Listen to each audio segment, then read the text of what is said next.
of the suit, I assume that's the release valve opening? Yep, I hear it.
Flight controllers here in Mission Control Houston did a go, no-go for depressurization to begin, and we have begun depress.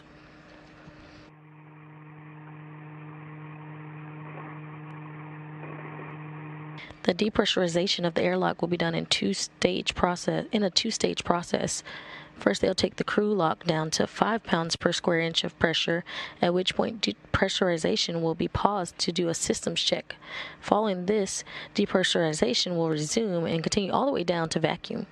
Once vacuum is reached, the two spacewalkers will complete suit and comm checks before placing their spacesuit on internal battery power, officially marking the start of today's spacewalk.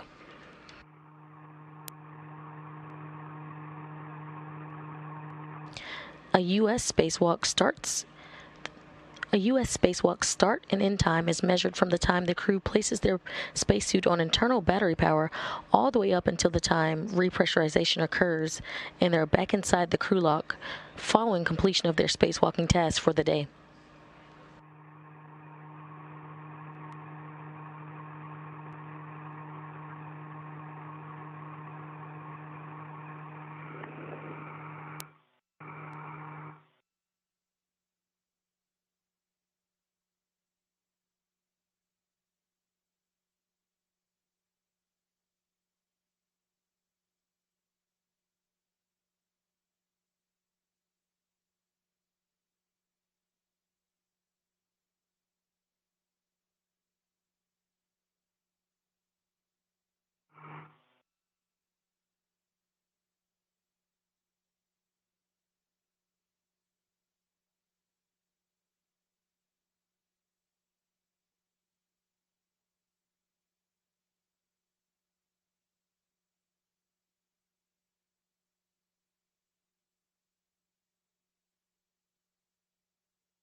for 6.0, waiting on 5.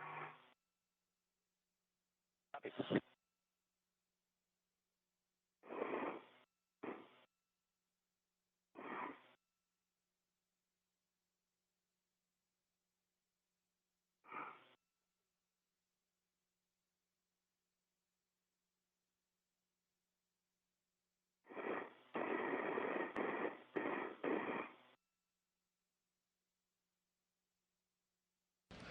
Maurer and Marshburn in the equipment section of the airlock continue to monitor depressurization on the Quest airlock, where NASA astronaut Kayla Barron and astronaut Rasha Chari are suited up and undergoing preparations to eventually venture outside.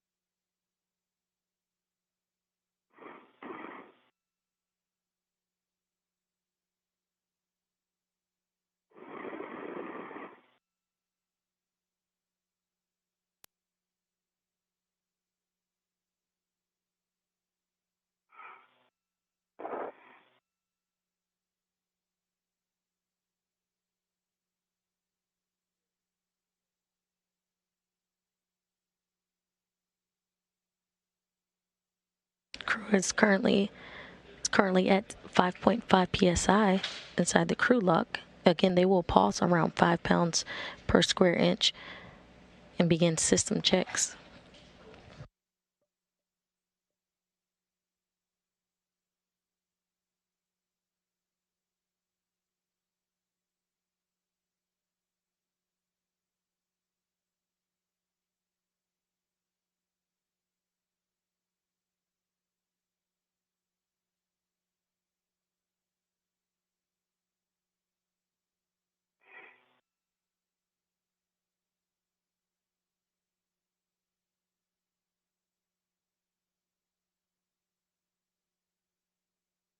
Right, we see the crew lock pressure at 259. Roger, take the depress pump isolation valve to close and expect an alert turn. Hey, it's closed. All the DCMs for both of you. On the display switch, toggle status until leak check question mark is displayed, and then yes for 2 seconds.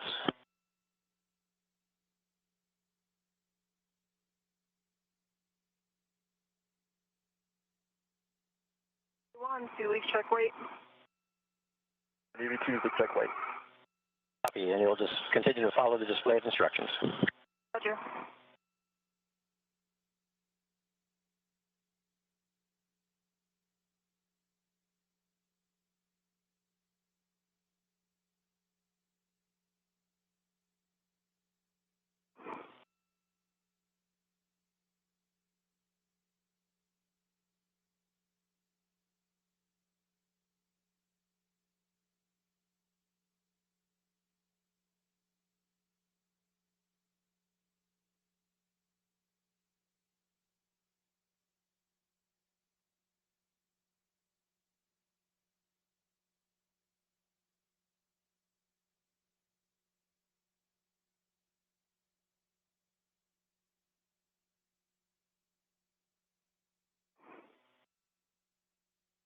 Leak check complete.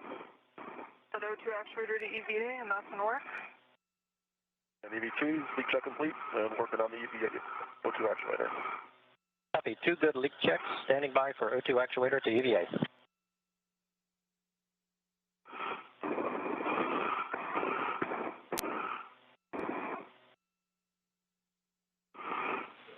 Houston copies. Good leak checks. I'm in EVA.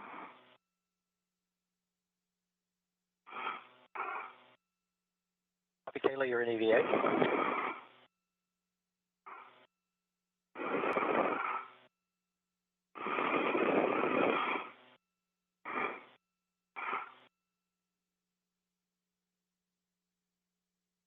I'm in EVA as well.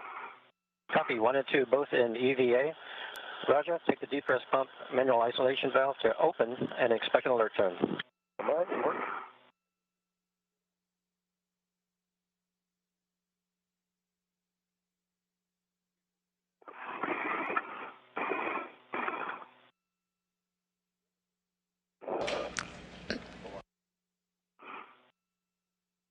And after our call on good leak checks and good comm checks, In work. And now it's open. Copy. The valve is open.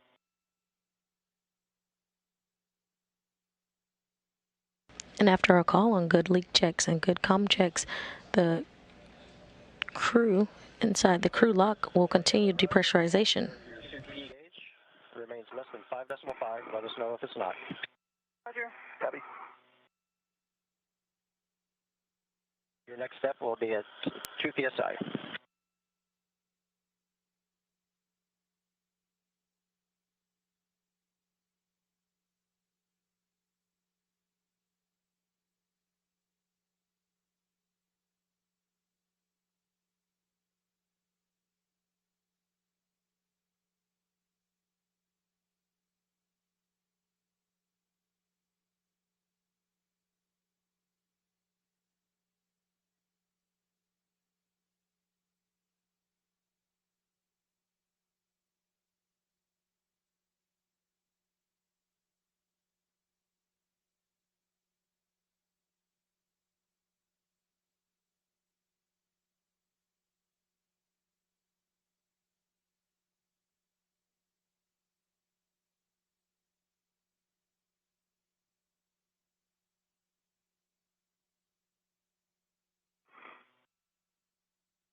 If you're just joining us, this is Mission Control Houston, and we have you're looking live at the equipment lock section of the Quest airlock, where we've begun depressurization for NASA astronaut Caleb Barron and Rasha Chari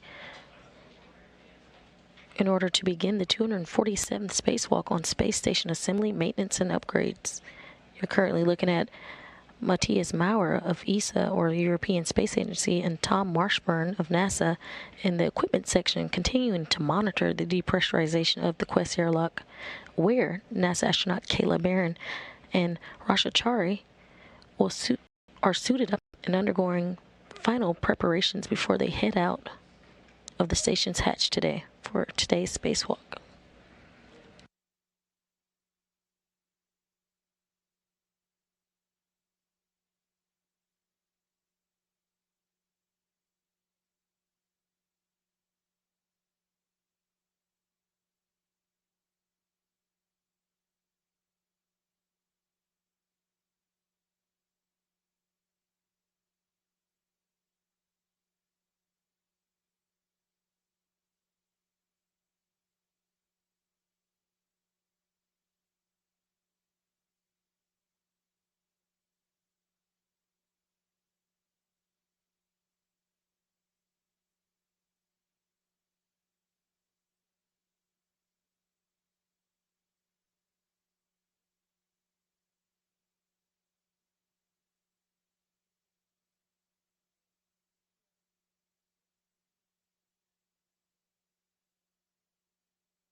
Roger, we see we are just below 103.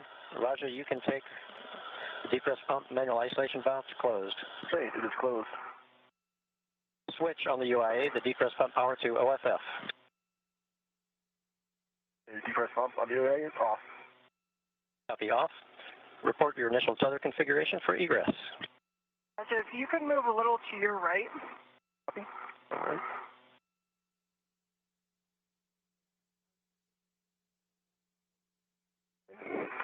And then if you've got good visibility to start, you can go first. Otherwise, I can start on mine. I'll go on start. Put my hands on the airlock D-ring extender. I've got my large waist tether hook, gate closed, lock, block on that. Run to my small crew hook, which is gate closed, lock, block on my left D-ring extender on my body. Then you pick up the rest. I put the right D-ring extender. Okay. I'm looking at my right D-ring extender. I've got another small hook attached to my right D-ring extender. Gate closed, slider locked, block on black. I've got my red hook attached to my right D-ring extender. Gate closed, slider locked, block on black. My red reel is unlocked. My yellow hook is attached to my green reel. Gate closed, slider locked, block on black. My green reel is unlocked. My green hook is attached to my red reel, and it is unlocked, and my anchor hook is on my mini workstation.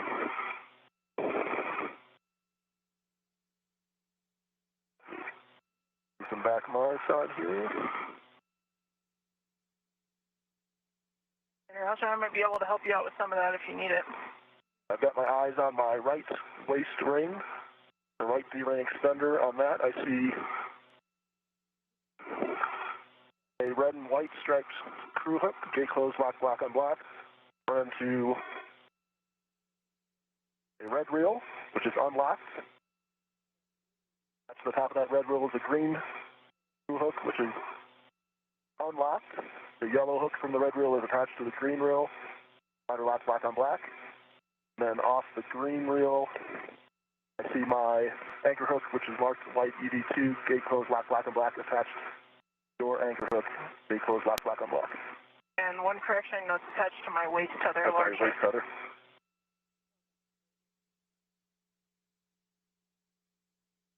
So with that, I've got a load path to station, and you have a load path to me. Yep, I agree.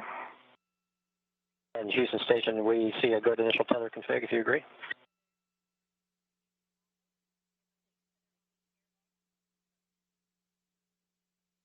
Do I have the room cable to shift to my body left, or is that going to pin you in? For now you can. I'll probably need you closer to where you are now when I need to get to the hatch. Okay, copy. And airlock Houston on 1 for EV2. You're kind of that. We need both of your small hook from your waist tether, and both of your small hooks from your waist tethers. Okay, so my right D-ring extender, I have two small hooks. One is both are gate closed, lock, block, and black. One runs to my mini workstation. That's my waist tether. The other one is the red and white striped one. That's the small hook, gate closed, lock, block, and black that runs to the red reel. What you're looking for?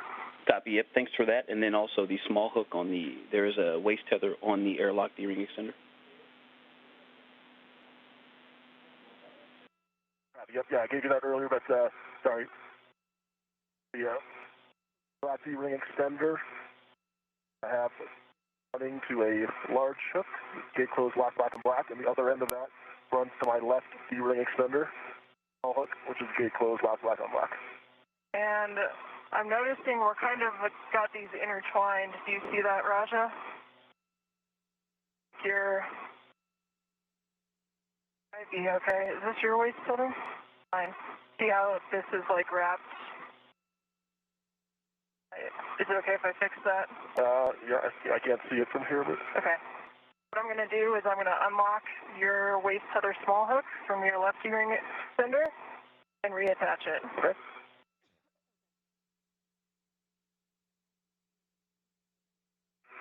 Okay, your left tether small hook is attached to your left D-ring extender. Gate closed, slider lock, block on block, and we're not twisted up anymore. Sounds good, thanks. I confirm I can still see the large hook still attached to the airlock D-ring extender. Now it's where I can pull it all the way here, and I can see small hook, gate closed, lock, block, and black, my left D-ring extender. Okay, Roger and Kayla, one more from Houston. So We believe that there is a spare waste tether in the airlock as well on that airlock D-ring extender, and that's the small hook that we're looking for. And then your green reel for EV2. Sorry, yeah, it is, and it's back to itself on the airlock D-ring extender. Yeah, so both on the spare waste tether that's on the airlock D-ring extender, both the small and the large hook are both attached to the and it's looped back on itself intentionally. And both are gate closed, lock, black on black. But the small hook, the large hook, is gate closed but not locked. Small hook closed, lock, black on black. Copy, thank you. And the green reel is unlocked. Thank you for those.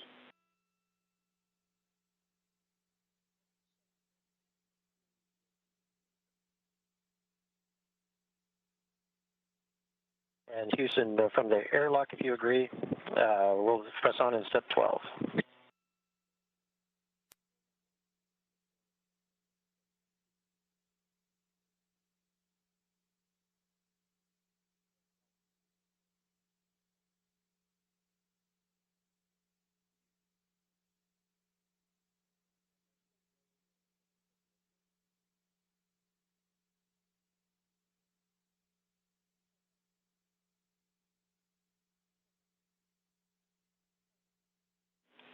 Okay, airlock Houston, you may continue with step 12.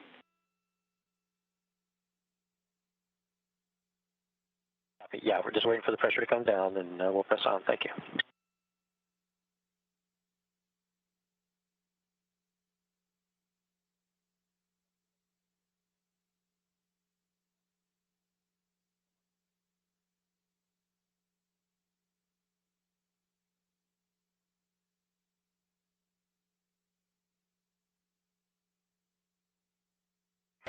The crew just reported being down to 1 psi.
Roger, when it's time to open the hatch, I'm going to need to come nadir, and I'm going to need your feet to go forward and or inboard so I can get down over the lever. Okay, I can go inboard.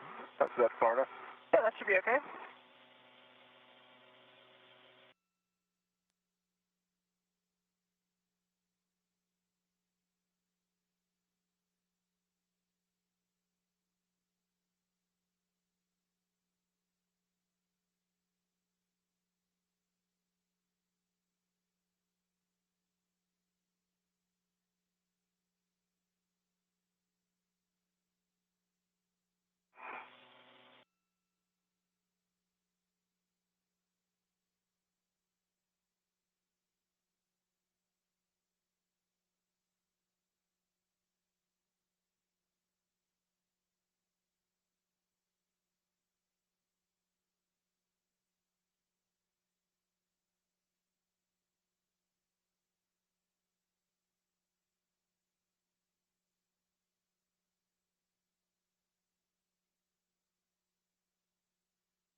Matthias Maurer and Tom Marshburn, Matthias Maurer of the European Space Agency and Tom Marshburn of NASA, and the equipment section continue to monitor depressurization on the Quest airlock, where NASA astronauts Kayla Barron and Rasha Chari are suited up and undergoing preparations to venture outside the space station for today's spacewalk.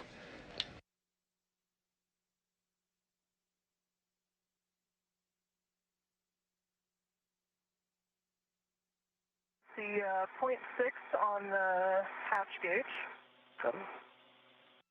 Copy, we see 31.6, looking for 26.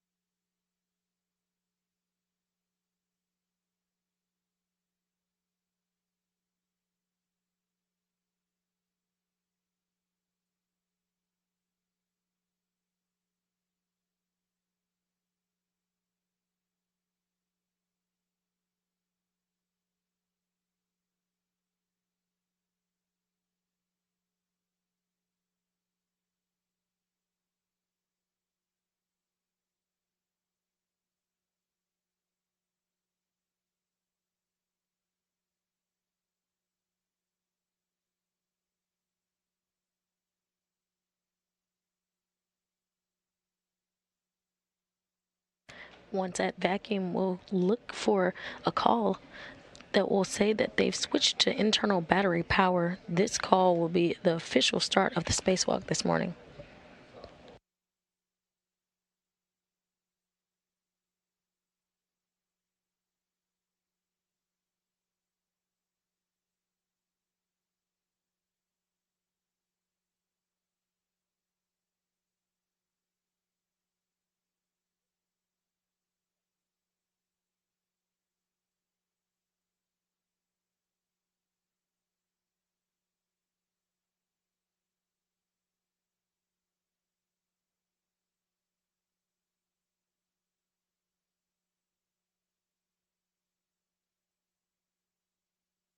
See you did 0.5 on the hatch gauge.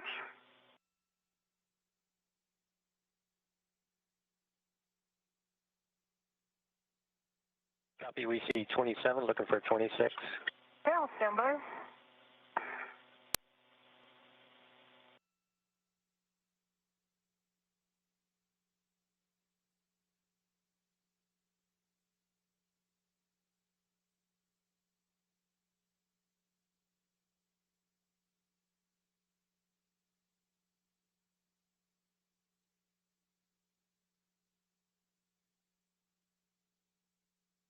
Sensation from the airlock, we see ourselves at 26, and Kayla's reported 0.5 about a minute ago.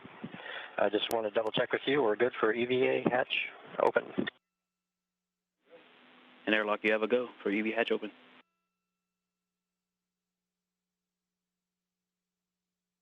Kayla, you go to open the hatch and stow it. Okay.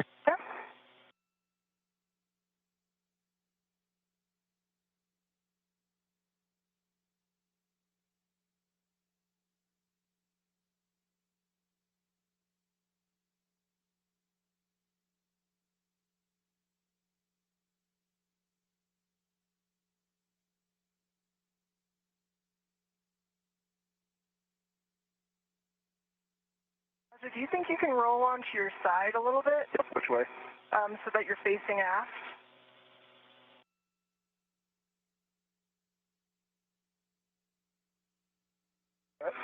Yep. That'll work. Okay. And the hatch is open. Hatch keep engaged. Copy that. 14, step 14 is in order.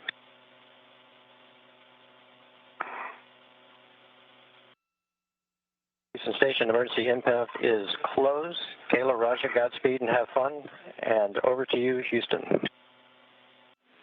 Copy. Thank you, Tom, Matthias, Mark. Nice work getting us to this point. Kayla, Raja. Good morning, spacewalkers. Good morning. Morning.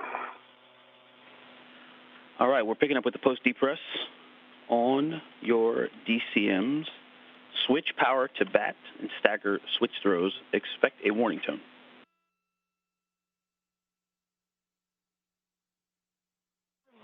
EV1's in bat. He's in bat. Copy, and switch display to Pro. Oh. Copy EV1 and EV2 in bat. And now you can switch display to Pro to verify a functional display. EV1 functional. EV2 functional.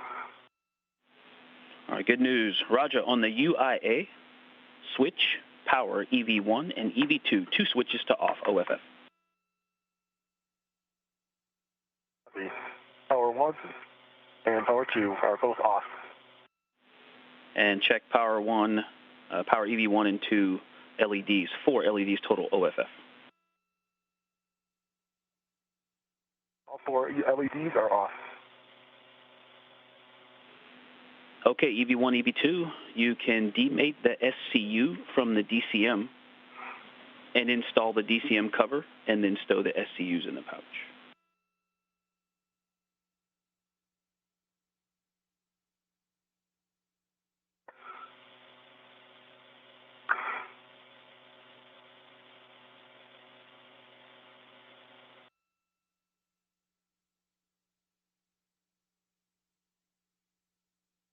Stowed.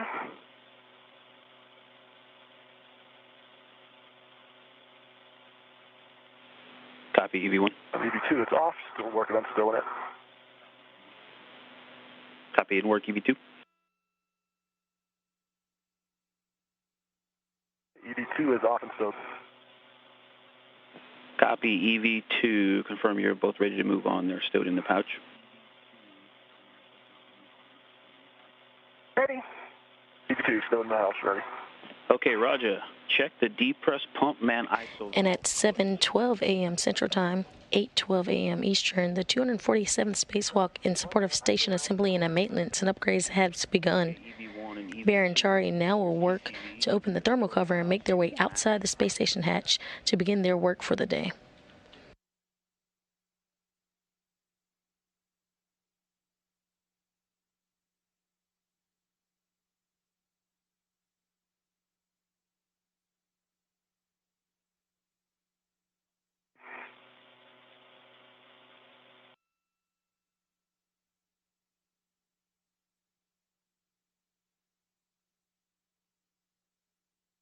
The ground IV is NASA astronaut Victor Glover. You saw him on your screen previously.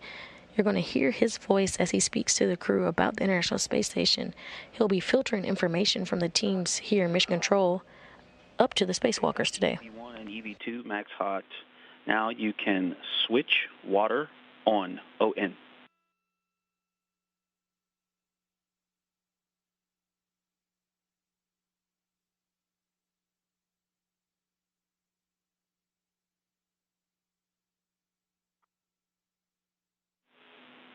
EV1, EV2, you can switch water on, ON.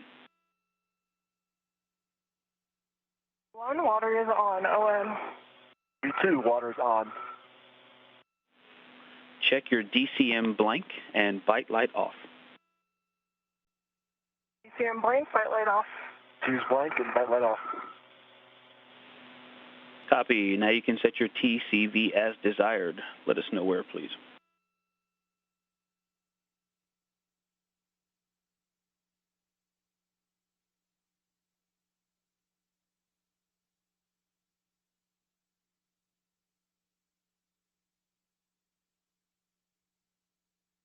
Min 5.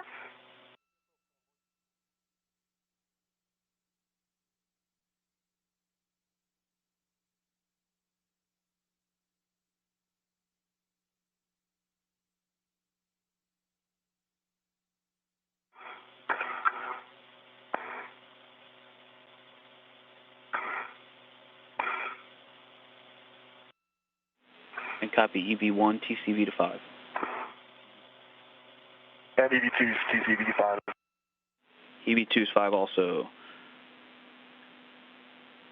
Okay, please report suit pressure gauge to Houston.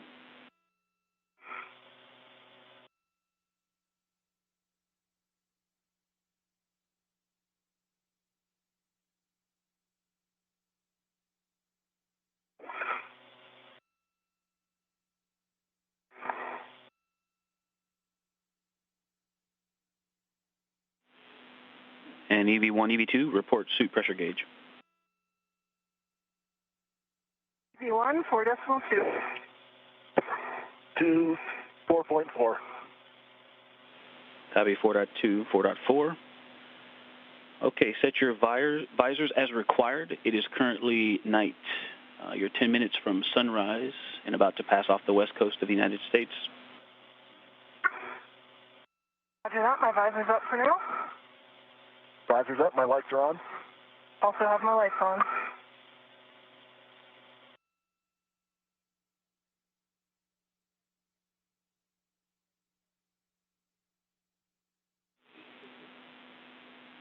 All right, Kayla, you can open the hatch thermal cover.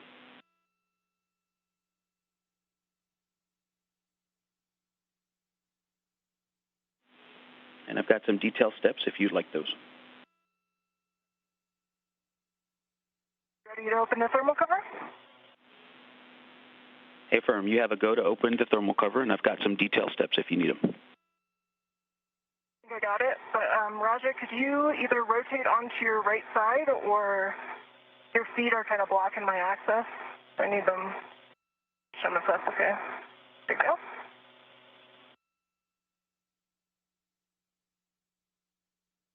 Okay, I am releasing the thermal cover adjustable.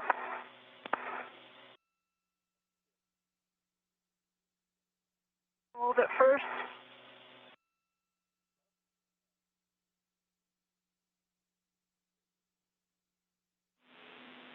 Copy, and just a reminder, when you attach the hook to the stowage tether point, we'd like you to cinch that strap snug until you have 6 Sharpie lines visible on the tail. Okay.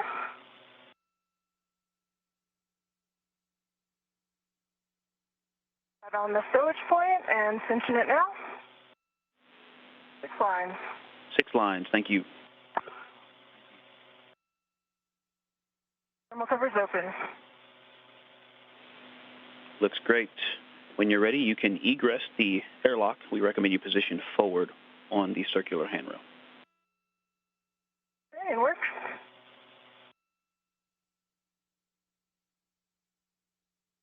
And we now have confirmation that thermal cover is now open.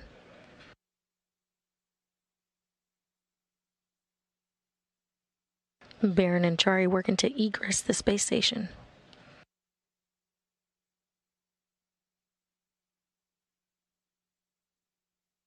And you can now see on the top of your screen, Baron is now out of the space station. Baron is EV1. Okay, I'm out, and I'm working on my anchor hook is attached to the forward airlock D-ring, gate closed, cider lock, black on black. I have a good safety tether pass, and I'm going to work on Raj's anchor hook. Copy, and Raj is going to the aft tube.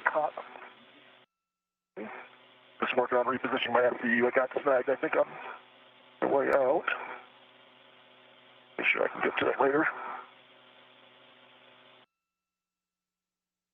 Roger, your anchor hook is attached to the airlock aft D-ring.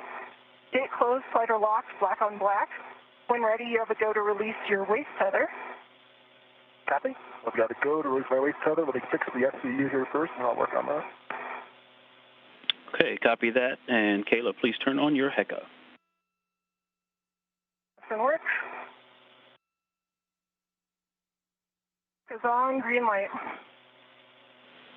Copy, thank you. And when you two are ready, Raja, I hear that you're working with the SCU, and then you and Kayla can coordinate transferring out the strut bag. And I'm disconnecting my left waist tether from the airlock D-ring.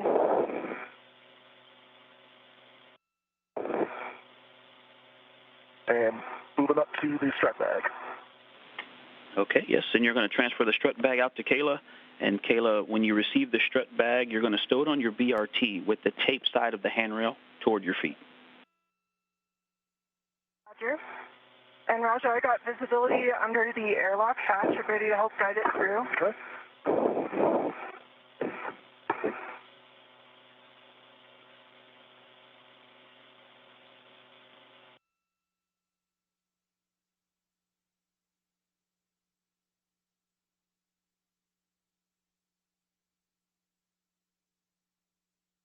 Baron is EV1. The bungee.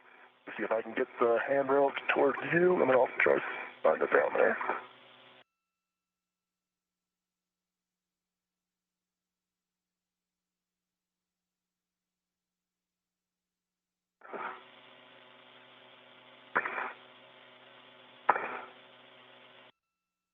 It gets caught up on the hatch somewhere.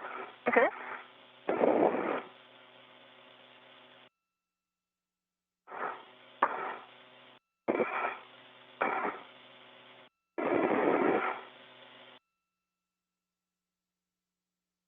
See the end coming down toward me? And it looks like the... Right now you're caught a little bit on the knob of the hatch lever. I think the soft skip handle, but it's snagged over there. Okay. Feels like it's stuck. I can pull it more towards my end of the airlock and then lever it down. Yeah, you could try pointing the outboard end of the bag towards the aft to kind of take advantage of that diagonal. Might help you get around the hatch knob.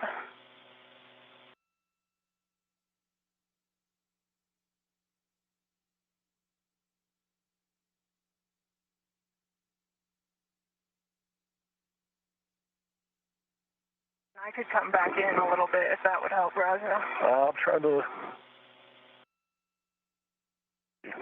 I need to get the other end towards me up higher. It's stuck in the hatching mechanisms of the inboard hatch, the IV side. I need to get that up.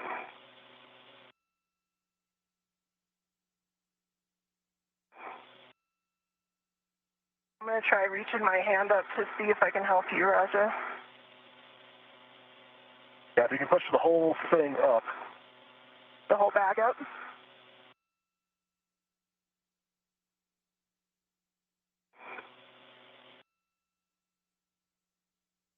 Baron and Chari are working together to get a strut bag so Chari can egress the hatch.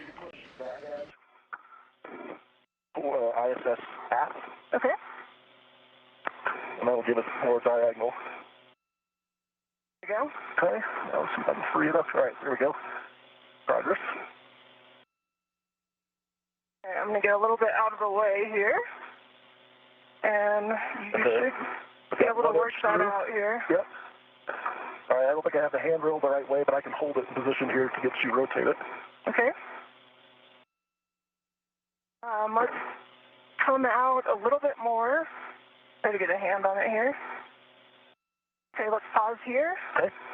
And I'd like to rotate it so I can see the handrail.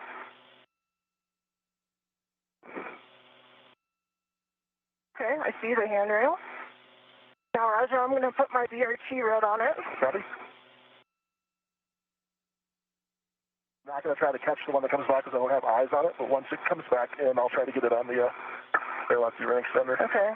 And it rotated out of the way while I was grabbing my ret, so... I can spin it either way. I got control of it up here. You just tell me which way to rotate it. I can see the handrail, but I need you to push the bag, no, not further out. Sorry. My end toward me, toward forward. Okay. Yep. And then we could, yeah, that's good.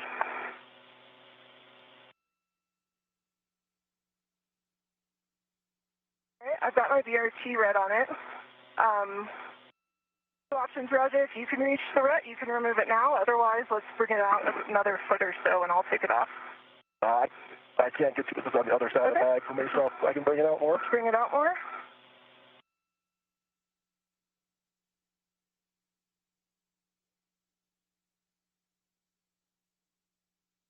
All right, airlock ret's removed and coming back. All right, I saw it come back. Good retraction. Okay, Roger. Now I'm going to reposition myself a little bit, but I've got the bag in my hand. Take your time. And I'm going to work on getting it on my BRT here. Still sort of in the hatch.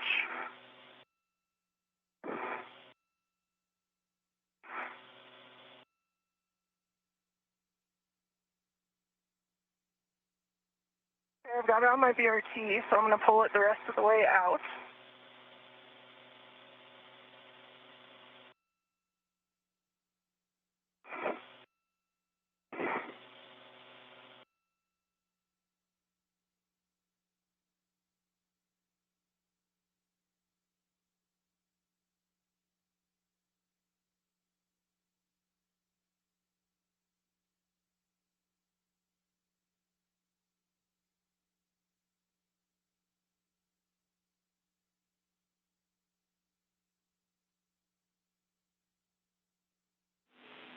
Teamwork makes the dream work. Nice job working together, you two, to get EV3 out of the hatch there.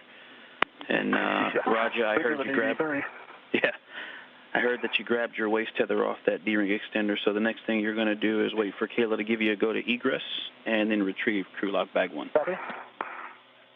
Yep, and I've got crew lock bag 1 already on my BRT ret, and I'm working on stowing the small end of the large swallow that was stowed onto the airlock D-ring extender. And while you're still on set, I'll see if I can get the strap bag down to this. Okay.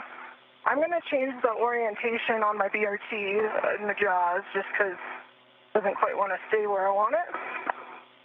And work on getting it off to my side.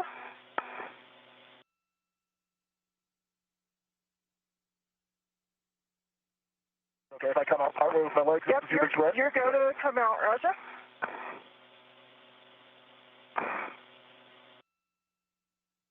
Big bag.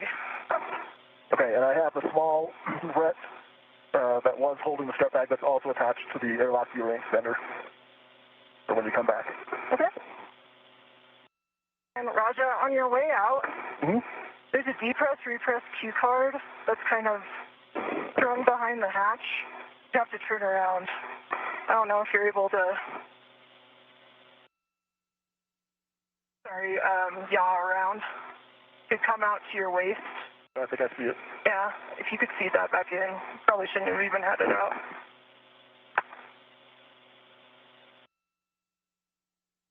If not, we can get it at the end of the UVA, but probably be good to tuck it back in.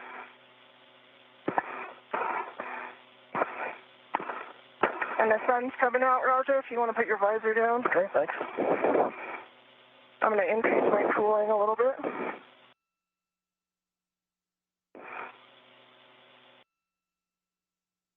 Okay, that repress card is back behind the hatch. Thank you, sir. EV1, EV2, or 15 seconds to a handover. Roger.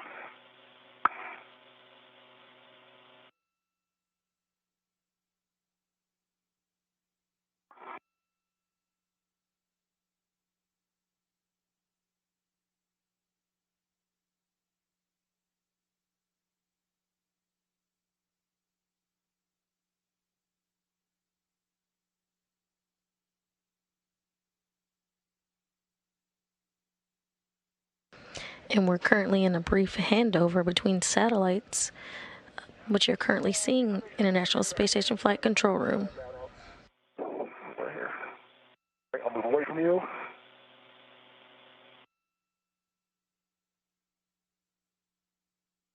That crew card, the depress card floated out again, but we can. Okay. Should be untangled now to toss back up in there. And I'm trying to get my cooling where I want it.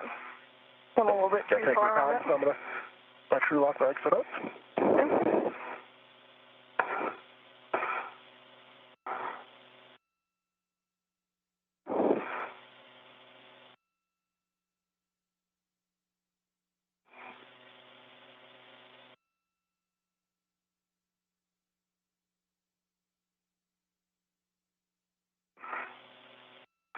Wait for the crew lock bag to come back. And Chari is now out of the hatch.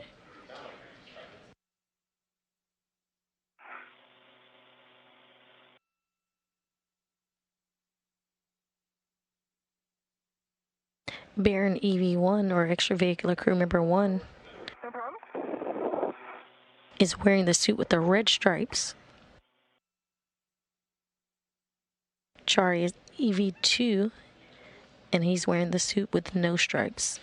Another way to keep track of the crew members today will be by their helmet cams.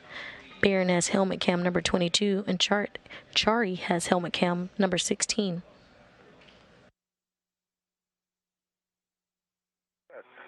Got the crew lock bag.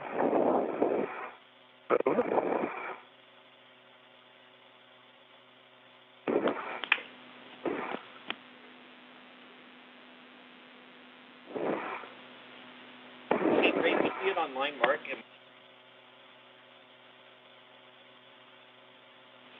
So let me know when you feel like you're ready for buddy checks, Raja, and Ike, let us know if you're back with us. Yep, I'm with you. And once, Raja, when you're done with the bag and you have a free finger, you can turn on your HECA. Copy. Ike, And the Kayla. thermal cover is closed. Copy. Thermal cover closed. Thank you. And let's see. Can you verify the stiffener D-ring strap is not over the magnet? It is not. Okay. And you've got that long wire tie there if you need to use that free end of the hook around the soft goods handle. And just let us know. And if you guys remember where you tucked that cue card, we'll take that so we can remind you on the way back in to make sure it's still stowed. It's just behind the thermal cover at the moment. It's tethered. It's just kind of in the way of the hatch actuating. Just need to tuck it in. Copy. Thank you for that. All right, ready for buddy checks if you are. All right, Raja. I see green echo light. I don't see your WBS light, however. So the white button on your EMU TV. So going out before. I see it's on now. Done, okay. Your helmet lights are on. You've got 3 tabs up, 2 main workstation, 1 BRT. Both of your safer handles are down.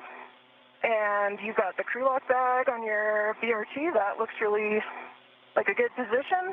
And I think you got good eyes on your safety tether. Looks like you're in a good config there. Copy. And my baseline half check, half is dry. Copy. And for you, I see 1, 2 TV lights on, HECA and TV. Both your lights are on. Just one of each if you want the floods for later. 1, 2, yaw your body. That's good. Okay, 3 tabs up. And 1. Safer handles down.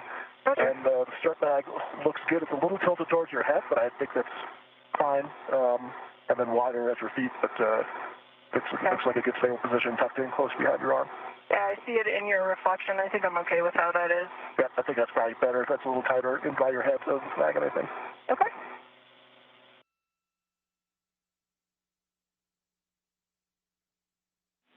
And Raja, we'll start transmitting if you are. We'll take a buddy, a baseline half check from you. Dry. Yep, tap is dry. And gloves look good. Okay, copy that. Nice job, you two. And Kayla, that's a big bag with a long moment arm, so, it's only going to stay put for so long, so don't fight too hard trying to keep that where it is. And if you two are ready to translate, you, Kayla, are going to the S3, S4 interface inboard of the Sarge, and you will be leading. Raja, you will follow, translating to the starboard CETA cart. Copy. Arming up the toolboxes. And Kayla, we'd like you to fair lead at the base of the CETA spur. I copy that. Just going to take it nice and slow with this big bag. Yep.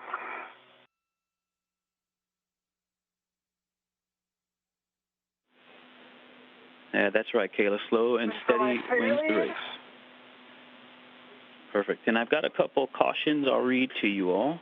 Avoid contact with the radiators and flex hoses. It'll probably be obvious and self-correcting, but translate slowly, especially with the strut bag on the BRT, and avoid inadvertent contact with the deployed test cables. Okay. I've got that fair lead in, and I'm heading out to put in my adjustable fair lead.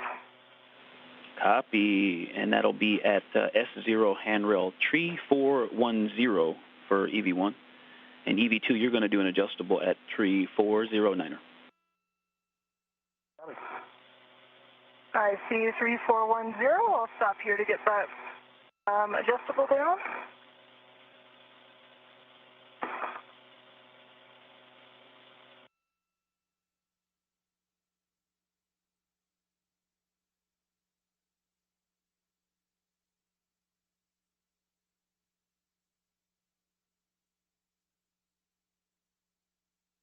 I've got my adjustable fair lead on 3410. Roger, you have a go to start translating up, and I'll kind of keep an eye on you as you come by the toolboxes, and then I'll continue. Okay, I'm coming off the wagon wheel. I can see your tether.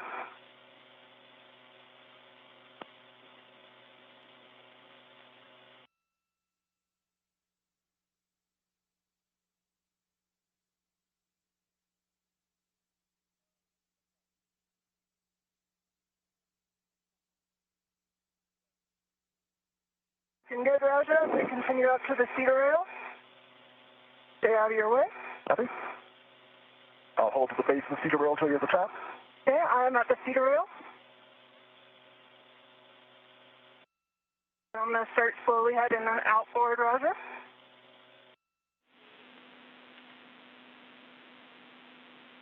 That's correct, Kayla. You're heading to the S3, S4 interface, and we've got a green hook location just inboard of the Sarge when you get there, near mile marker 5250. Okay.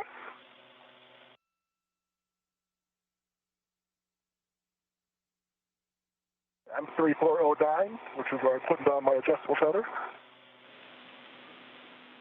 Thank you, Roger.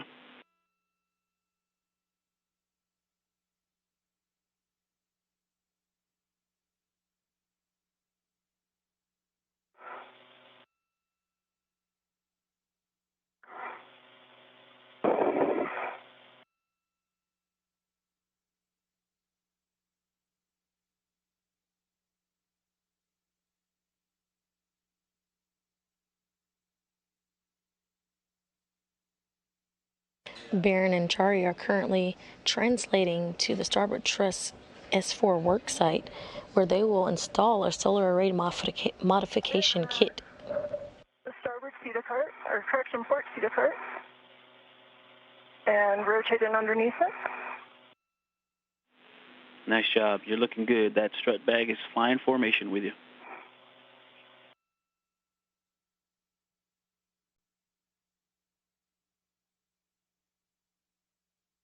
The adjustable down at 3409. Thanks, Roger. And you're heading to the starboard cedar cart to stow the crew lock bag.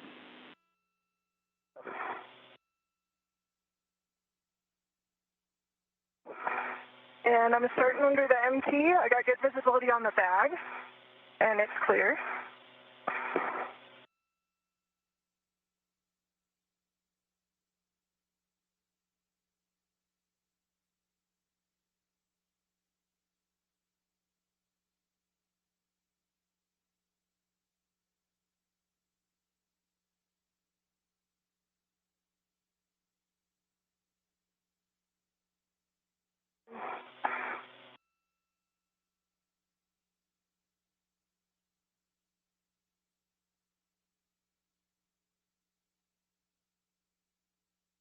Up to see the handrail starting to go starboard.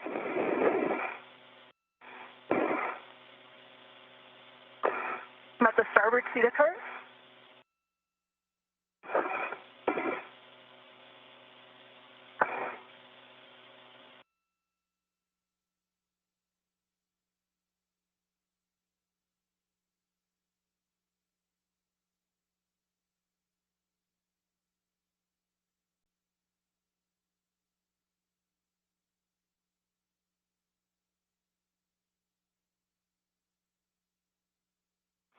We're currently seeing live views from helmet cam 16, which is EV2 Raja Chari's cam, as he translates to the S4 truss.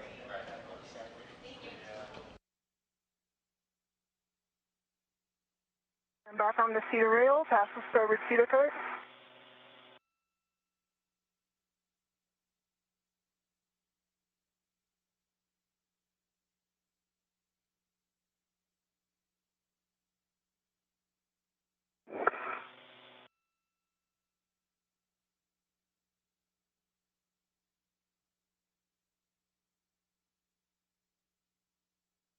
And Ike, I'm approaching the spot where I'm going to head nadir for green hook.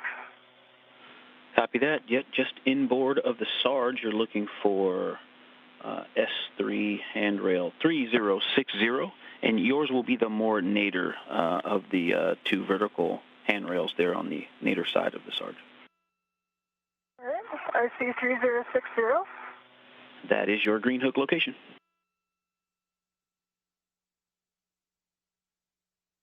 And I think I'm caught up on something, so I'm just going to take a look at my tether. I got it clear. I'm under the cut it up on the MT.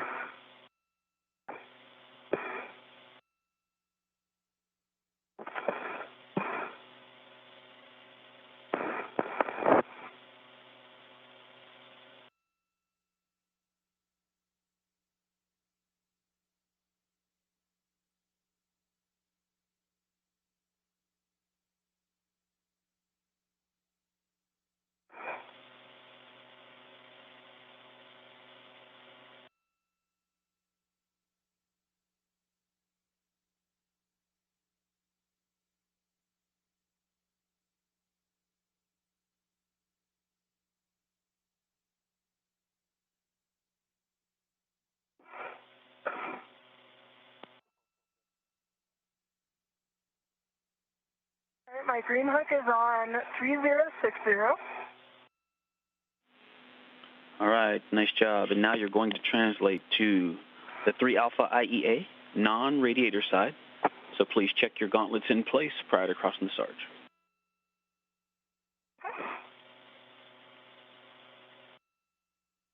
Gauntlets are in place.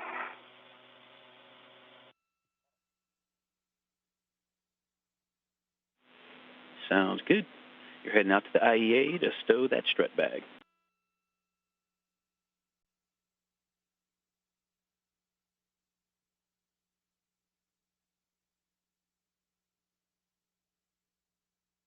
Baron is With 01 on the port, or sorry, starboard key card. I'll get tethered here and get rid of the crew lock bag on top of this.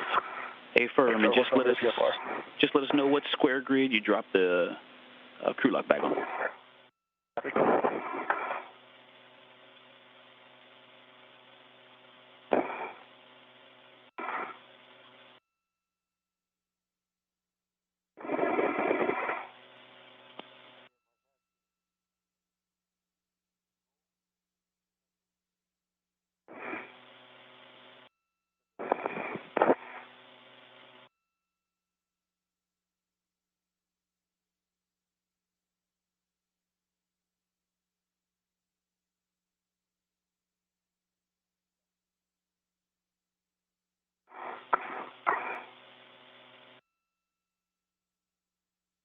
All right, I made it to the IEA, and I'm heading further outboard. Hey, firm, station forward and outboard. And you're looking for handrails 2207 or 2206, and then we'll stow the strut bag. All right, I have them in sight.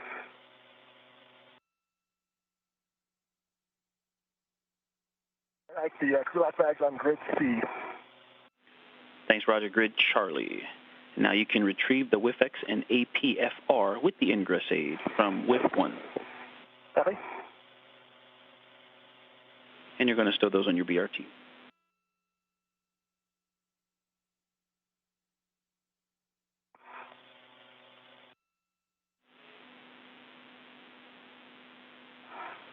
And Kayla, it looks like you're close to your position, so when you find those handrails, the way you want to orient the bag, the strut bag handrail goes toward the radiator, or if you can just see the way the lid opens, you want the lid to open toward the center of the IEA or toward the radiators.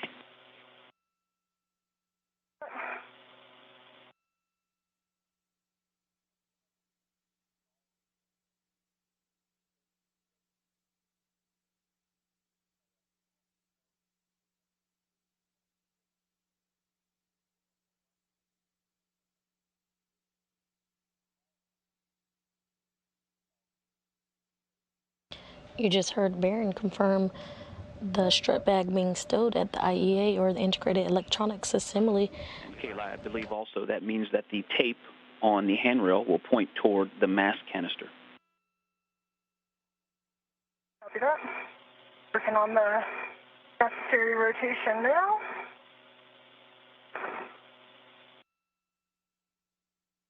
Got it in a good orientation, so I'll work on getting it cleared. Yeah, that looks good. And I think 2207 and 2206 should be right in front of you.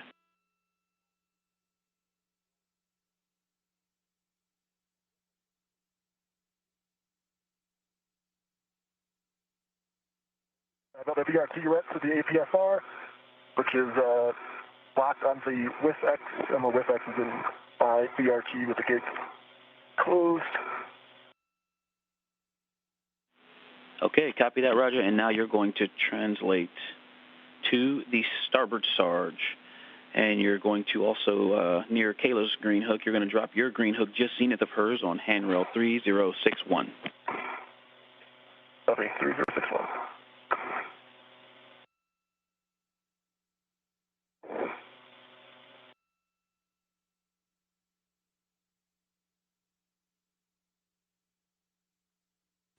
And we currently see Raja. One of the corner adjustables down. I'll work on the other one. Copy, adjustable on one corner.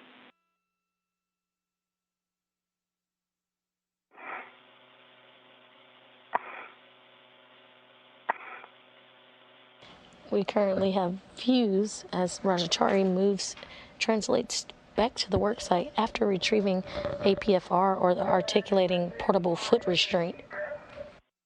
Now that the bag is permanently secure.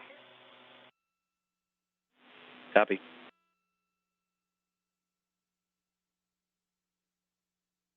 Okay, well, I can see my tether on top of yours is planned, so that looks good so far out to the Sarge at least. Yeah.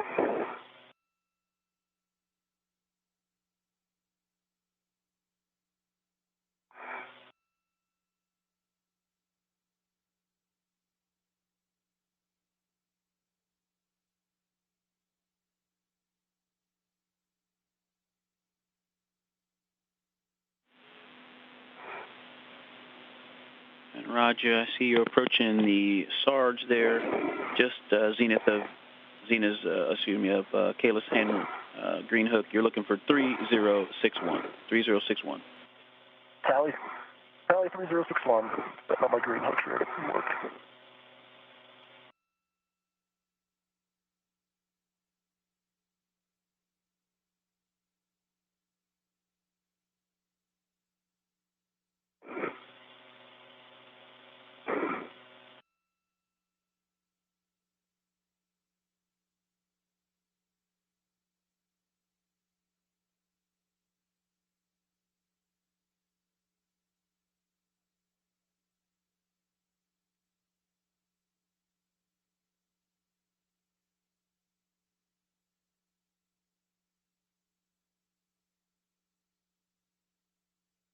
I've got two corners down, and what I'm going to do is open the lid and then probably tie back with one of the lid adjustables. Okay, copy. Nice work, Kayla. If you also could, when you have a free hand, check your HECA on. Okay.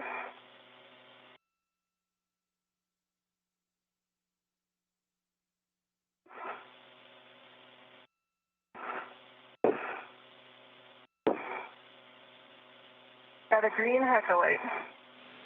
Copy. Thank you for the HECA light. And Roger, just confirm your gauntlets are in place after your green hook. You're going to translate to the 3 Alpha IEA as well on the radiator side, station aft. Copy, my gauntlets are down. I'm just getting ready to go across the Sarge.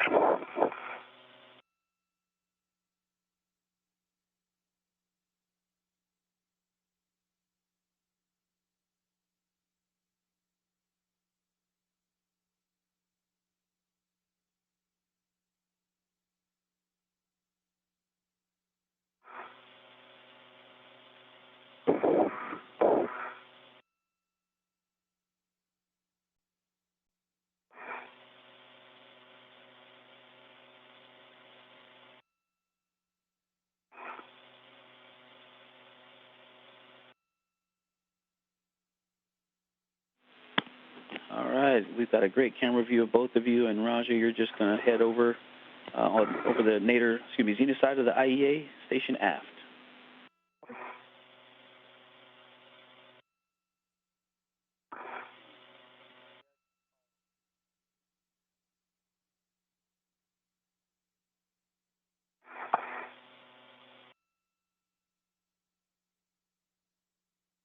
GoPro's on. I think my tether just spot underneath there. All right, I'm happy with the bag for now. I think I'll maybe tighten actually the outboard strap real quick, and then the mounting bracket has very kindly presented itself. Yeah, it's ready to get to work, huh? Okay, nice job with the bag, and also I have a reminder here that you can turn on and stow the GoPro, and just let us know where you place it. It's on, and I'm just going to leave it tethered to the bag. Copy, thank you. And I think I'm going to take a second to put down my BRT, get a little more stability here.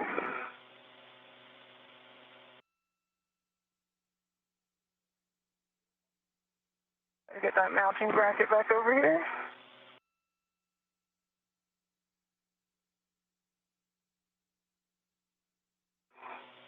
Okay, and I've got my eyes on WIF 26, which is my destination. Affirm, yes, and when you get to WIF 26, you want to install the WIF-X, and you will clock it to 6. I'll remind you again when you get there and give you the rest of the settings when you're ready. Like, I've got the mounting bracket, and I'm going to start going for the upper right strut. Okay, so before you start on that, we would like a glove, hat, and gauntlet check, and then we'll get into the upper triangle. Okay, that's going to work. I'll check my gloves now. If you're just joining us, we're bringing you live coverage today of the 247th spacewalk in support of International Space Station assembly, maintenance, and upgrades. NASA astronauts Kayla Barron and Raja Chari have begun a spacewalk to assemble and install brackets and strut kits for an upcoming solar array upgrades. In place. All right, so yes, we are going to start on the upper triangle build, and you said you have the mounting bracket, and yep, it's going to be the right upper strut from bag straps 1 and 2. Those are in the upper left corner, as you're seeing them. The duo exited the airlock this morning, starting the EVA at 7:12 a.m. Central Time, 8:12 a.m. Eastern Time, and now have translated to the starboard truss to the S4 worksite.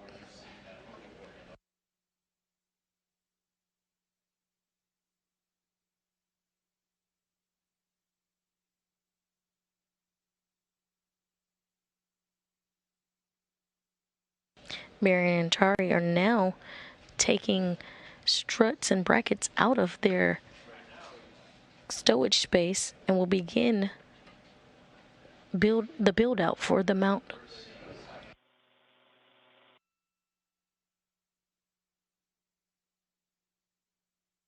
The main focus will be on the installation of the 3A modification kit, but then they will then go to the S6 truss to tie back multi-layer insulation for spare battery charge-discharge units. Pitch knob is popped out, and working on 5 for the WIF-X extension. Copy, 6 Golf 5. Those are your settings, and thanks for the pull twist test.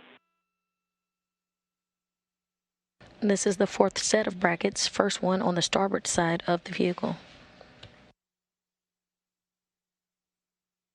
A modification kit is the support structure needed for future IROSA or ISS rollout solar array upgrades. Bracket right side, and that's the one to remember. You have that strut tab that needs to go under the mounting bracket guide. The pieces should be flush together.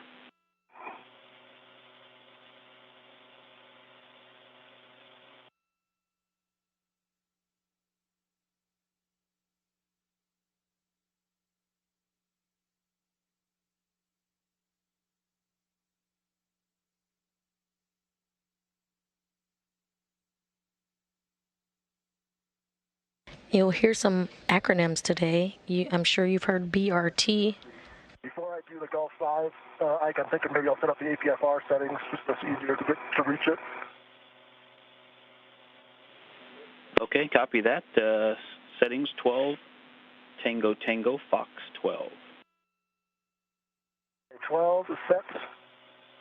I got M13 and 14 hand started. Okay, copy. M13 and 14. We're looking for 4 turns, and I've got PGT settings.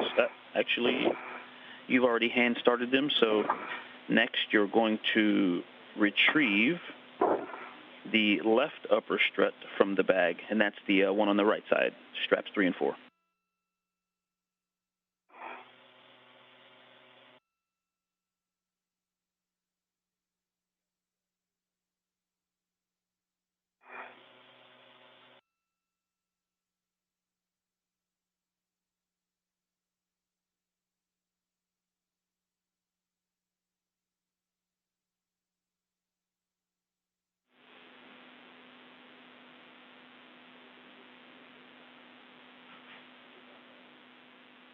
You'll hear acronyms today, just like spoken previously. Rajachari mentioned his APFR, or articulating portable foot restraint, that will help him during the assembly today. The crew is at the proper work site and are starting the 3A upper bracket build.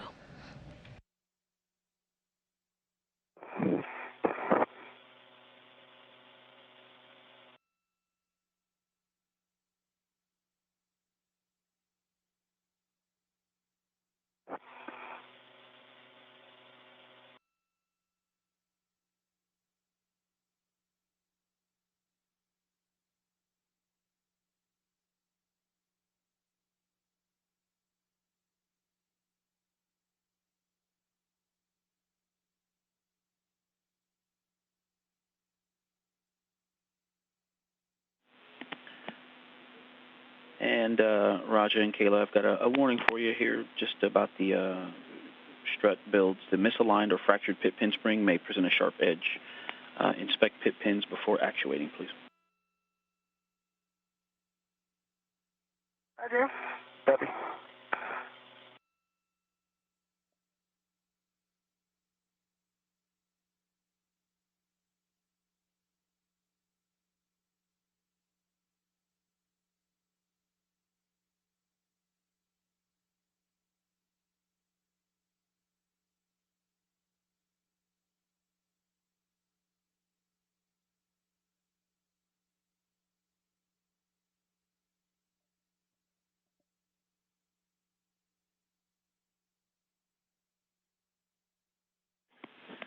Okay, Kayla, and you're going to install the left upper strut L2 to the center pad L2. And then I've got PGT settings when you're ready. Roger, I'm going to try to hand start M17. Okay, copy. Just let us know how many turns.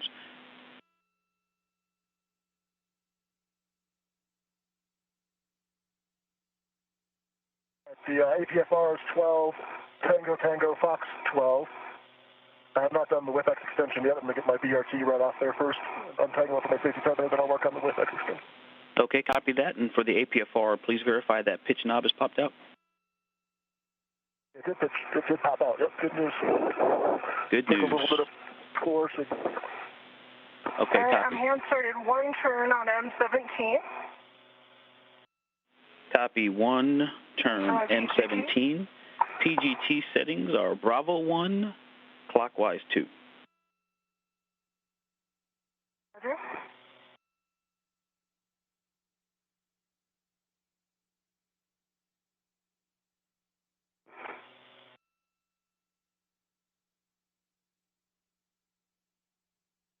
You'll hear the duo today talk about their PGT, or their pistol grip tool. They'll use that to bolt and unbolt things today. Bravo 7, clockwise 2 set. And Kayla, that's Bravo 1, Uno, Bravo 1, clockwise 2. Oh. Much better. Bravo 1, clockwise 2 set. That is a good readback. You are going to drive M17 to torque for a total of 7 to 9 turns. So we're looking for 6 to 8 more turns.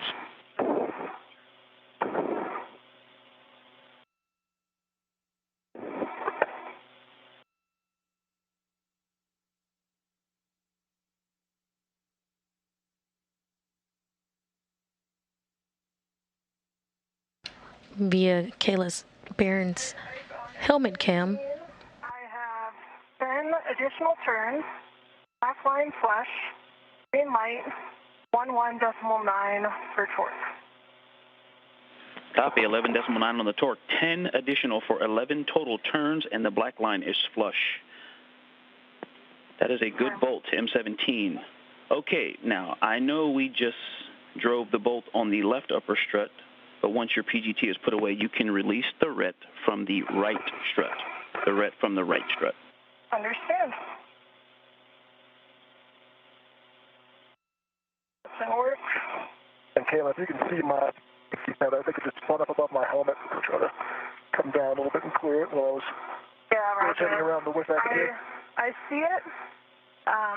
It's kind of caught behind your L head. Oh, there you go. That's clear. Just let it retract. It should tighten back up.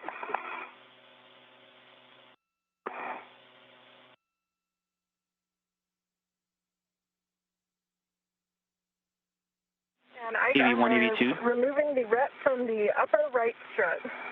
That is a good readback. And once that is off, you can install the center pad MLI and pip pin.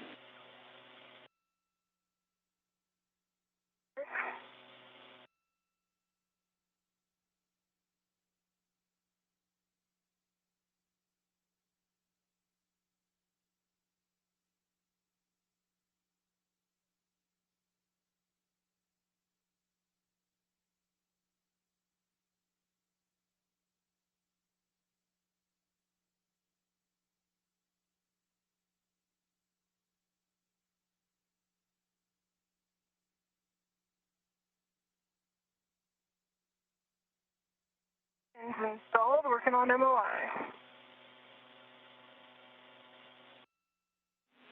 Alright, WIFAX and APFR are installed to the 5, and you know where you're at, Taylor, in terms of coming over there to help you?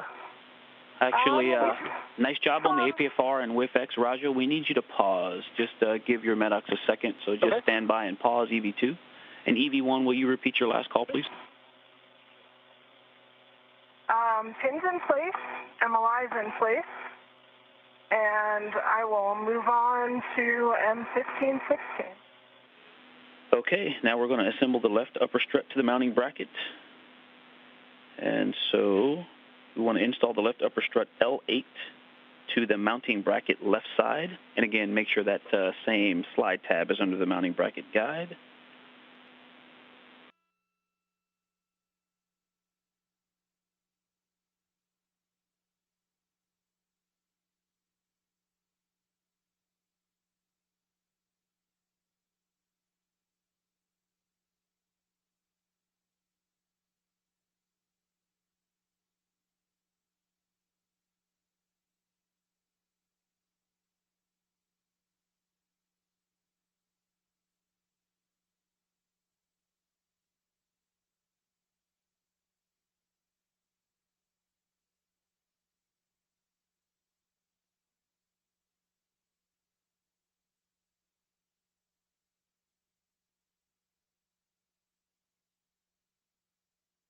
We are currently in between satellites, but we should have signal back to the EVA shortly.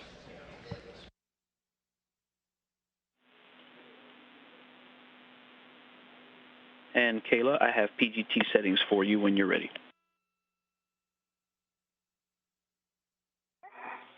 I've got 4 turns by hand on M15, and I'm going to see if I can get M16 and engage 1 turn, and then I'll go from a PGT. Copy, 4 turns by hand on M15 and working M16 now.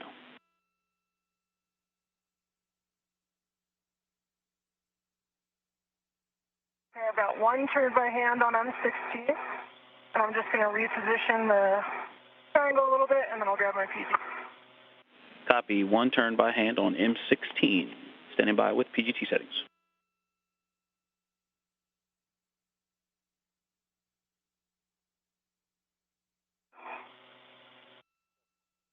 Ready for settings. Hey, your PGT settings are Bravo 3, Clock 2.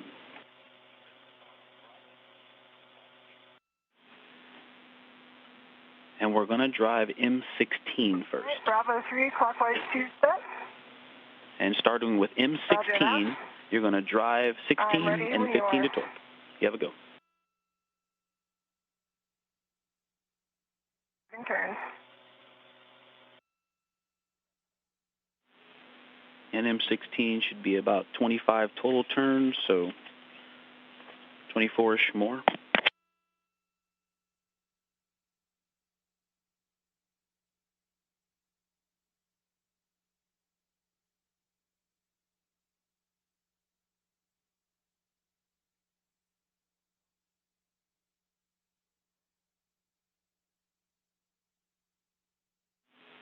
And Raja, how's your HAP doing? That is dry. Copy, dry HAP, thank you. All right, I got a red light, low torque, 21.24 turn, and that matched my count of 22 turns. Figured I should try it again. Okay, stand by. Copy, red light, low torque. And yes, with Bravo 3, clock 2, you have a go to hit it again. And copy 22 more turns for a total of 23. All right, I hit it again. Green light, 18.2 for torque, and I got maybe an eighth of a turn out of that additional hit. Copy, green light, 18.2 on the torque, and an eighth of a turn for 23 and an eighth. And how's the black line doing? Black line is flush. Copy, black line is flush. You can move on to M15, looking for about 21 more turns, drive that one to torque.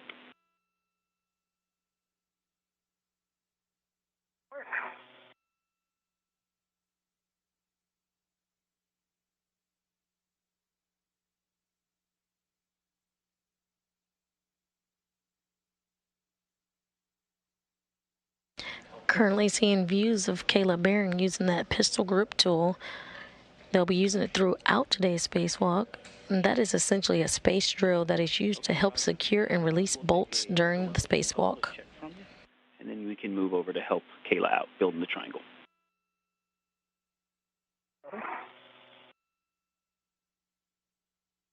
Gloves look good. And gauntlets are down. Copy, I'll start heading Kayla's way. And, yeah, I guess we still have 2 bolts to drive. And Roger, Getting pretty close, though. actually, yeah, you can red light, stand. And I got another low.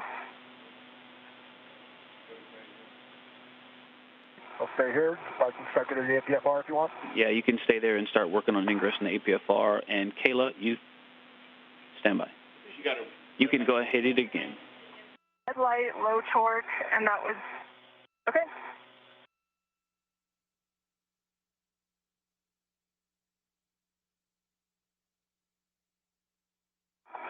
Okay, now I got a green light, 18.3 on the torque, and that was 0 additional turns. And can we get the initial turn count and the black line? Black line flush. Yeah, I started at 4 turns, and then we got 20 additional turns for a total of 24. Copy, 20 additional for a total of 24. Green light, black line flush on M15. Okay, Kayla, you can release your ret from the left strut. You can release the ret from the left strut.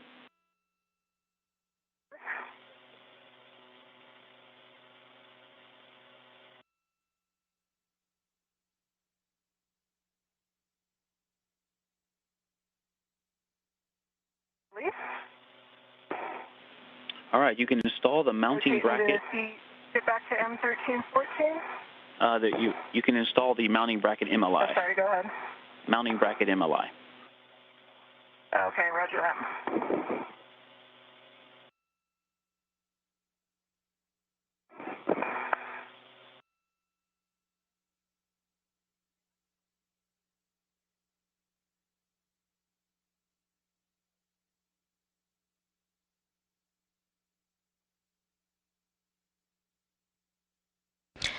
Now 1 hour into today's spacewalk, recapping some of the milestones. The spacewalk began at 7:12 a.m. Central Time, 8:12 Eastern, when suits were switched on to internal power. Baron and Chari have now arrived at their workstation and have begun the upper 3A bracket build-out.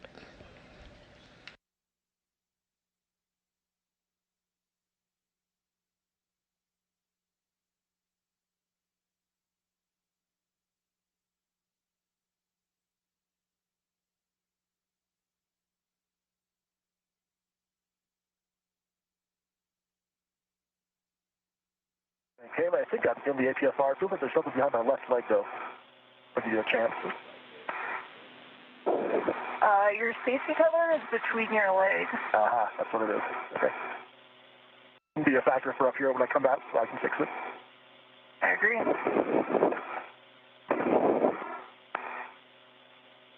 Alright, I've got the MLI on the left side. Mounting bracket. Copy that. Now we're going to go and torque the right upper strut to the mounting bracket. And I've got some PGT settings for M14 and 13 when you're ready.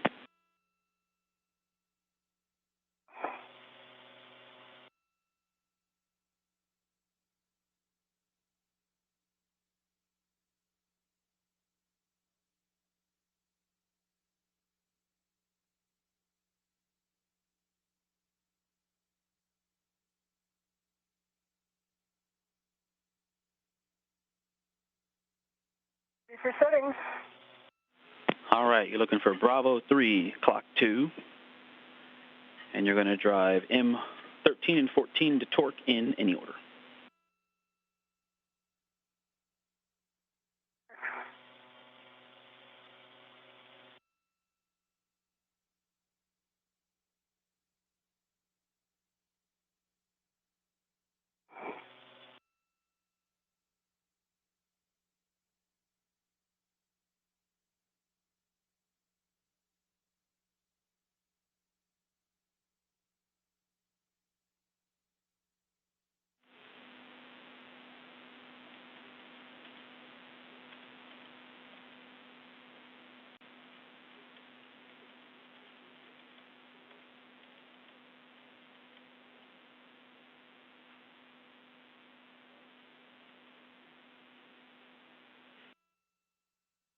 Green light, 18.4.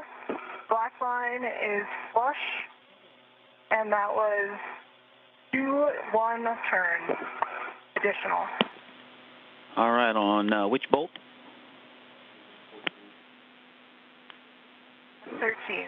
M13, 18.4, 21 additional for 25 turns. Green light, black line flush. You have a go for 14. And Raja, while you're up there, no sudden moves on the mass canister or the mod kit. Move slowly on the BGA. And maximum lateral loads are not a whole lot, so be gentle up there. Avoid cyclic loading. And do not impart forces into the mod kit struts when not fully installed. I'll give you guys a call when it's fully installed. And battery and adapter plate cables on the IEA are potential snag hazards.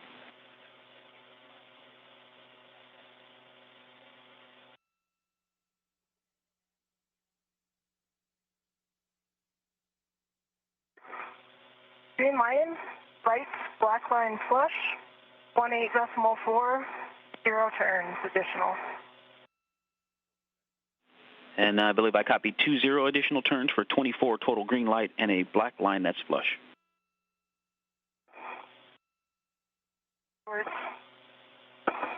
Okay, that's a good M13 and 14. Please verify after you put your PGT away. Verify the center pad, MLI, and pit pin.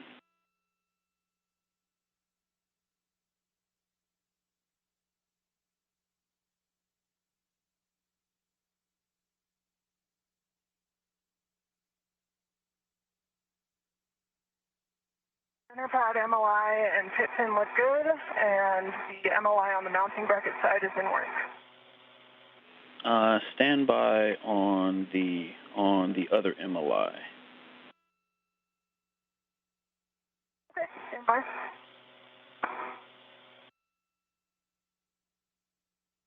Yeah, just the center pad MLI and pit pin. and then you're going to move the long PGT. So once you've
aware of that.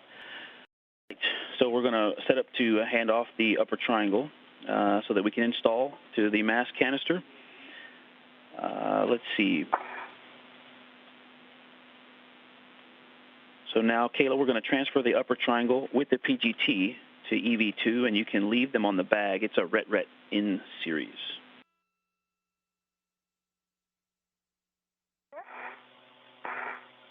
So let me know when you got visibility on the triangle. I can see part of it, but can't quite reach it yet. I'm going to work on rotating it around a bit to give you the right side first. Just over 1 hour and 7 minutes into today's spacewalk, Barron and Chari are currently focusing on the build-out of the 3A bracket for the solar array modification kit. The new solar arrays, which are set to be delivered to the space station on upcoming commercial resupply service missions, are a larger version of the rollout solar arrays, or ROSA technology, and will ultimately increase the station's total available power from 160 kilowatts up to 215 kilowatts. We do have a special guest with us today on the line. Jeremiah McNatt is a photovoltaic technology lead. Hi, Jeremiah. Hi, Shaniqua. Pointing up. And so remember how this mechanism works. You're going to engage the left side first. Thank you for having me on It's up and today. down to engage it. If it doesn't slide all the way in, it's up and down a little bit till they engage, and then you're going to pivot it to the right to engage the soft dock.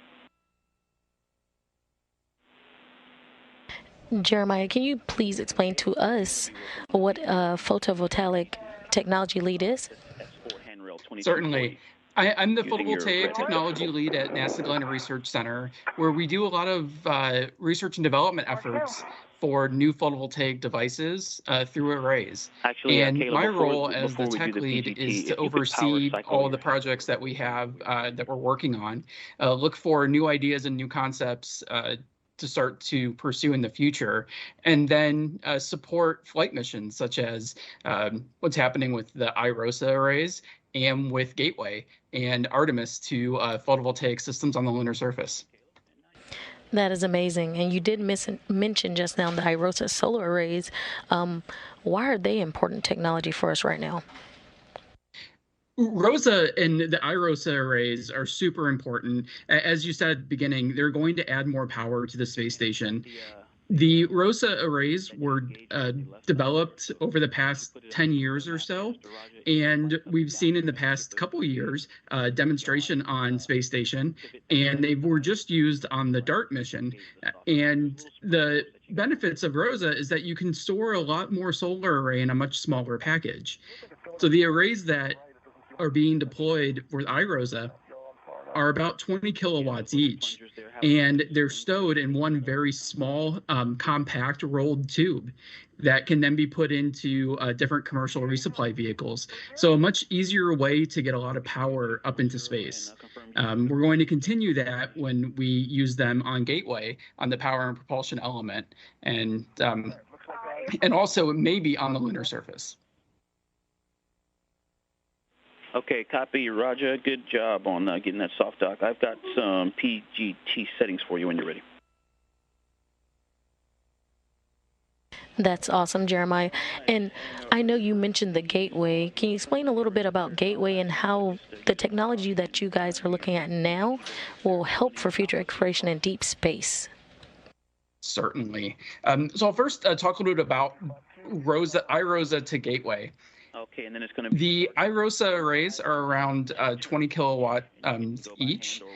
The arrays that are going to be on Gateway, on the power and propulsion element, are 30 kilowatts each. So a little bit larger, about 50% larger in size. And what's really unique and what's different between what's happening on Space Station and what's going to happen on Gateway is that when the power and propulsion element of Gateway is launched, those arrays will open autonomously. They'll open on their own. Currently, what people are seeing right now on Space Station is an adapter bracket is being installed, an installation bracket, and then later on, when those iROSA arrays make it up to Space Station, they will be deployed with support of the astronauts. For Gateway, they'll be deployed on their own and will provide power throughout that mission. The power and propulsion element is just one of the different components of Gateway. There's also going to be other modules that will attach to it. And while that's orbiting the moon, it's going to be a great stopping point and a stepping off point for astronauts to go to the lunar surface, to continue to do research on the moon, and then also eventually be able to be used to let us go further out, to go to Mars, and to continue to explore the solar system. And that's amazing. Thank you, Jeremiah, for your time this morning. That's Jeremiah McNett, the photovoltaic technology lead, going over some of the great work that these modification and iROSA arrays, solar arrays will help do on the International Space Station and our future with the Gateway. Thank you, Jeremiah. Thank you. 2 turns each, Thank you. 5 through 8. And with the same PGT settings and 2 turns on all 4 bolts, now we can drive M5 through 8 to torque a minimum of 3 additional turns. Driving all 3 torque, that's 3 additional turns. Start with M5.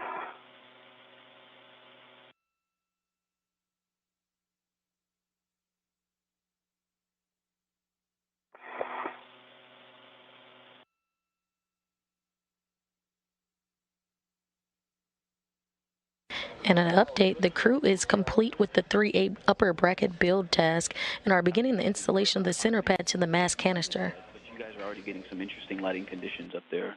Just do what you got to do.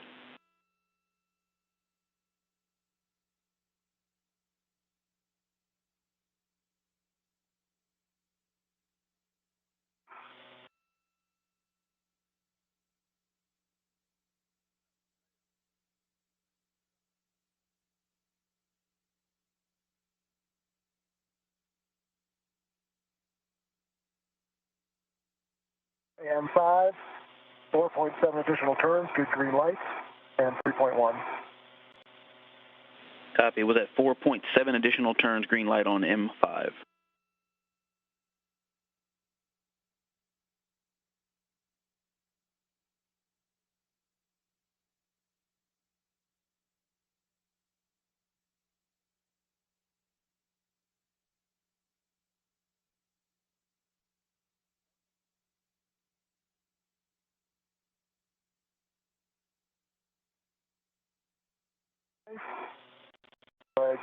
bag 5.3 turns on M8, give green light 3.6. Copy, 5.3 additional turns for 7.3 total green light on M8.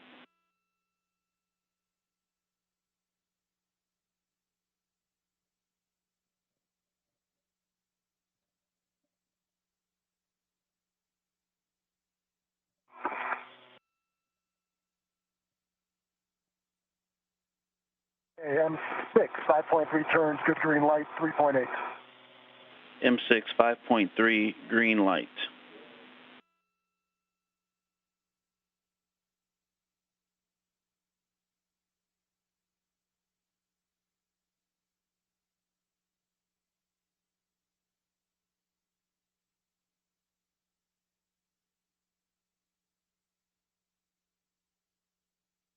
And M7, 5.1 turns, green light 3.7.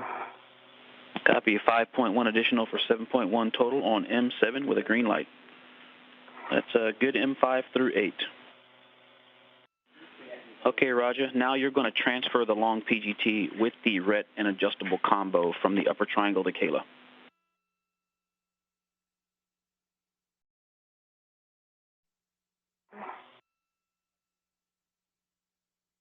Work on getting in position for that, Roger. And Kayla, you're going to stow that on your swing arm. Roger. Once you get control of it, I'll take the other side of the RET off.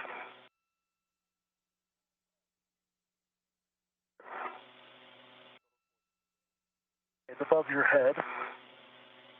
Trying to put the socket down in front of you. I got it. All right. Once you have a RET out, let me know and I'll let go of this one. I'm back.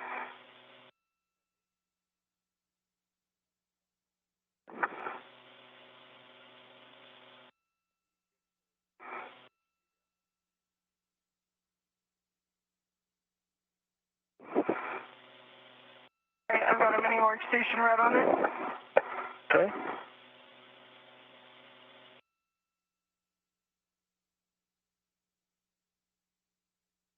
Coming back. Okay. It's back at the PGT. Okay. Got wound around the mounting bracket, right? So I'm just gonna work on undoing that. Roger that, Kayla. Take your time, and that's going on your swing arm. And Roger, you're going to release the mounting bracket RET when you're ready.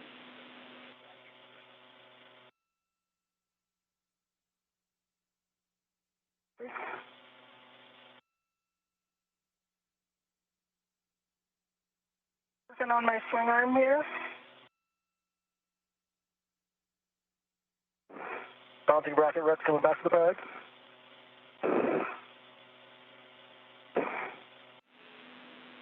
All right, Roger, and we're a minute block, and the MLI for the left and right upper strut is closed. And I believe we left that left upper strut MLI for you to do. I'm working on that right now. Both grounding fit pins are installed, and I'm just tightening the MLI now.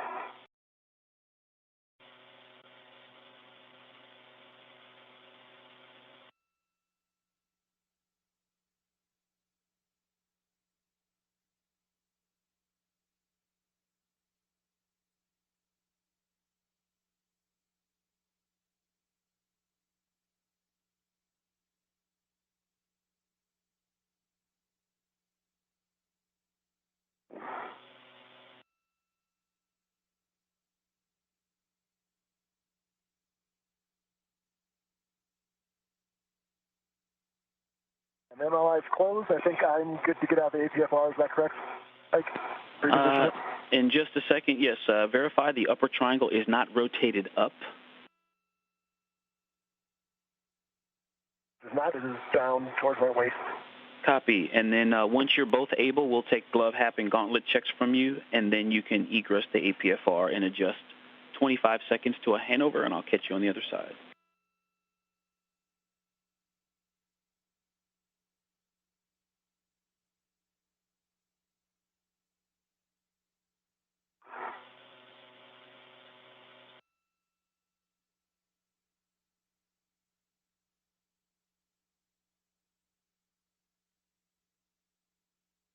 when I do this APFR egress pin, I may need your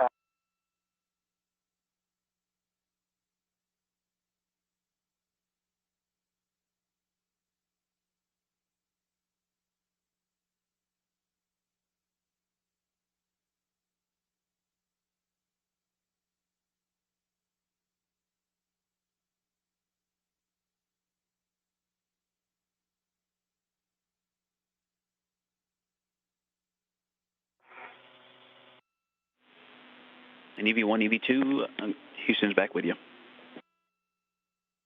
I got gloves, same as baseline with the exception of there's some new smudging. It looks like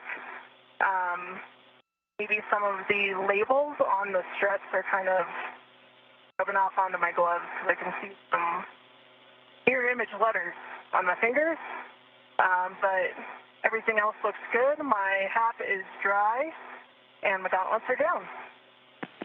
Copy, dry hat, good gauntlets.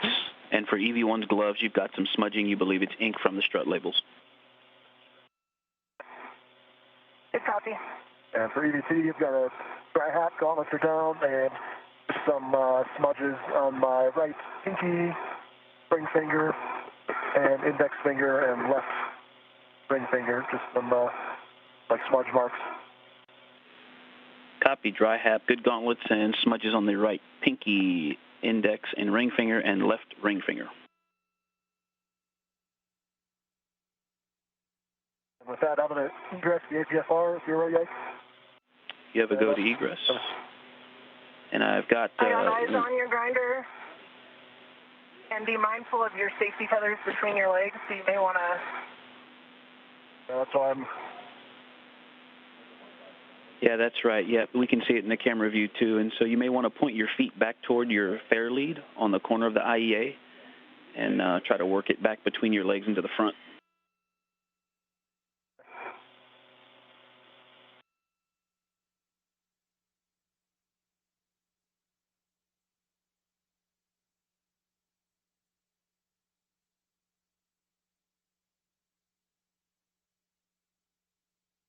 Move your heel outboard. I'll kick it back. Yep, there you go. Inboard. Yep, now it's back in front. Thanks. And it's kind of crossing over the right side of your body. Now 1 hour and 22 minutes into today's spacewalk, recapping some of the milestones today. I didn't know if you, I think normally you would have wanted to tether off your right side. Yep, let's go off my left. So far today, the crew has gotten to their work site, completed a 3A upper bracket build-out, and now has begun the installation of the center pad to the mass canister. They're currently doing a hap and glove check.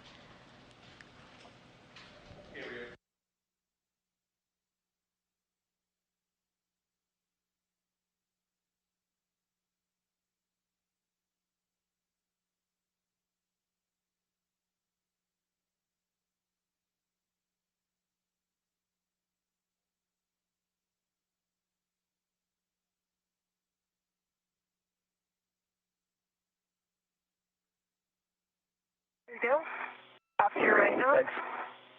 That should be good now.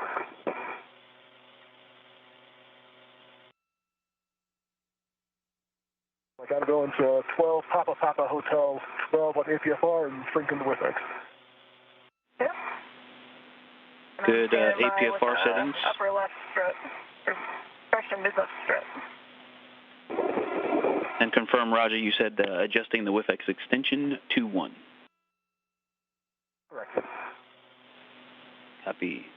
And then, hey, before you get back in the APFR, if you want to run a fair lead down to that outboard aft corner of the IEA, that's off to your right. That may also help keep your tether on config. Yeah, let me do that while I'm down there doing the APFR or the WIFX. Perfect. Good idea. And then last one, and I'll remind you before you get back in, if you want to loosen the friction on the ingress aid a little bit, that might help you tuck it away.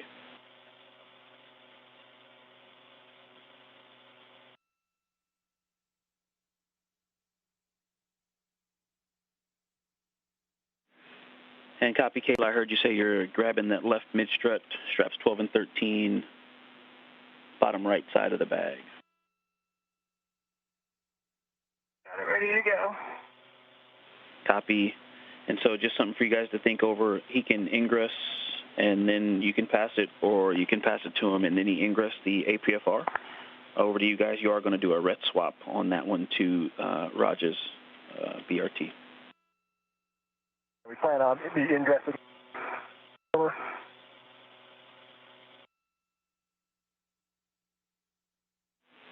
Copy. You said ingress before the handoff? Yeah.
Currently in an orbital nighttime, we see Chari and Baron using their helmet lights to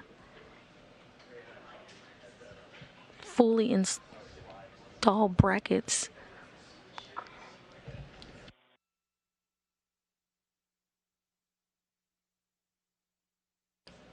Excuse me, we see Baron and Chari as they install the 3A center pad to the mass canister.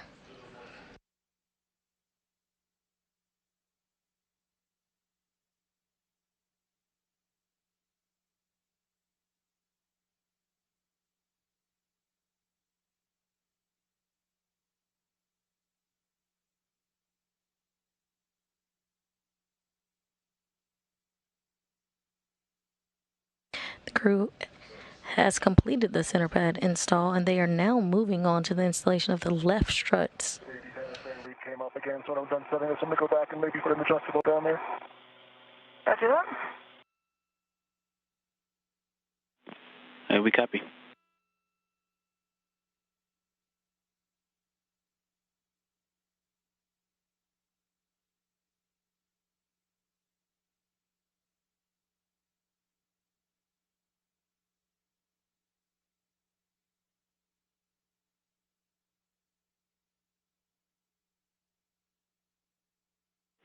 Yeah, I see you loosening the friction on the ingress aid. Yeah, just enough so that you can push it down and it'll stay where you leave it.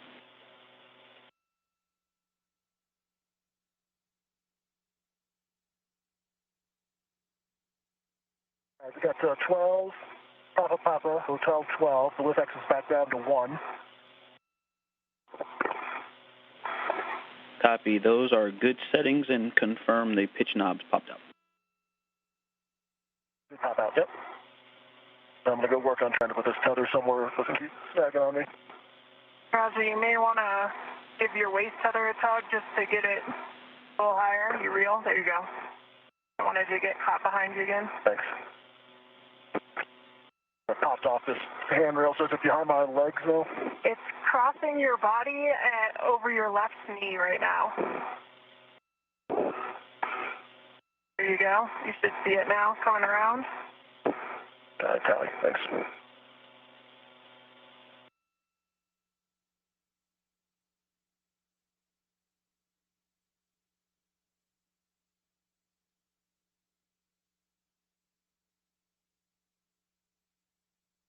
Time to pause here. I can go ahead and put an adjustable down with this fairly. If you like it, I love it. Yeah, sounds good.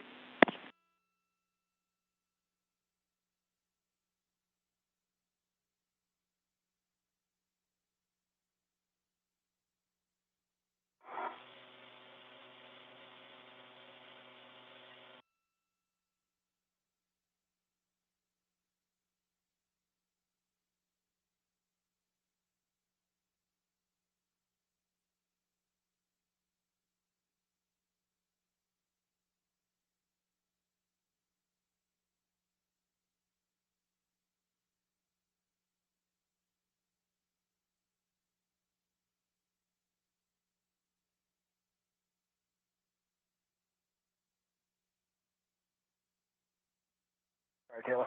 No problem. Worth the time.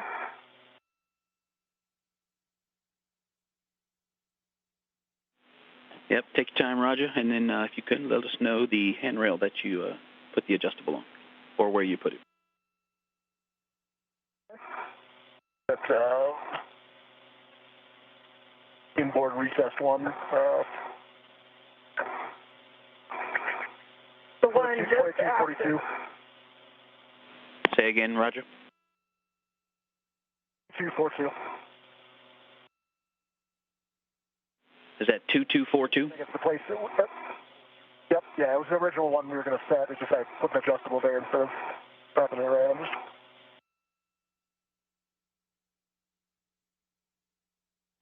Copy, yep, an adjustable on 2242.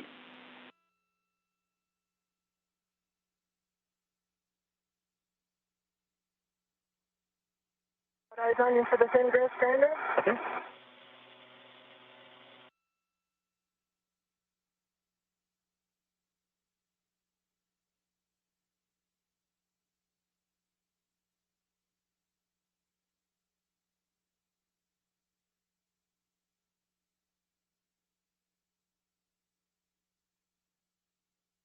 Watch that roll pedal. Thank you.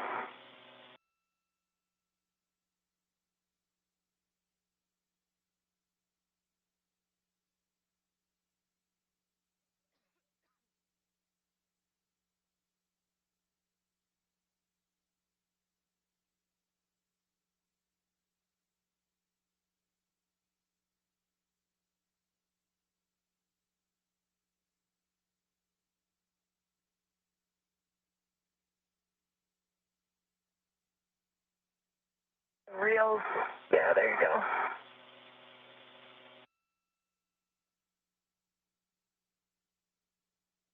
Around here. I think the roll changed on me, did it? Cool. Might be pushing the yaw pedal right now. There, it looks square again. Yeah, it's all okay. Yep. I'll make sure. Watch that yaw pedal.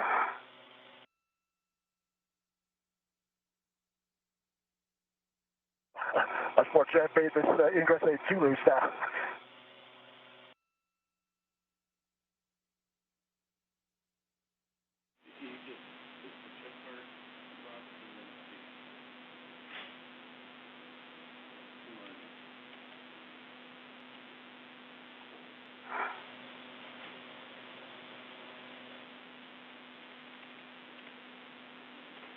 Yeah, Roger, and if you got to leave it rigid, that's fine. We'll just keep an eye on that BRT. Well, I'll definitely give you a hard time bending over before, so I don't want to dance that since this time I have to bend over for those bolts in MLI. Yep.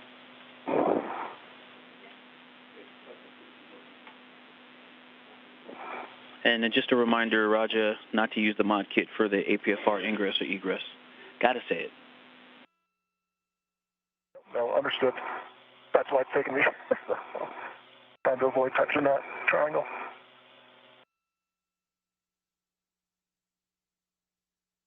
Let me tighten it a little bit more here. Way enough I can still move it.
think I'm in on the right.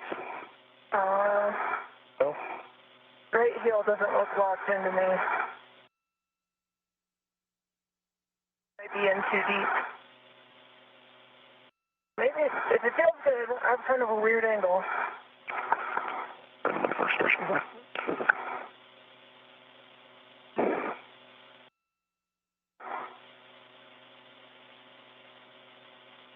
The left is in. Nope, you're right. The right's not quite in.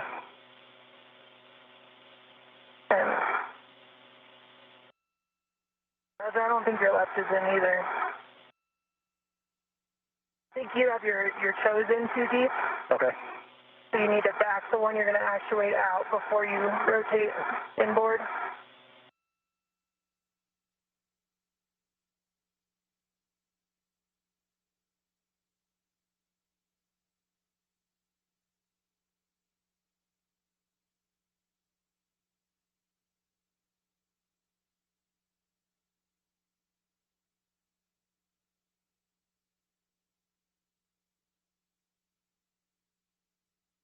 Maybe try wedging one toe and then working the other heel, and then circle back for the first one. Okay.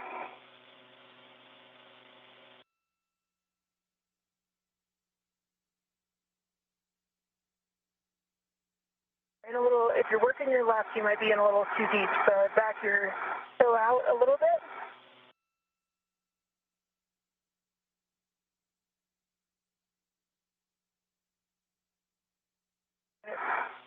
You're working your left foot right now? Yeah, I'm trying. Yeah, you're in too deep, so I would start again with your heel out and up. Okay, now there you go. Now rotate inboard. Further, till it drops down. Almost there. Rotate further inboard. And you might need to back your toe out. Now rotate in. Not quite.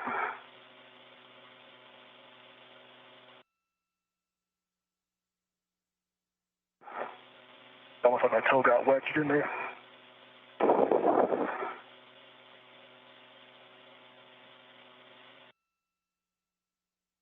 There you go.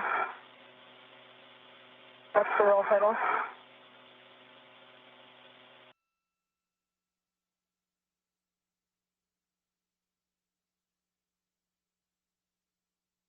I don't think anything's blocking you. I think your toes are going in too deep? Yeah, your toes are in too deep. So you need to keep your heel back, rotate your heel inboard so it drops down. Then come forward. And hey, Roger, one other thing that helps to keep your feet flat to the boot plate, it's tempting to lean forward and look at your toes, but actually squat down a little bit, put some bend in your knees, and even slightly lean back, just a tad.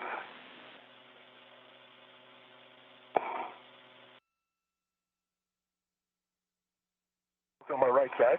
Okay.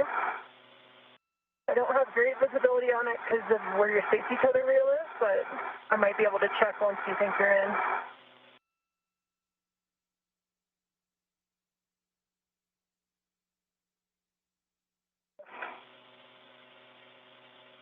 Okay, I think the left's in. That looks good, Grinder. Right, I think I'm in too deep. I agree.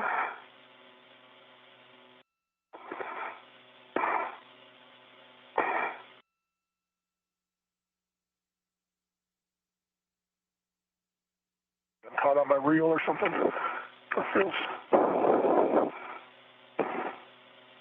If you want, you could kick your reel out to the right with your foot. I don't think it's in your way. Your safety tether's between your legs again. You'd have to sweep your foot, your right toe inboard and behind it. You've got to cross more toward your left if you want to capture it, or maybe pull on your waist tether.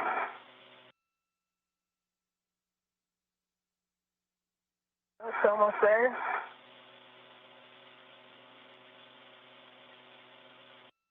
under the boot plate, it seems like. Yeah, you might be able to catch it with your right toe. If you move your toe towards your left foot. They're almost there. Yep, there. If you're just joining us, welcome to Mission Control Houston. We're bringing you live coverage today of the 247th spacewalk in support of the International Space Station assembly, maintenance, and upgrades. NASA astronauts Kayla Barron and Raja Chari have ventured outside the space station to assemble and install brackets and strut kits for upcoming solar array upgrades. I've got pressure on the tops of my feet, but I think I'm mistaken for the top of the suit. I think it's actually the BSI, but anyways. You're locked in now, though. All right. And then collapse. Nice work, Raja. All right. Yeah. All right. Way to stick with it.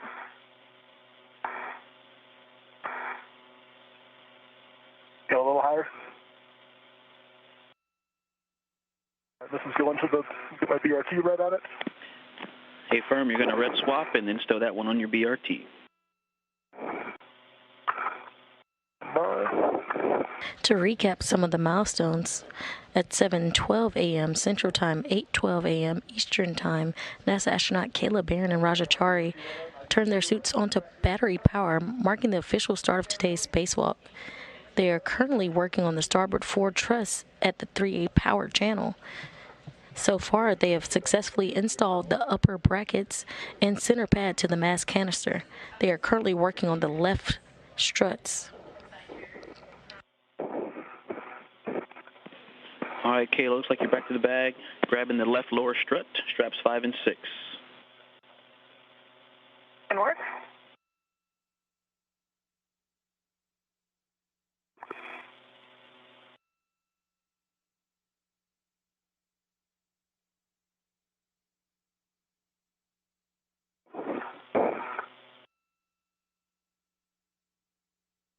Ready for the lower? And Raja, once you've got that mid-strut on your BRT and out of the way, tuck and, if you can, collapse that ingress aid. Already done. Copy. And now you're going to retrieve the left lower strut and pass that to Raja. And Raja, I've got my hands on the left lower. And you're going to ret to the handrail stanchion nearest the clevis end of the left lower strut. Yep, I've got that. It's the same stanchion that has the wire tie on it, and I've got control of it, and I've got my red on it. I'm going to release the bag rep. It's released. Okay.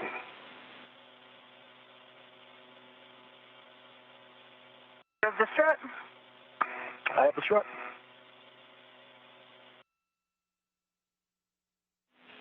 Okay, Kayla, you can translate to the Saab launch bracket at the base of the mass canister left side.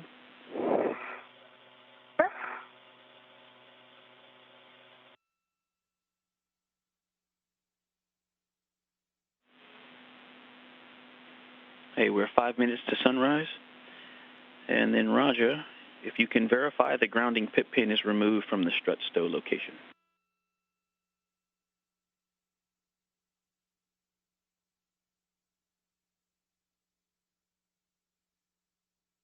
The pin is actually in, if you can see my camera, so you want that out, correct? So they need to put that into the mounting bracket. Hey, firm, we like it removed. It's removed now. Copy.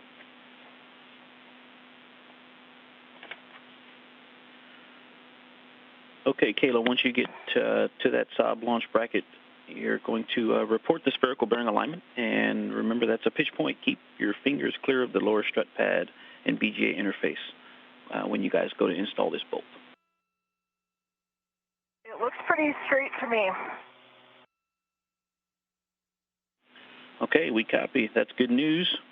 So now we're going to work together to install the left lower strut M21 to the Saab launch bracket. Hey, Roger, if you want to start working Coming towards you. Very nice. All right, we need to go zenith. And if you could push your end a tiny bit toward the mass canister. Good right there. Okay. A little more zenith. Okay. Maybe, yeah, that's good for now. Okay, Kayla, and you're going to hand start M21, 4 turns. And I've got PGT settings if you're ready.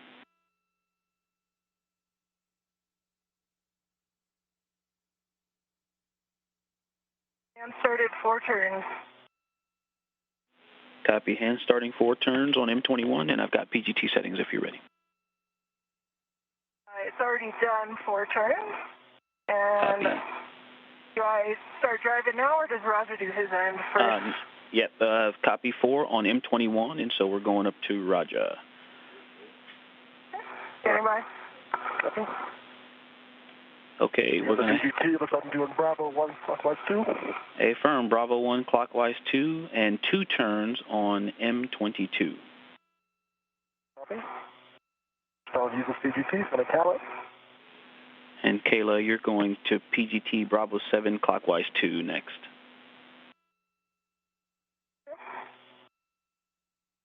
Bravo 7, clockwise 2 set. Okay, good count, 21.1 volts. Bravo 1, clockwise 2. Affirm, Bravo 1, clockwise 2 for Raja.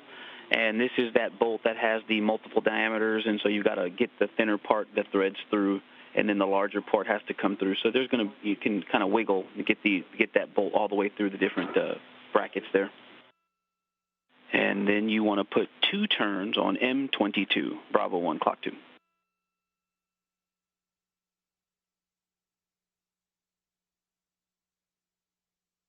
Okay, the thin black line is flush, here comes 2 turns.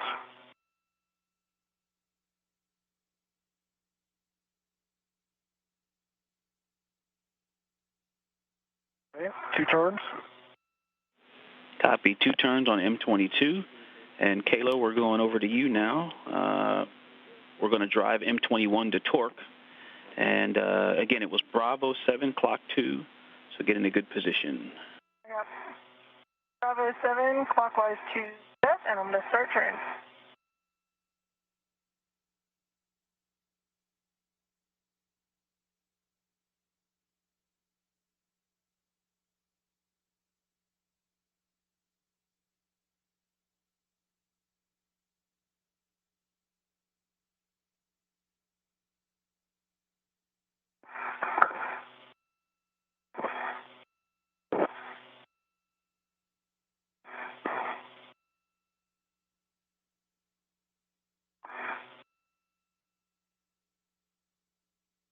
And I got a low torque, but I wasn't in a great body position at the end there, so I'd like to give it another go, if you agree.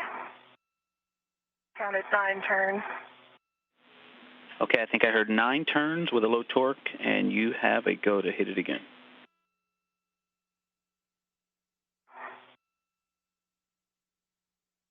And I got a green light, 25.4, and that was maybe half to 1 additional turn. And I'm going to get in a better position to tell you black line.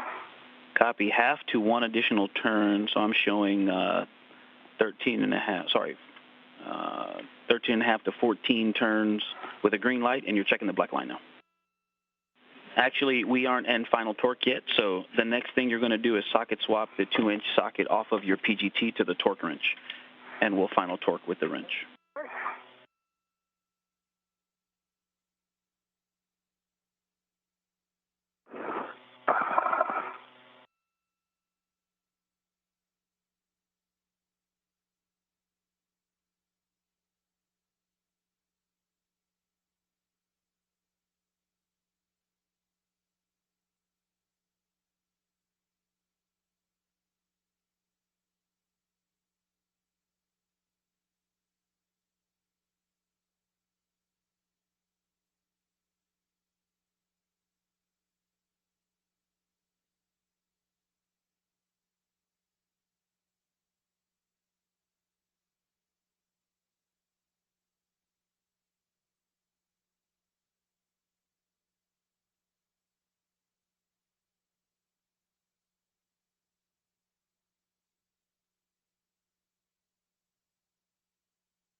Socket swap, good pull test.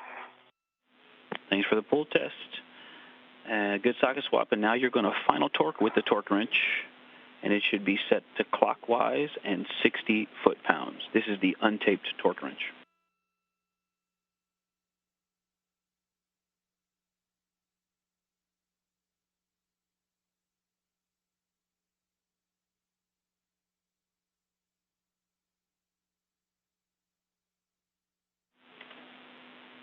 And we're looking for about one turn, and we want the torque wrench to break over twice.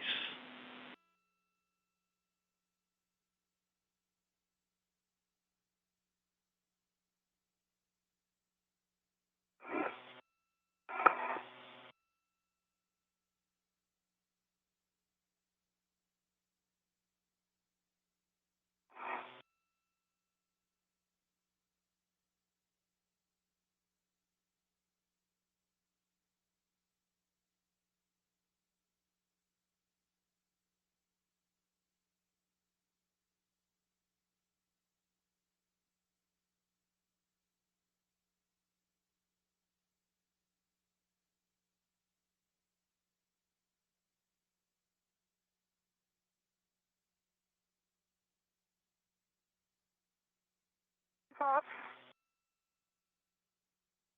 Black line looks parallel and flush.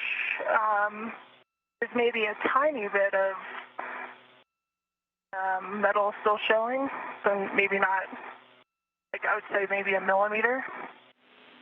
Okay, the black line is a millimeter. About a little over one additional turn. A little over one additional turn, and about a millimeter between the black line and the bolt cam. Okay, stand by, we're checking.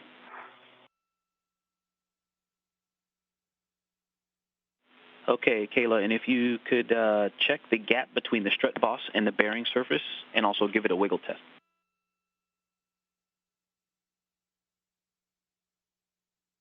Looks parallel with no gap, and good wiggle test, feels secure to me.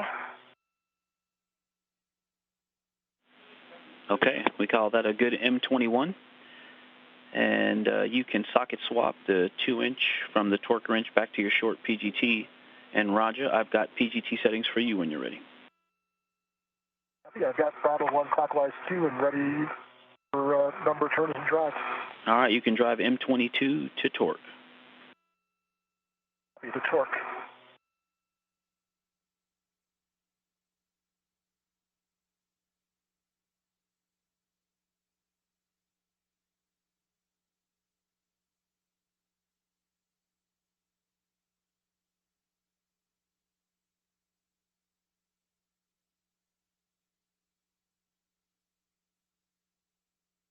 Hey, M22, I had 6.9 turns, good green light, 12.0, and black line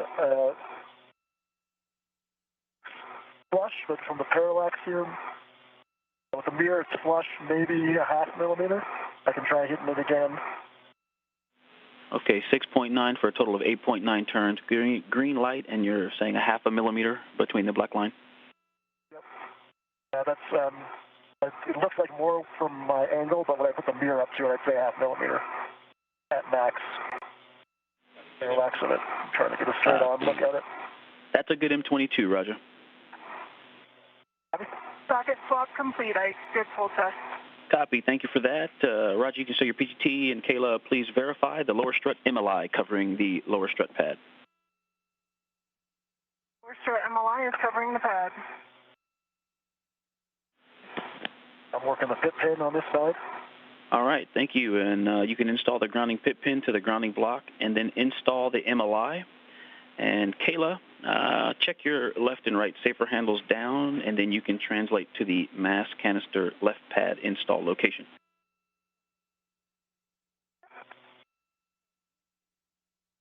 Okay, grounding pit pin is into the mounting brackets. And MLI is around the M22 bolt. Okay, sounds good, and you can release the ret. That's to the left lower strut. That's coming off the left lower struts.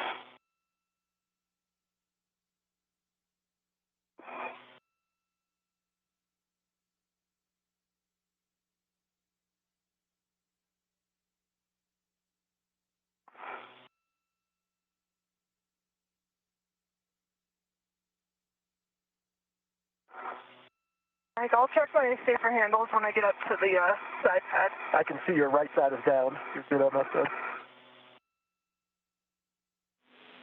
Thanks, Roger. Copy, Kayla.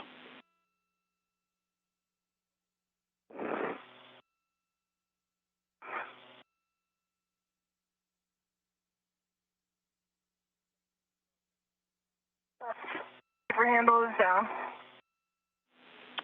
Thanks, Kayla. Left and right safer handles down. And Roger, when you have a free hand, you can grab that left mid-strut from your BRT.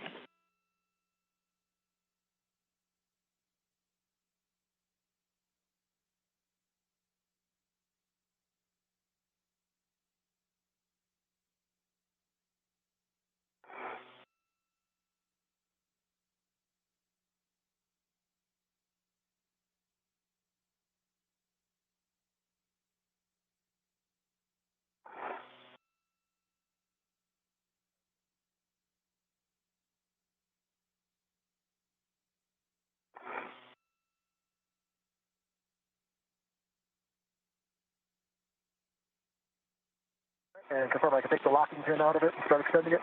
Okay, yeah, you can release the middle grounding pin from the lock position. It's opposite the handrail. And then you can extend the mid-strut with the side pad towards Kayla. I'm ready, Grinder. I got my BRT down.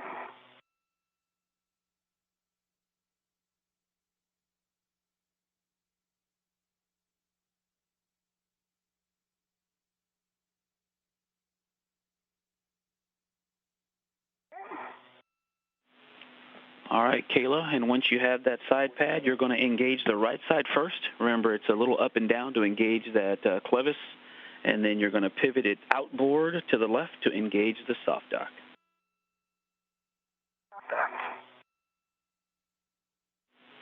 And again, friendly neighborhood Fairchild fasteners here, so use caution, and you can hand start bolts M1 through M4, 2 turns.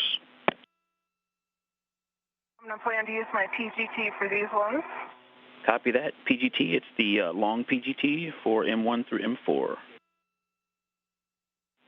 And then, Roger, over to you two on the sequence. But can I get settings for that, Ike? A-firm, Alpha 2, Clock 2, and we just go with the side pad first, and then we'll come back to Roger. So Alpha 2, Clock 2 for M1 through M4, 2 turns each. Okay. Are you holding this for me because I won't be able to reach it after you have it? I will be able to get to it. I'm just biased a little left for the bolts here, but I can move over there.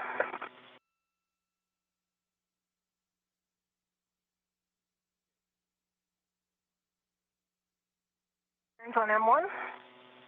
2 on 1.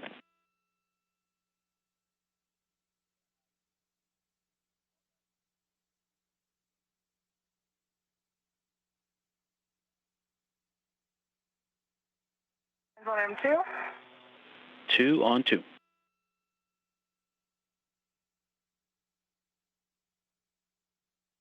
Turns on M3. 2 on M3.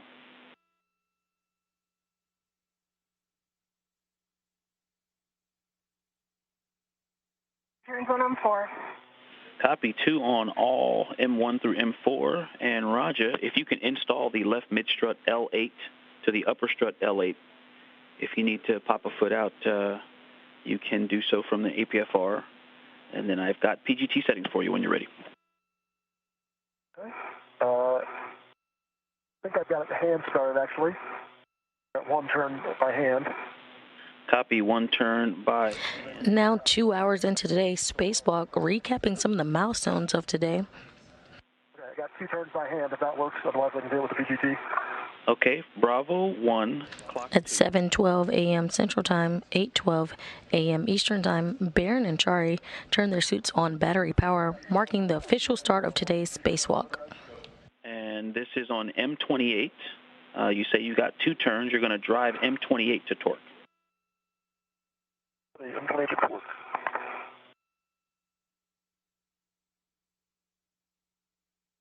Sorry, I got ahead of you there, Ike, but I was able to pop it through with my fingers and see the fastener come out the other side, so I didn't want to go my grip.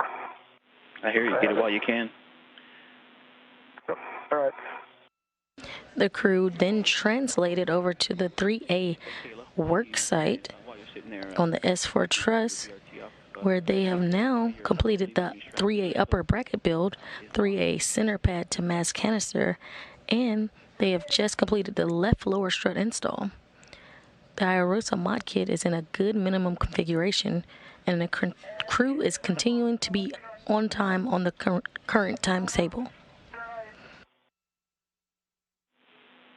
Copy. Thank you. Yeah, M28 had 6.7 turns on the PGT. Good green light, 11.8. 6.7. Copy. Black line flush. 6.7 after your two-hand start for 8.7 total turns. Black line flush on M28. Roger. You can stow your PGT. And Kayla, those same PGT settings we'll use to torque M1 through M4. Alpha 2, clock 2. She's doing that. I'm going to put the pit pin in up here. Alpha 2, clock 2 set. Copy, and you have a go to drive. Copy, M1 through 4 to torque. And Roger, you can install that grounding pit pin to the grounding block.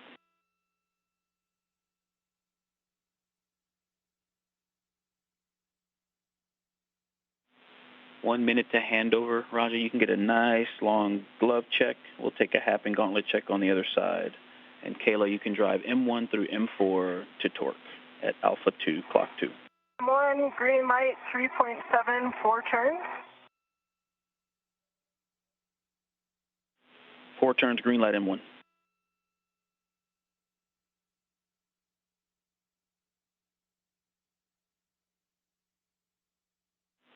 $30 seconds to hand over. Green light, 4 turns, 3.7 on the torque, M2. M2, 4 turns, green light.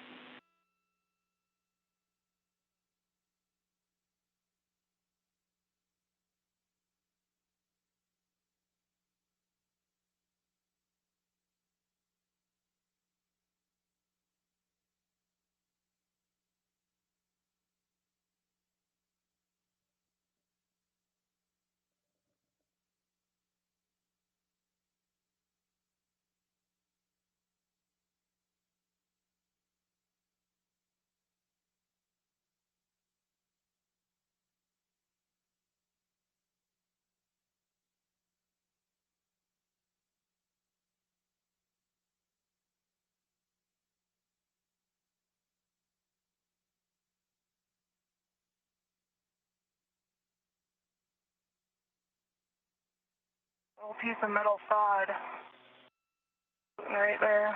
Okay, we're back with you, Kayla, and can you repeat that call? I see it. Yeah, so M3 and M4 are both driven to torque with a green light. 5 turns on M3, 4 on M4.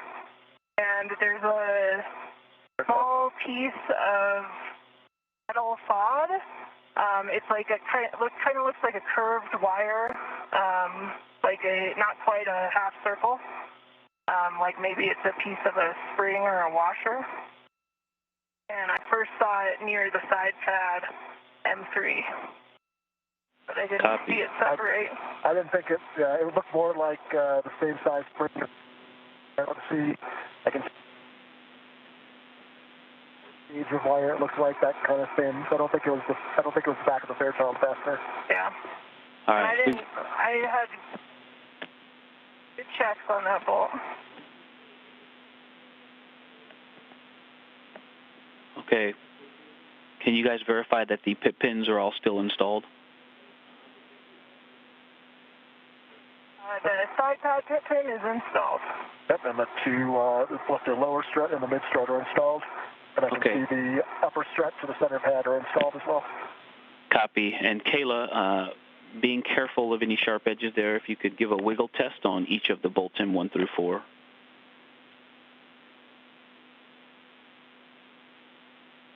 They're recessed, so it's a little bit hard to get my fingers in there, but they do look flush.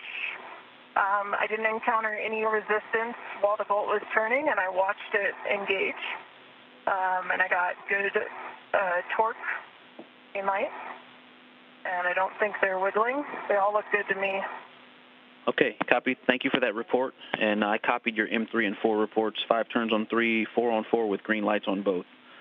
And you said a small half circle-ish piece of FOD looks like a curved wire or maybe a part of a spring, and you saw it initially near M3.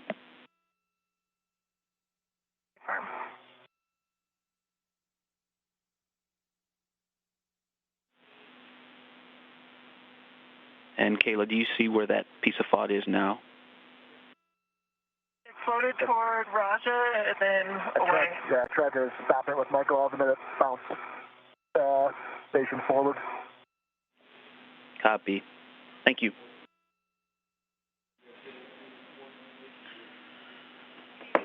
All right, that's a good M3 and M4, good side pad install. Kayla, you can stow your PGT, and if you can reach it, you can release CV2's ret from the left mid strut.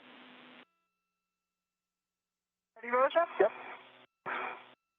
That's released. My PGT is stowed. Okay, copy. And the mid-strut tip pins installed. Thanks for that, Roger. And we'll take that glove hap and gauntlet check from you. And Kayla, you can verify the pip pin and the MLI are installed over the side pad. Verified, installed. My gauntlets are down. Still have a dry hap, and the only other new smudge is on my left. It's on a small little smudge. May have been notified, but no other new. Copy left thumb smudge for EV2.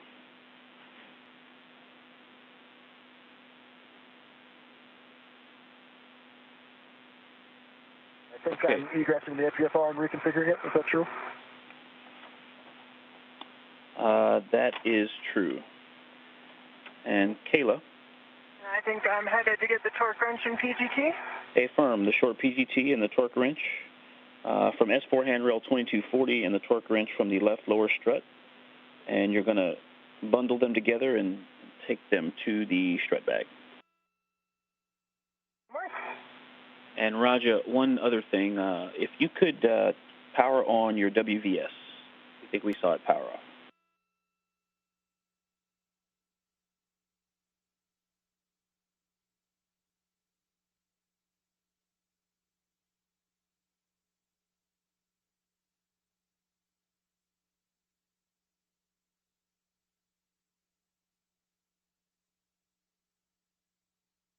Okay.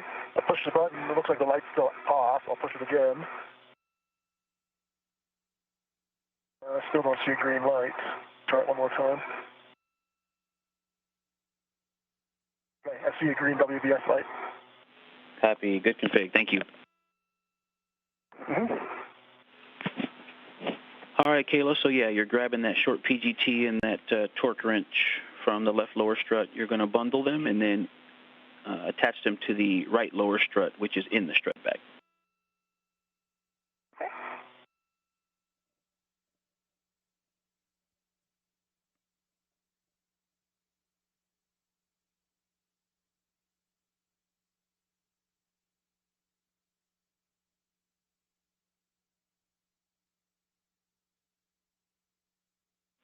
Okay, Roger, and I've got APFR settings for you if you need them.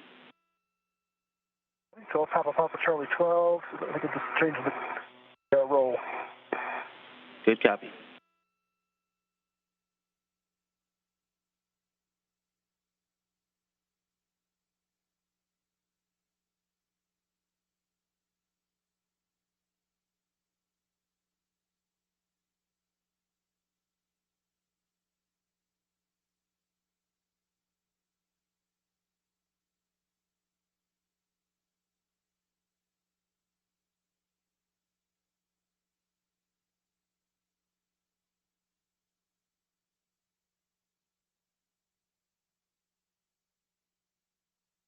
Your helmet's just right above the APFR. Okay. You're fine, just so you know.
The crew is now complete with the left struts and are moving on to the right struts for the 3A installation.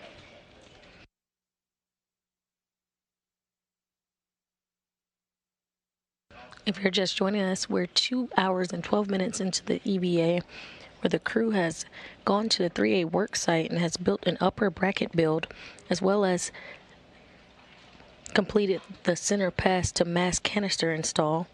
And we have now completed the left struts and now on to the right for the 3A power channel.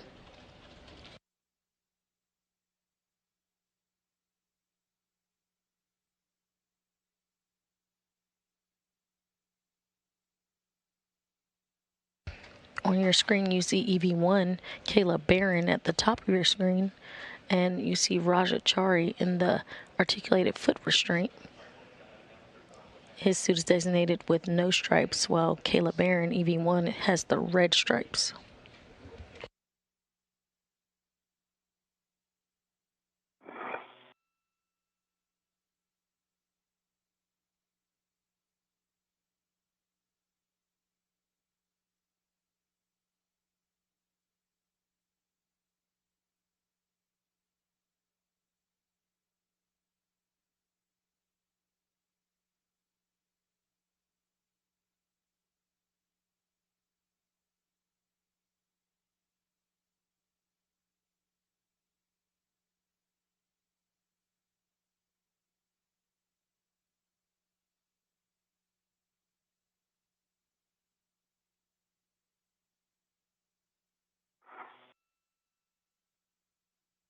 Can you tell if I'm in, Kayla, or am I in too deep? I can't get my heels up, so I think I'm in. Stand by a minute, Grinder. Yeah, no problem. No rush.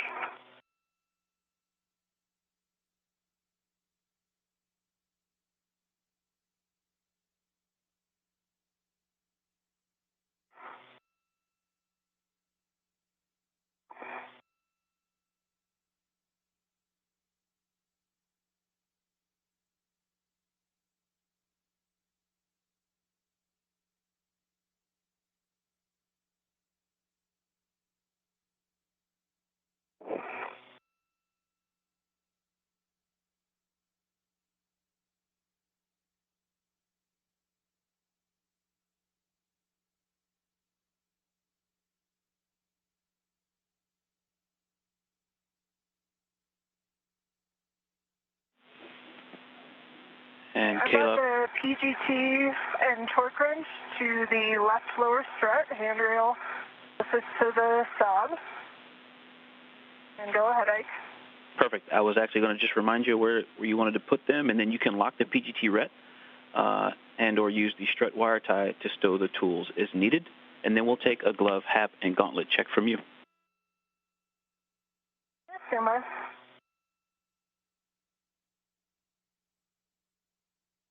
Got the ret locked, and I've got the torque wrench kind of under the wire tie. My gauntlets are down. Cap is dry. And checking out my gloves now. Dry, hap, good gauntlets. Copy.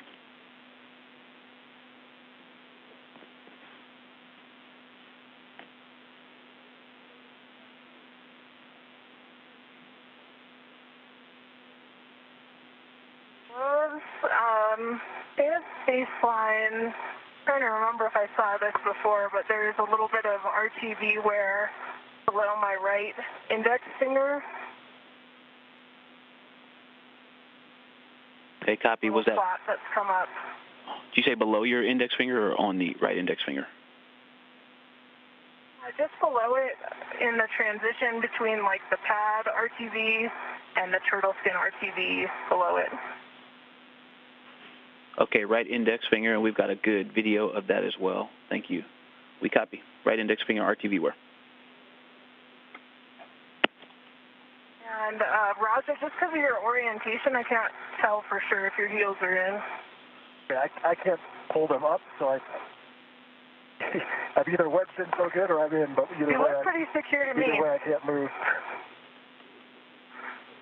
What I can tell, you look like you're in. Okay, Kayla, you're going to retrieve the right mid-strut. That's backstraps 9 and 10 to transfer to Roger. And he's obviously a little farther away, so you're going to have to work together to get that handoff. More of a blind handoff when we get those. Yep.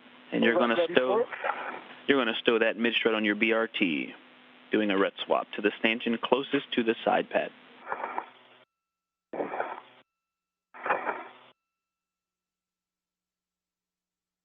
Roger, do you feel like you can lean a little to your left? I can, yep. I may have to, let's see how far we get here. I can get to about, it's kind of oscillatory, like I come that way and then the momentum swings, so I come back the other direction. Without grabbing onto the mounting bracket, I can't hold myself too far that direction. And up onto the triangle here. I can see it coming towards me. Wish I was taller. Actually, taller may not help in this situation. Got it? I've got fingers on it. Okay, I've got contact. I've got control. Let me get a red on it, and then I'll send it back towards you to get the red off. Nice job. And you want to ret to the stanchion closest to the side pad. There's me. And Roger, it looks to me like you can probably reach the bagret, and that might be easier if you feel like you can get it with your left hand. Yep, I can do that.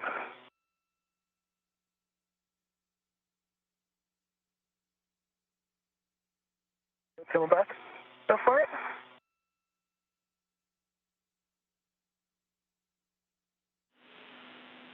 All right, nice job. Now, Kayla, you're going to retrieve the right lower strut to pass off to Roger when he's got a free hand. You're going to pass him the, you want the clevis bolt toward EV2.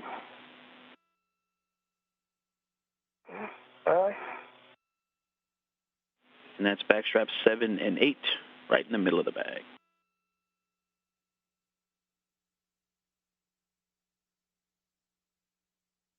How are we doing relative to timeline, Ike?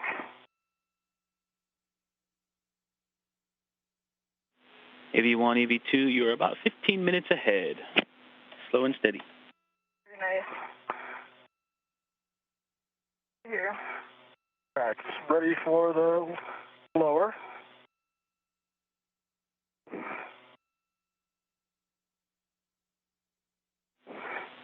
And Roger, you're going to ret to the handrail stanchion closest to the clevis end of the right lower strut.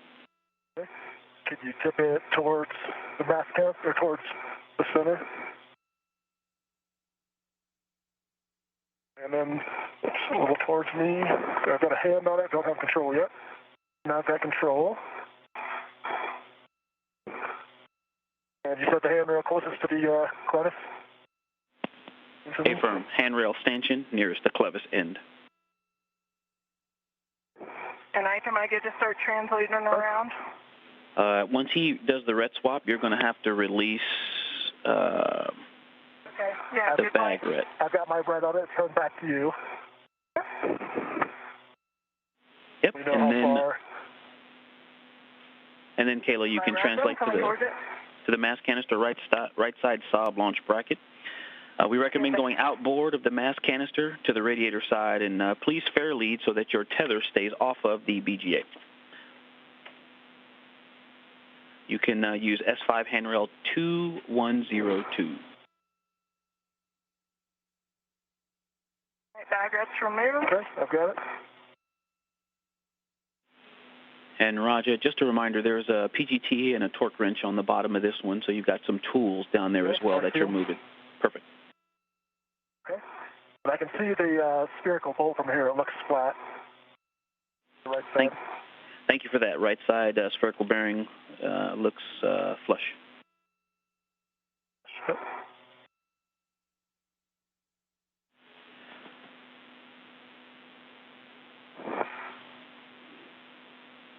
And then, Kayla, you're headed over to the right side sob bolt, and same warning, watch out for the pinch point there. And could you say again the handrail you want me to fair lead on? Recommendation is S5 handrail 2102. But the important thing is just if you keep your safety tether cable off of the BGA, there's quite a few options to do that.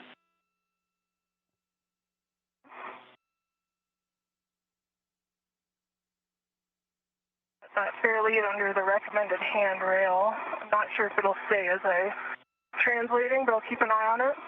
And if it comes out, I will de-fairlead it.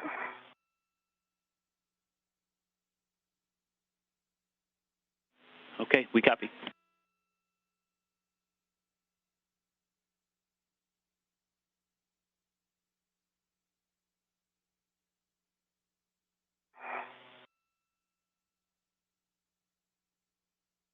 It stayed in place. Good words, thanks.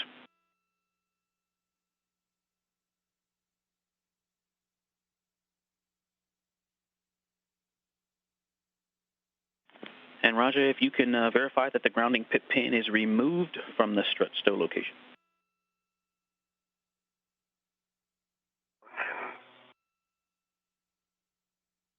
It is removed. Copy.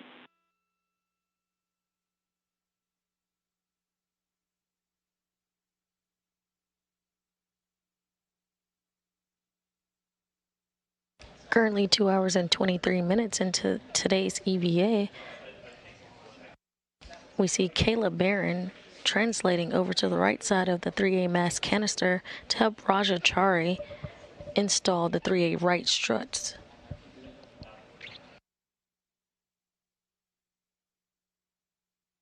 All right, I'm just going to adjust my cooling real quick, Roger. Yeah, no problem.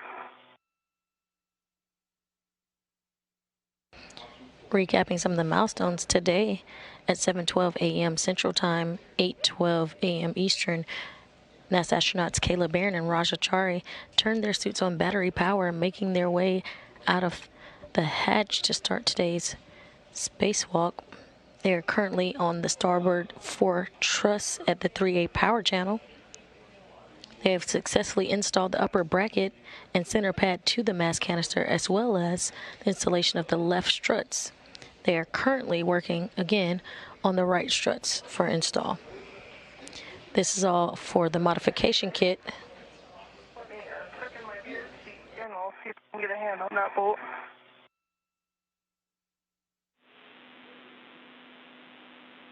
Sounds good. Yep, then you're going to work together to install the right lower strut M19 to the Saab launch bracket. This install will be for future IROSA or ISS rollout solar array upgrades. And we want to. Yep, I'll hold it there. And we're going to start with 4 turns. I've got PGT settings if you want them.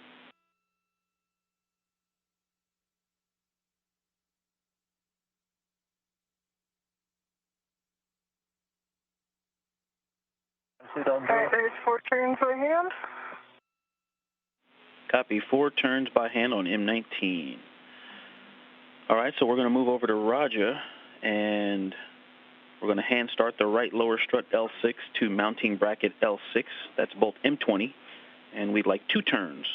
I have PGT settings if you need them. 2 turns. Affirm. If I can get it through the yeah, and you've got some Sharpie marks there to kind of show you where the bracket should align, but it again is one of those multiple diameter bolts, so you got to get that wider shaft through multiple pieces of that bracket. And then 2 turns. 2 turns by hand. Copy. 2 on M20. And Kayla, now we're going to drive M19. I've got PGT settings. Ready? Okay, you're going to do Bravo 7 clock 2 on the short PGT. Bravo 7 clockwise 2 is set. Okay, we're going to torque M19, expecting a minimum of 10 more additional turns. I'd adjust my body position here once I see where the PGT is. Starting turns. Good readback. Bravo 7 clock 2.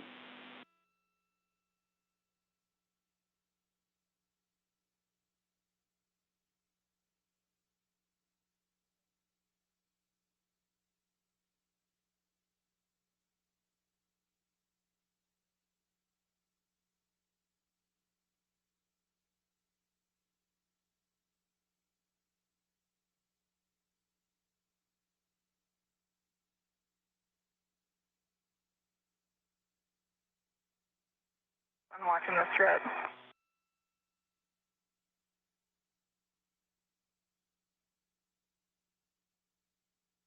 And I'm experiencing a little bit of running torque, but it might be the angle I'm holding the PGT at. I'm going to double check that I'm right on here.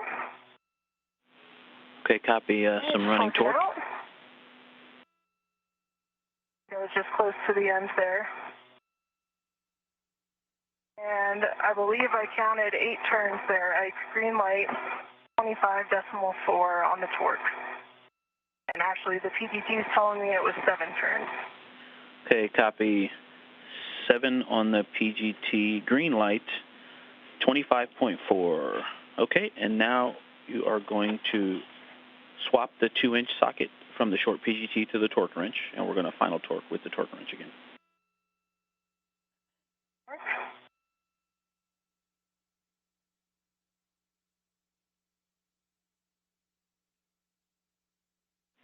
All right, and I'm showing 11 turns total, so we may expect more turns on the torque wrench. But we're looking for, again, breaking it over twice.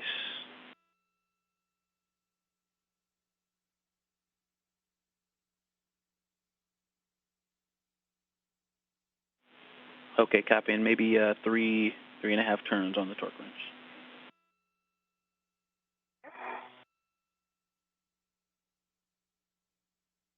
Rocket swap complete with a good pull test. Okay, thank you for that. And with the torque wrench, clockwise 60 foot-pounds. We're going to final torque, give us the turns, and looking for that wrench to break over twice. Just so the PGT is not flying around, I'm going to have an independent right now for the torque wrench, and I'm going to remove the adjustable between them. Okay, copy. You've reattached the PGT, and you're going to disconnect the torque wrench and the PGT reds.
Working on this upper grounding dip pin while she's doing that, just as I said, an odd angle, so I'm still struggling to try to get into the grounding block.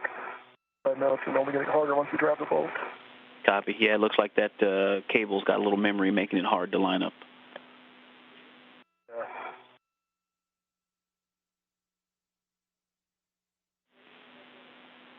And you can go in from the other side, that other hole. As long as they both are in the grounding block, that's a good config. Yeah, this one that's facing towards me, I'm saving for the mid-strut, because I think that's even harder to get around the corner with. Okay, copy. Looks like that one you got a good start on it. I was going the wrong way on the torque wrench, not doing myself any favors there. And double check that it was going clockwise. Okay, and about how many turns, Kayla? I did 32 throws of the torque wrench, and it was about an eighth of a turn per throw. Okay, so we copy about 4 turns counterclockwise, and now we've reset it to clockwise. So we're looking at maybe 7 or more turns.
Hey, Kayla, Ike, back with you. Sorry about that, not giving you a heads up about the handover. Still working the torque wrench.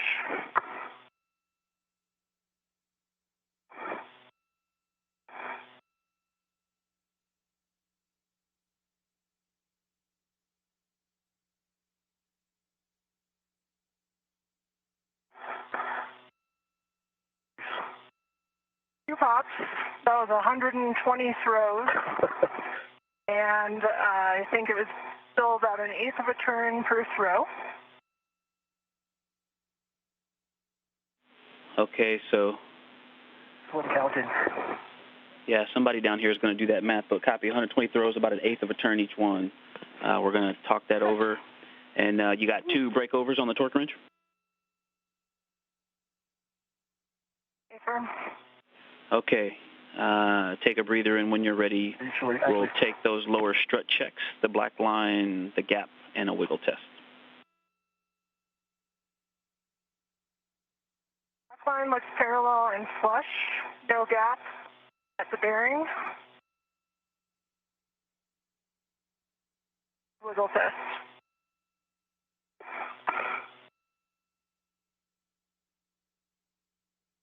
I just heard wiggle test. Kayla, confirm a good wiggle test? Good wiggle test. Copy, good wiggle test. That's a good M19. Nice work there. Take a breather, and you can leave the short PGT and the torque wrench on the right lower strut handrail. And when you're ready, verify that MLI covering the lower strut pad. Roger, I've got PGT settings for you when you're ready. Covering.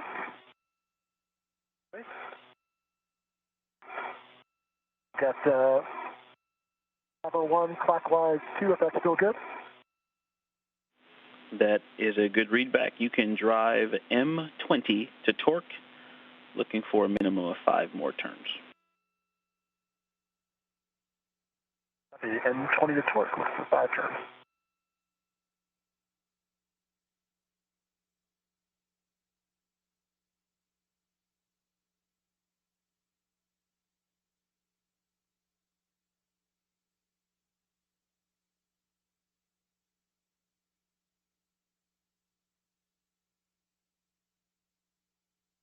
Can I go to head up toward the side pad? We'll take a glove, hat, and gauntlet check, and then you do have a go to translate to the mass canister right side pad install location. Got a low torque light, 7.8 with 4 turns. You want to hit it again? I think it's a better body position here. 4 additional for 6 total, and a low torque light. Yeah, again. Hit it again, please.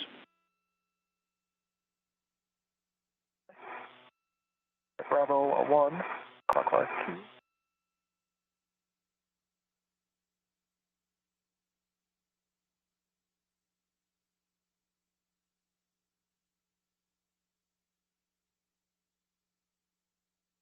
And Kayla, for you, we recommend... Glove, same as last report. Okay, dry hat, good gloves. Gauntlets down. And good gauntlets. And we recommend you go outboard 1 handrail to 2123 and then transfer to the mass canister handrail. Go ahead, Roger. Got a quarter turn, good green light, 11.8. Back line is maybe a half millimeter from being flush. And for total turns, it was probably closer to 2.5 when I did the initial hand start in retrospect versus 2. If that helps with you, anything. Copy. Initial hand start was closer to 2.5. You got 4 additional, and then you got 1 more quarter turn. So I'm showing, again, somebody's going to do that funny math. It's 6.5 plus turns with a good green light, and the black line is a half a millimeter. Good M20, good M20. You can stow your PGT and release that right lower strut ret.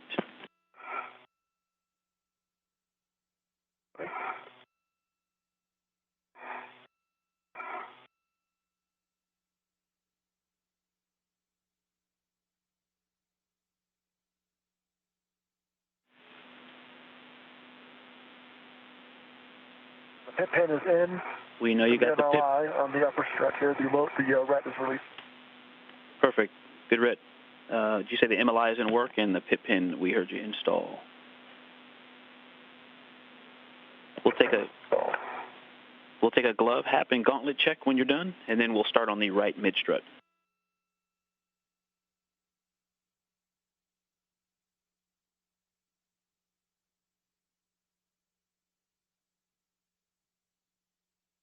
I've got dry hat, gauntlets are down, and no change on the gloves.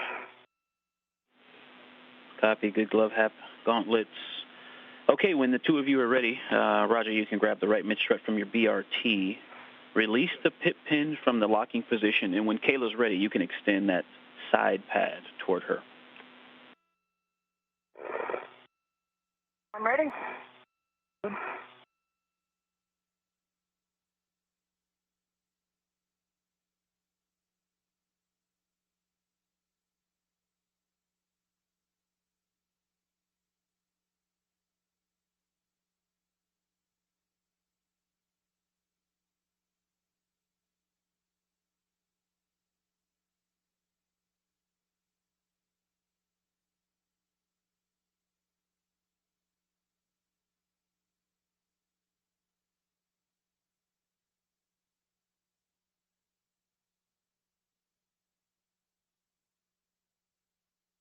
iPad.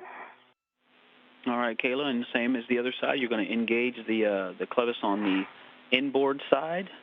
As toward the top of your head, you're going to have to go a little side to side, which is station up and down to get those teeth engaged, and then you'll pivot it toward your feet, station outboard to engage the soft dock. Very nice. It is soft dock. And when you're ready, you can either hand start or use the PGT, the long PGT, to put 2 turns on M9 through 12. I'll use the PGT, and I'm ready for setting. Alpha 2, clock 2.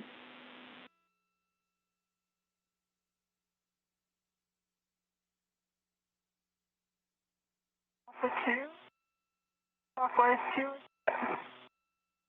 And 2 turns on M9 through 12.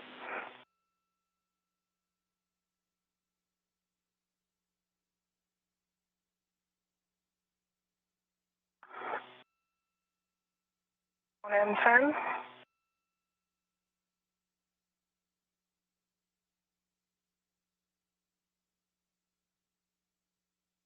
I'm going to adjust my body position a little bit here. Okay, copy that. And did you get 2 turns on one of the bolts? M10. 2 on 10.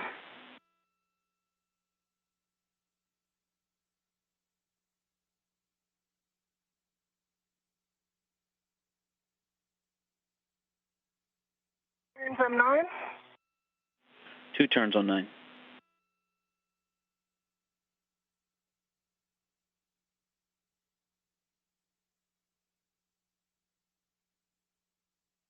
Turns M12.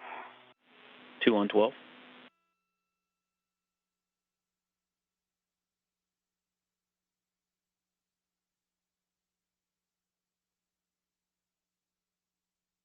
Turns M11. Copy. 2 on 11. That's 2 on M9 through 12. Roger, over to you. We're going to install the mid-strut L7 to upper strut L7. Maneuver in the APFR as required, and I've got PGT settings for you when you're ready. I'm looking at M24 bolt. Is that going into L7? That is it, M24, and you're going to drive M24 to torque with Bravo 1, clock 2. I can hand start it if that works. Over to you. I'm going to hand start it just to keep it in as soon as I got it started. Sounds good.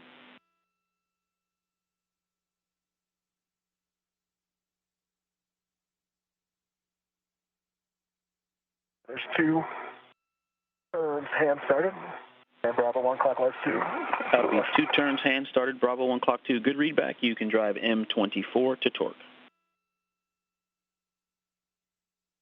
Copy.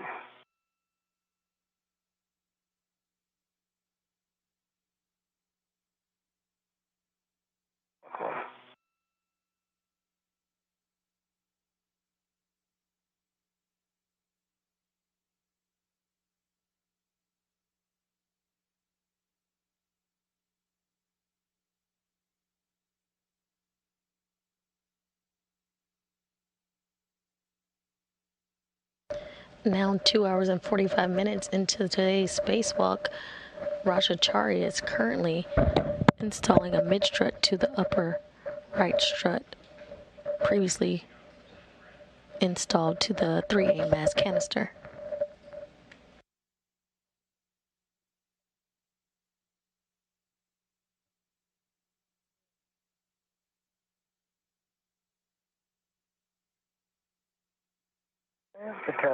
Looks like 4.5 turns. I had a low torque, so I can hit it again. Red light looks flush, black line. Copy. You can hit it again, 4.5 for a total of 6.5 with a low torque. Go to hit it again.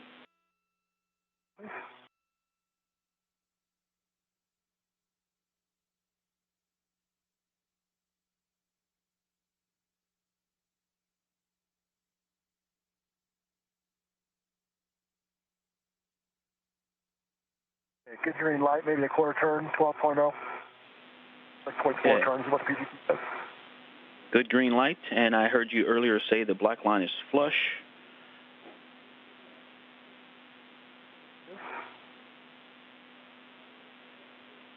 All right, it's a good M24. You can stow your PGT.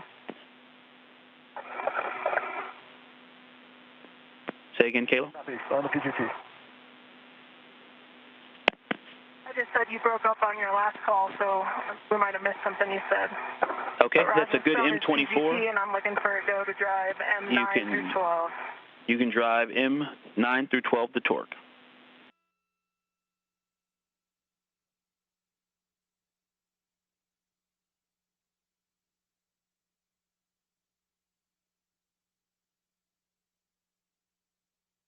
M9, 4 turns, torque 3.7 with a green light. Green light, 4 turns on M9.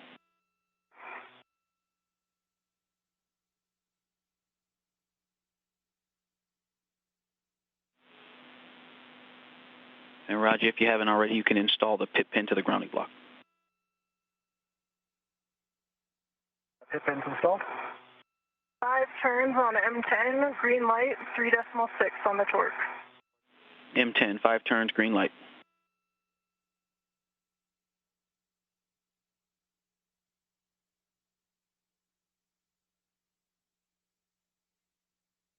And the MLI is installed as well, that I can reach.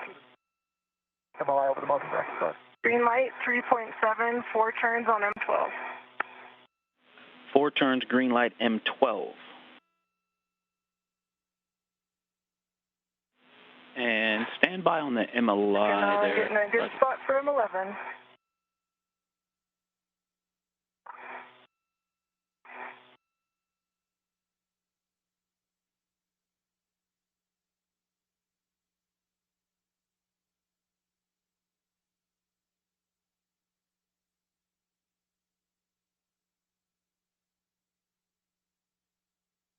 About 4.5 turns on M11, 3.7 on the torque, green light. Copy, M11, 4.5 turns, green light. We're 3.5 minutes to sunset.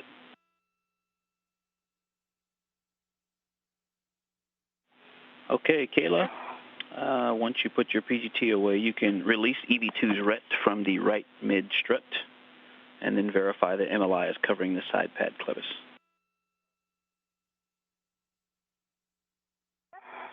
MLI is covering the side pad clevis, the pit pin's in place, and in work on Roger's RET. Copy.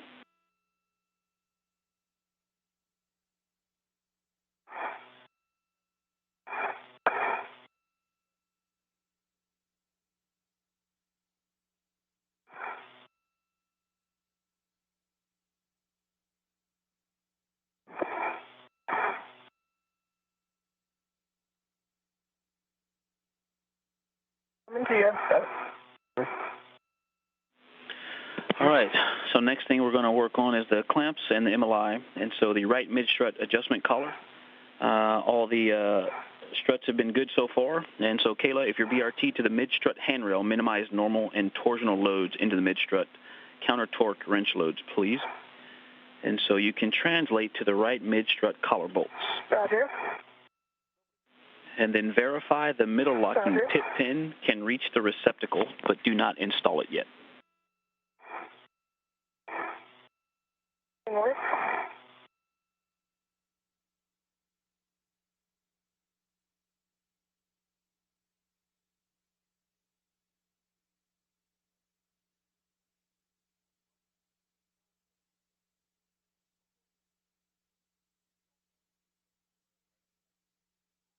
It is tight, but it can get there, I think.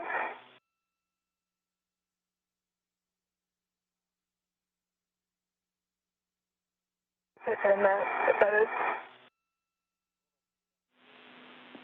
All right, thanks, Kayla. And so I've got PGT settings, and we're going to drive collar bolts M25 and 26.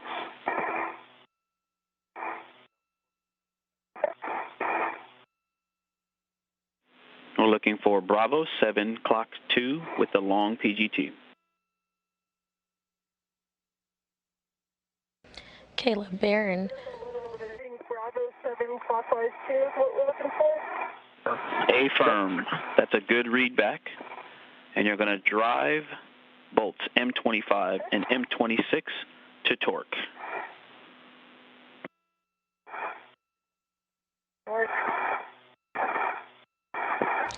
NASA astronaut Kayla Barron currently being seen on screen with a PT designated EV1 with the red stripe.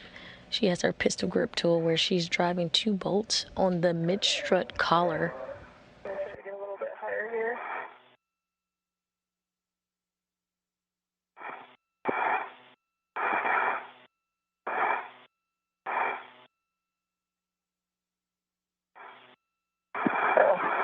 And Kayla, just a reminder, we do have that shorter socket if that would help for reach as an option.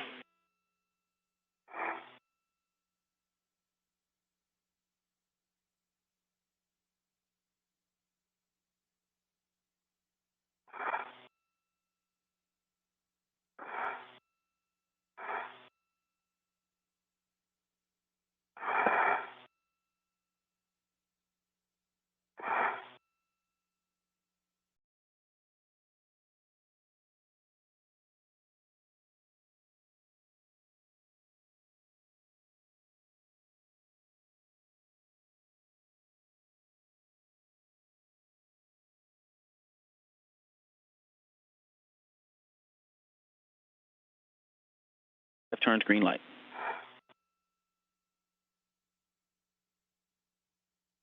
Now on M26.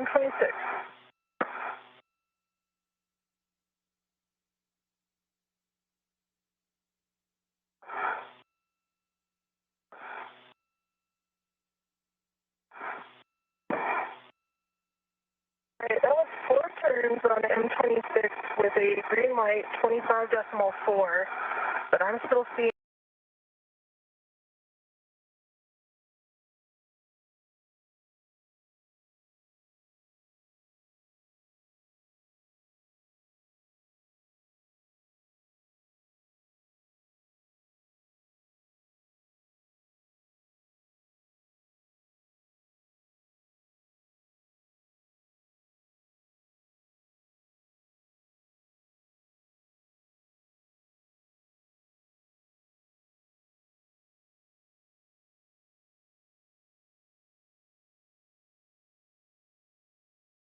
It to ratchet clockwise.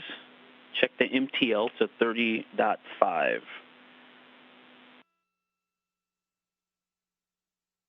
I'm in ratchet clockwise and MTL is in 30.5.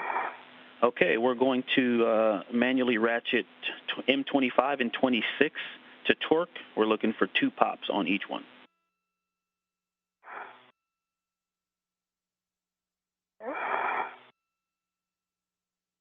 Figure out my best body position here. Copy. It is, and you know, holding the very top over the display with one hand and the bottom underneath the battery is one great position, and you can also counter the torque doing that if you're able to reach it that way. We are 1:45 from a handover.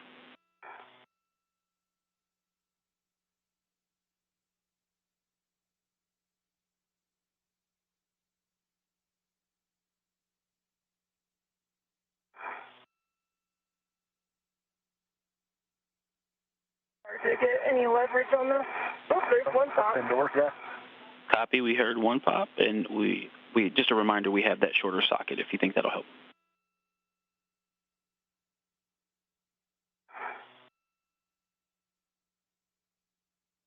Pops. Two good pops.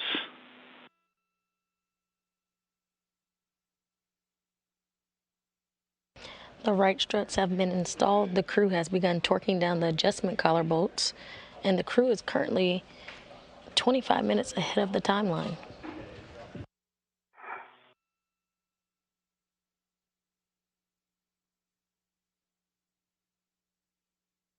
Quite on the phone.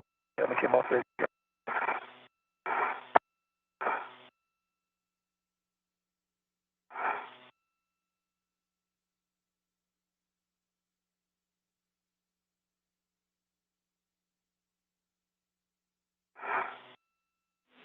And Roger, Ike, did you call? No, just talking to Kayla.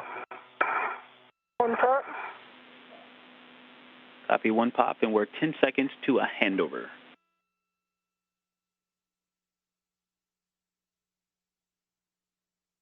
Two pops. Done. Copy, two pops, 25 to 26.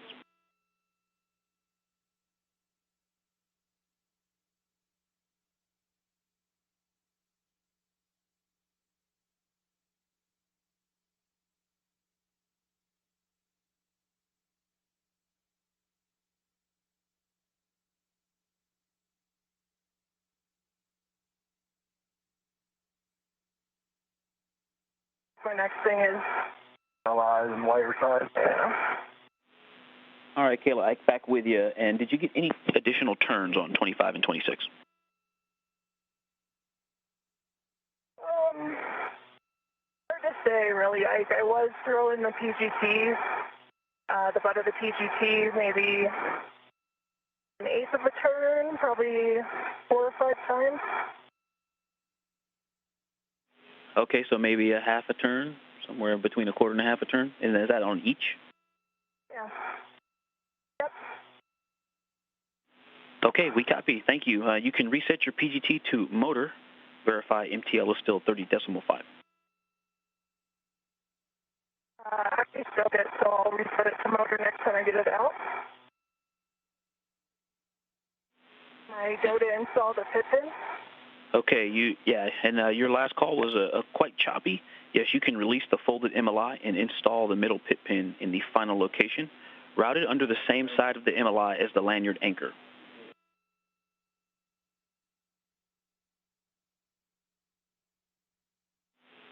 And Roger, now that the right collar bolts are driven to torque, you can close the mid-strut mounting bracket MLI.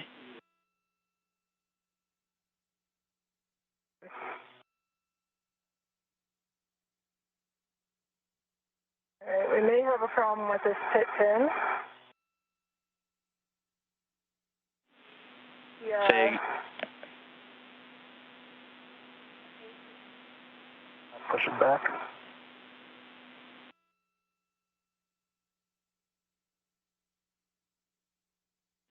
and it should actuate pushing or pulling. Go ahead. What's happened, Ike, is I think the washer and grounding washer has like pushed too far, like it's overextended, so I think that it should be above the ball bearing, like all of those pieces. It's below the ball bearing right now. Is that how it should be? Oh, they're starting to move. Ooh. Oh, and it just came apart. Yeah, we agree with your assessment that it should be above. Stand by.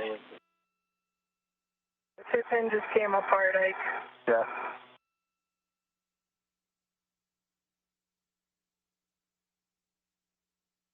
I've got some of it, but not all of it. The washer and the grounding, that piece is still there, but the end pieces, like the ball bearings, looks like they came off. Washer is free. I don't know that. Sorry. We copy. Thanks for that description. So, Ike, washer in the middle. I've got the lanyard. That washer might have been the retaining washer at the end. The pieces I've got remaining, I've got the spring, kind of a thick metal washer, and then the lanyard back on above the pit pin. I think we lost the washer that was on the end. And that had like popped over the detent and was jammed. And when I was trying to push it back on, it came apart. I think electrically you'll still be good when you install that, as long as it stays in. I can get it there. And Kayla confirmed that when you install the pit pin, the lanyard will still be connected, right? So I think we're missing a piece, but it should still function. Would you agree? Yeah, so I installed it just because that was the best way. Sorry, something in my throat. The best way to keep it from getting lost. And copy, it's installed. What I see is I have the receptacle, then the lanyard, then the washer, the thick washer, and the spring. Copy, receptacle, lanyard. And do you think that it will stay in? I do, yeah. I think, you guys got, sorry, do you have my HECA view of it? Yeah, I'm wondering if you guys can see it on my HECA. Yeah, I do think it'll stay in. I just need to be careful not to pull on the ring and pull it out. Yep, Abram, don't pull on the ring. We can see it in your HECA. It does look like it's installed, and we've got a couple questions just to see if it's going to serve its function. So we're talking it over. Give us a second. Okay.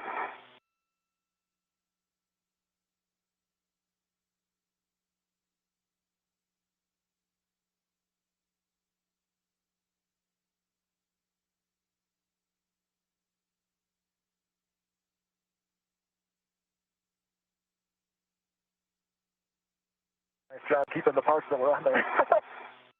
I tried to catch that washer, but I think I had no chance. All right, EV1, EV2, we're going to continue. The pin is installed. We'll leave it installed. That's a good config. And so you've released the folded MLI, installed the pin. You can now close the MLI around the collar bolts.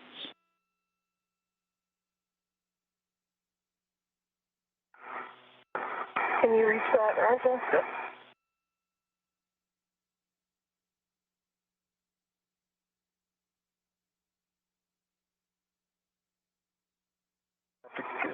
Almost good. There we go.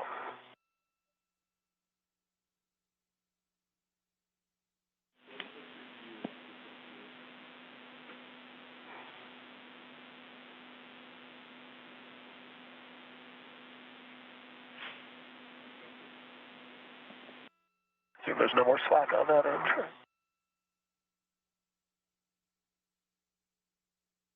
we go. All right. Over the cam on this side, so you can pull it back your way if you need to. Now 3 hours and 3 minutes into today's spacewalk, recapping some of the milestones for today.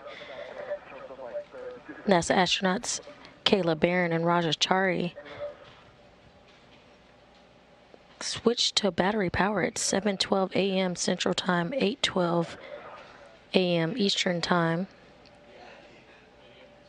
They got over into their work site on the starboard fore truss at the 3A power channel. So far, they have successfully installed the upper brackets and center pad to the mass canister, as well as installed the left and right struts. They are currently inserting clamps as well as covering brackets with the multi-layer insulation.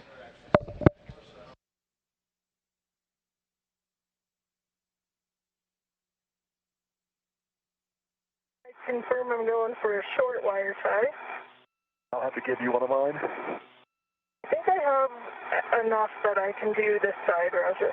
I know you're right, you do have to give me one. Yeah, because otherwise you'll be short on the other side when I'm doing the bag. Are you with us, Ike? Yeah, I'm with you. And I hear you guys talking about the wire ties, so you're going to install them on the telescoping end, one near the mid-strut collar and one near the clevis end. Can you just confirm it's a short wire tie? A short wire tie on both, affirm. And I'm going to give her one off my VRT. I don't have the reach, kind of like we saw in the EVAT run, to be able to get to it. So I'll pass off one of my shorts to Kayla. Copy that. EV2 passing off a short wire tie to EV1.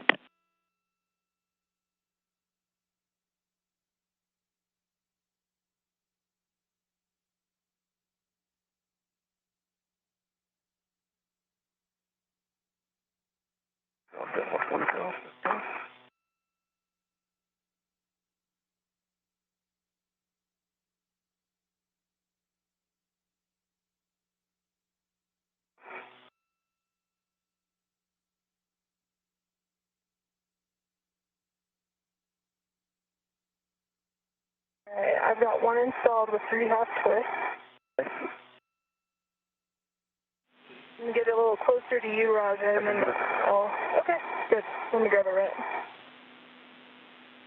Copy the collar side wire ties installed. Right off. Roger.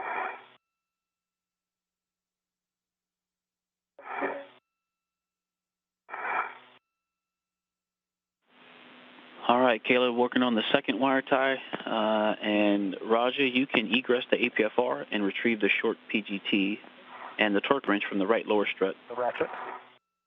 Okay. Half twist on the second wire tie. Copy, second wire tie installed. All right, so now we're going to work on the left mid-strut adjustment collar. And so you can translate to the left mid-strut adjustment collar bolts.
I'm picking up the fair lead off my safety tether first, but I don't think I want that anymore.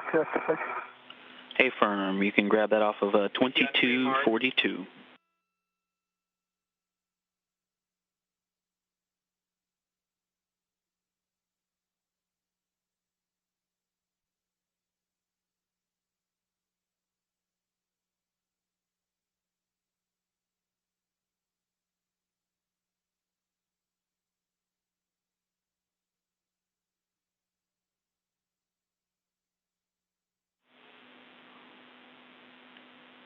All right, Kayla, and very similar to the other side, we're going to, once you're in position, verify that middle locking pit pin can reach the receptacle, but do not install.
Again, Ike, it's pretty tight.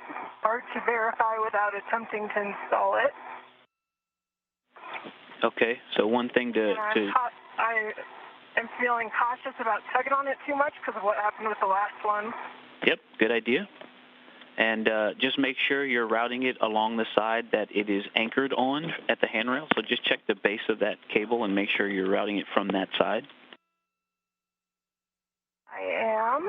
And one challenging thing about the fit check is the MLI is still in the way.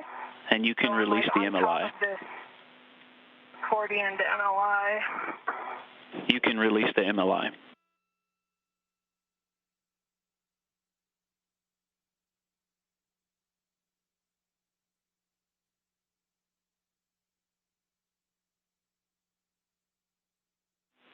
Okay, based on what we've seen in your video, it looks close enough to us, so you can we have a go to continue.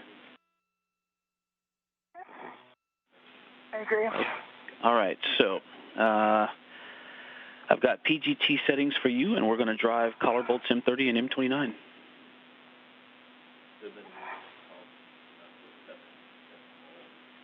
And Roger, you're going to take that PGT and torque wrench to the strut bag and verify that EV1's fair lead is still in place, that it's not in the way when you go to repack the strut bag.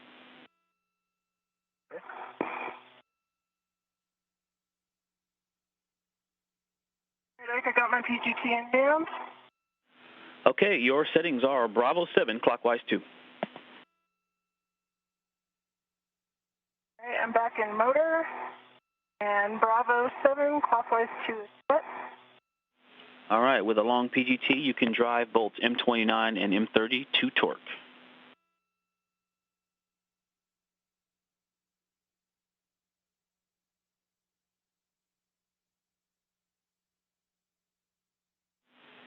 And Raja, once you get there, you can repack the strut bag, and if required, stow that GoPro. Ike, that was 3 turns, but I got a red light and low torque. And Raja, the GoPro is still tethered to the bag. Okay. You need to tuck it in. Stand by, Mike. Copy, 3 turns with a low torque. You have a go to hit it again. Work.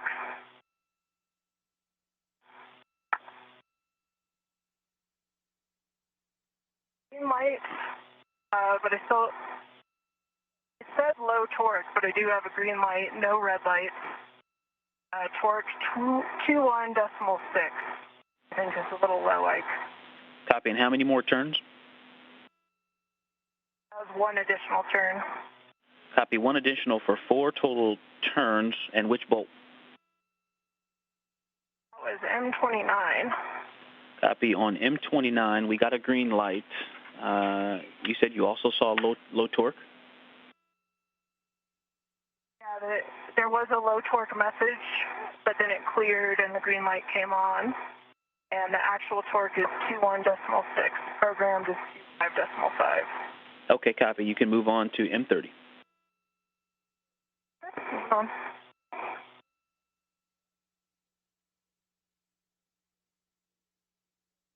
Strut bag, I can see her tether on the other side of the outboard part of the IEA, so I think we're good. Can't see the rest of it since it's dark. But. As long as you think you can stay clear, Roger, you can stow the short PGT and torque wrench in the strut bag, and then we will take an inventory of the strut bag. And Ike, that was 6 turns on M30. Green light, torque is 25.4. M30 green light, 6 turns on M30. No issues. Okay, Kayla, we're going to ratchet again, ratchet clockwise, and verify MTL 30.5. Reminder, we have the 2-inch rigid socket if desired, and we're looking for 2 pops on M29 and M30. Work. Copy. And any additional turns as well, please.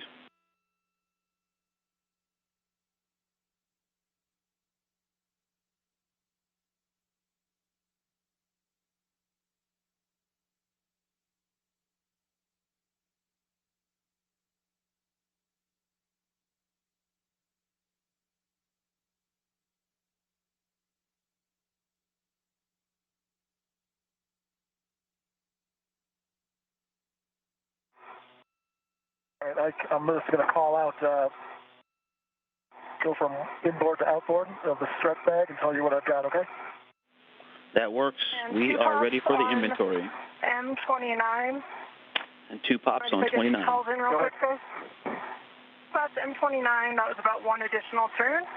And on to M30. All right, grinder. Okay. All right. Copy. On 1 internal bag ret, I've got 2 small reps. 1 small rep going to a PGT. That PGT also has an AET on it. The other small is going to the torque wrench. And that is connected to the same AET as the PGT. That's that strap. Internal Feather Point Hotel has a small ret with a hammer, and then an adjustable with the GoPro. Internal D-ring number 11 has 2 small rets on it. One of them is a pit pin.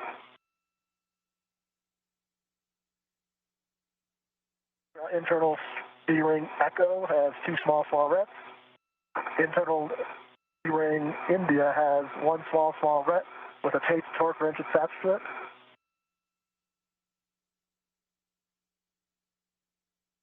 And then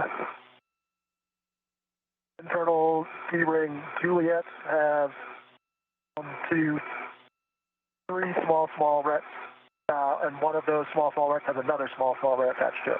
So 4 total, 3 attached to the D-ring. That's everything. 2 pops, M30. 2 pops, M30. Any additional turns? 1.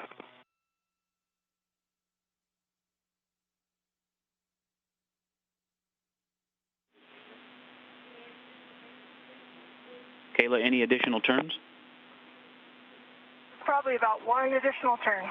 Copy. 1 additional turn, 2 pops on 30. It's a good M29 and a good M30. And Roger, we're talking over this inventory. Thank you for those words. Let me know when you're ready before you start buckling it up. I go for pit pin, MLI.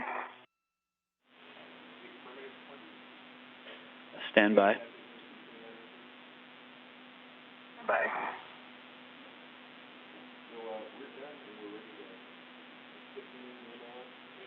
Okay, you can release the folded MLI and install the pit pin in the final location, routing it under the same side as the lanyard anchor. And EV2, Roger, did you call? Yeah, just looking for a go to start buttoning up the bag. Happy with the inventory.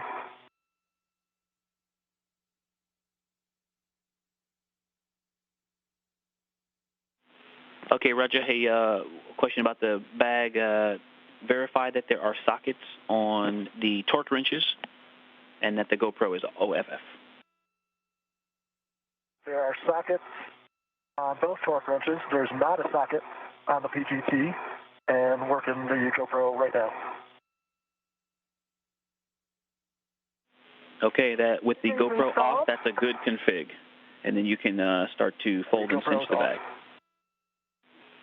Copy. You can fold and cinch the bag, Roger. And Kayla, you can close the MLI around the collar bolts and the mounting bracket and install the wire ties.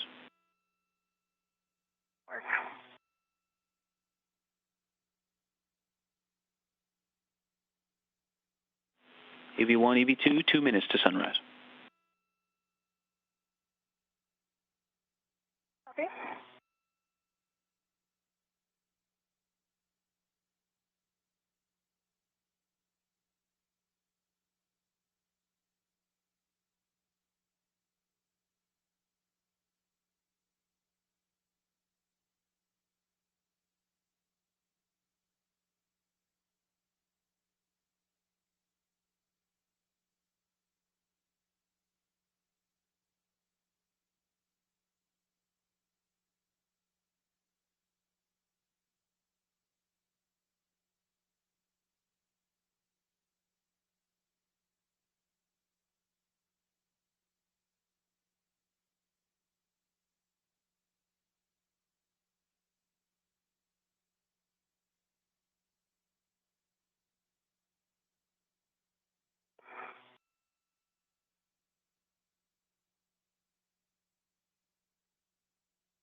Doing, Roger?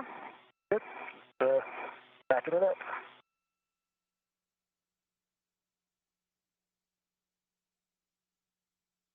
You wind up doing what we tacking it down to both sides? I haven't pulled up. Just the two front corners, the lid is not tacked down, so you'll have two bag adjustables to structure. Okay, thanks.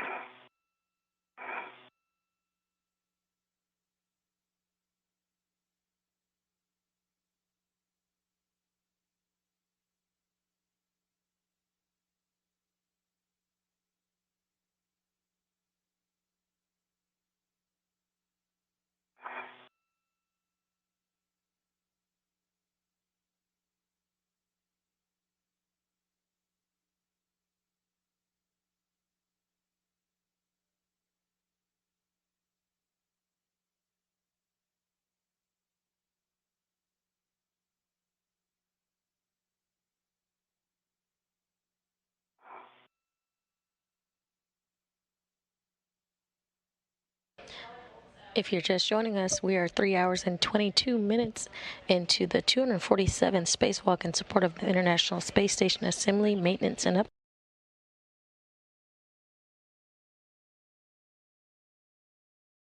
started their spacewalk at 7:12 a.m., where they switched over to internal battery power. And on the wire ties.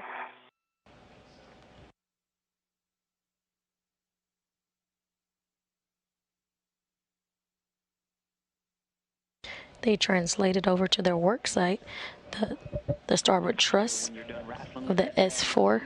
On the IEA, and then head back over to the starboard fore truss, where they are completing a modification kit for the 3A power channel.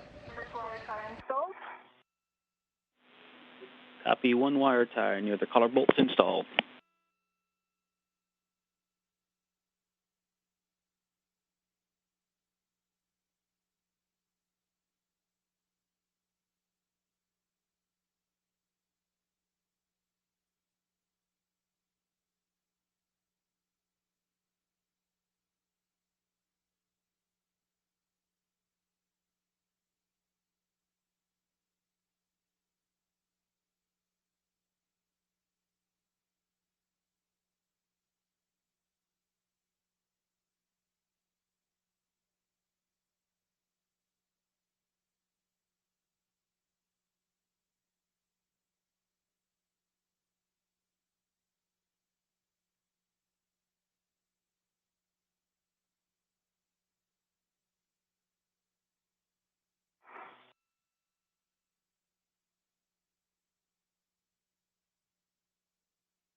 One observation I have for you from this vantage point is I wasn't able to see this because it was on the back side of the right mid strut, but now that I'm over here, I can see that the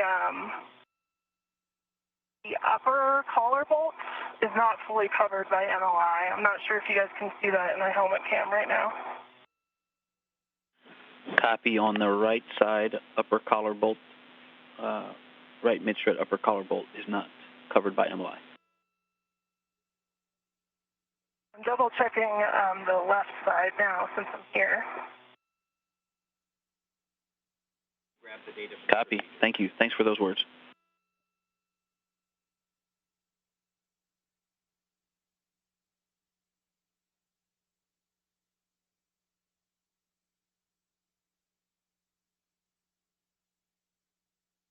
You want me to start heading back over there to fix it, Ike? I'll let you know in just a second. Stand by.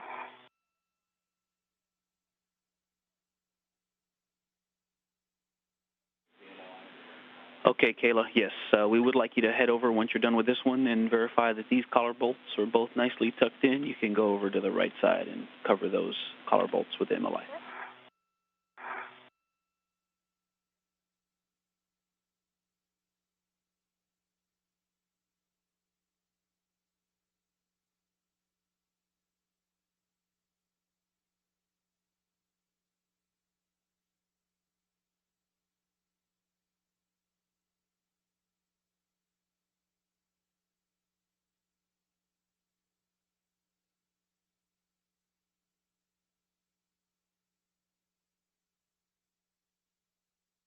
Right, left side are fully covered. That's Copy. what I can see. Left MLI and wire ties installed. Confirm. And before you leave the left side, if you could verify that the MLI is covering the side pad clevis, and then you can head over to the right side.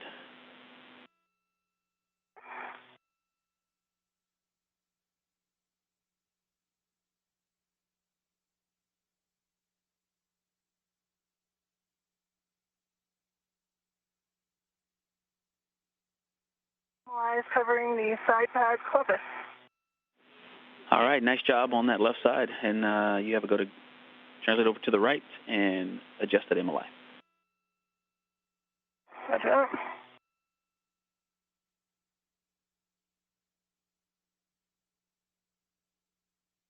Doesn't look nearly as pretty as the video, Kayla.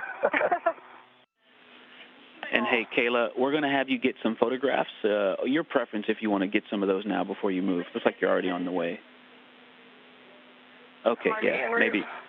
Yep, go ahead over to the right, and we'll come back and get the pictures.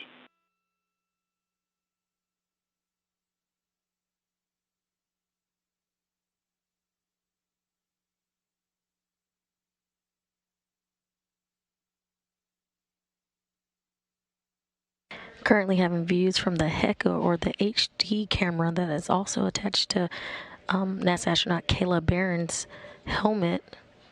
She's translating over to the right struts to close MLI or the multi-layer insulation around the strut collars.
Analyze back in place, coverage. All right, good MLI on the right side. Thank you. And over to you on position, but next we'd like you to get some photographs of the mod kit showing the final MLI config. Okay. And so the original plan was, you were going to translate kind of back toward your safety tether anchor, and you could photograph the mod kit from there. So if you want to just head back to the left side and then get back close to the strut bag location and take the photo from there, but or over to you. You're the eyes in the field. That plan sounds good to me, Ike, so I'll head back over to the forward edge. Copy. Nice job. Raj, I see you're wrestling with that bag, and remember, it has to just be packed. It doesn't have to be pretty. It's not pretty. It's the modern business person's briefcase here, ready to go for you, Taylor. Sounds good.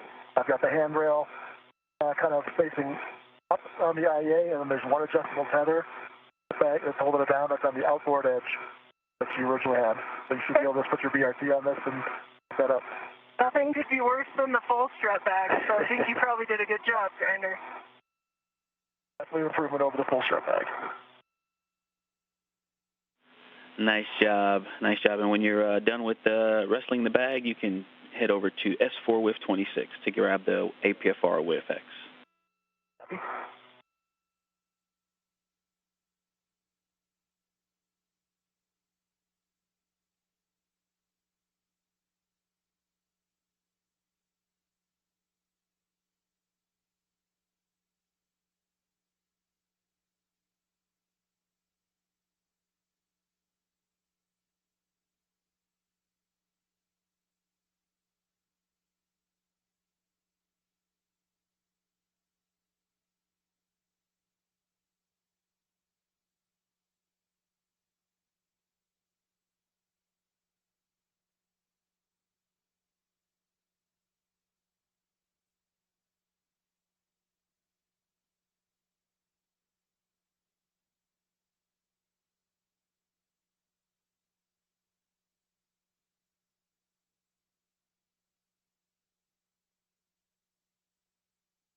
All right, can I go ahead and put the APFR in the settings it needs to be for when I get back to the seated cart?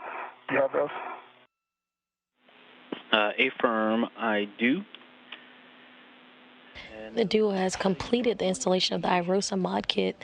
They are now finishing up the 3A mod kit cleanup and will begin the BCDU MLI tieback task.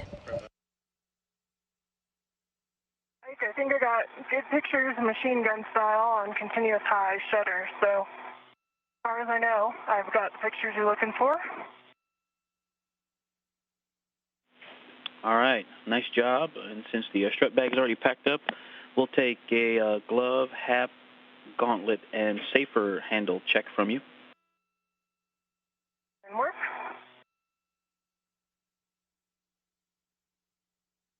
Actually, I lied. I'll just do the APFR settings now and get the WIFX when I get closer to this, and I try to go to Alpha. It'll get towards the mod kit. Looks like Okay. 12 Fox Alpha 6. I'll go ahead and set that up now. Affirm, 12 Fox Alpha 6. And then you can bundle that up and stow it on your BRT, and we'll take the same checks from you afterward.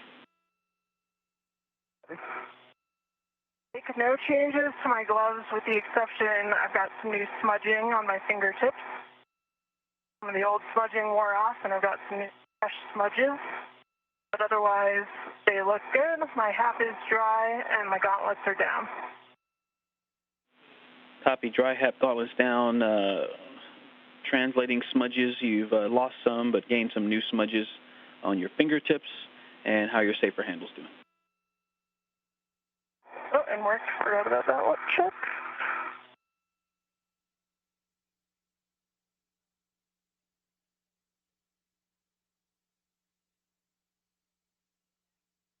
That was Kayla Barron giving a good glove and hap check, inspecting her hands for scrapes and stains, as well as making sure that her helmet absorbent pad is free of water. Handles. And Kayla, if you want, we'd like you to grab the ratchet wrench from the TVA bag. That's the pouch on the side of the strut bag, and then that gives you some flexibility out at the BDCU worksite. That's some work. Oh, sorry about that, Kayla. I used the TVA bag as sort of a way to button it all closed. I think I can figure it out, Grinder.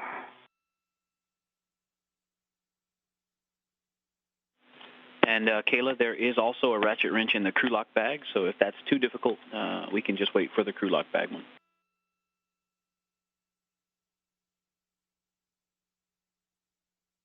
I think I can get to it, Ike. Copy.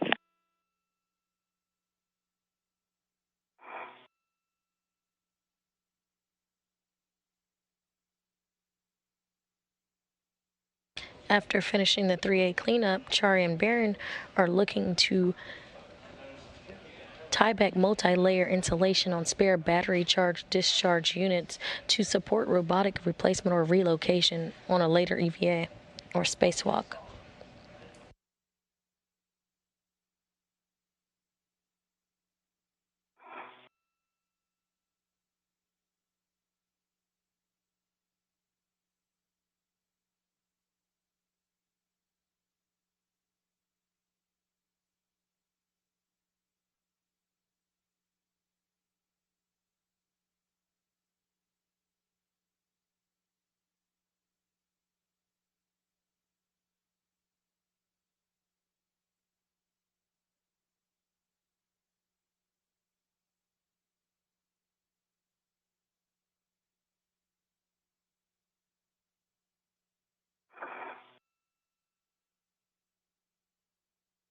All right, just having a hard time getting the pitch knob to move now to get on the APFR. Do you need the tool grinder? I got it before. Okay. I just have the TVA bag open right now. Okay, copy that, Grinder, and it helps to not if you don't have any pitch load on it, right? You know what I mean? If you're trying to pitch it while you're trying to push the pitch knob, that'll put some side load on it, make it a little harder. I've got the ratchet on my mini workstation. The TVA bag is closed. Copy, EB1, ratchet on your workstation and the TVA bag closed. Nice work. Okay, we're setting up for the BCDU MLI tieback. You guys are doing great, about an hour ahead of timeline. And so, for EV1, when you two are ready, you can translate to the S6 BCDU, translating outboard on the non-radiator side to S6 handrail 2008.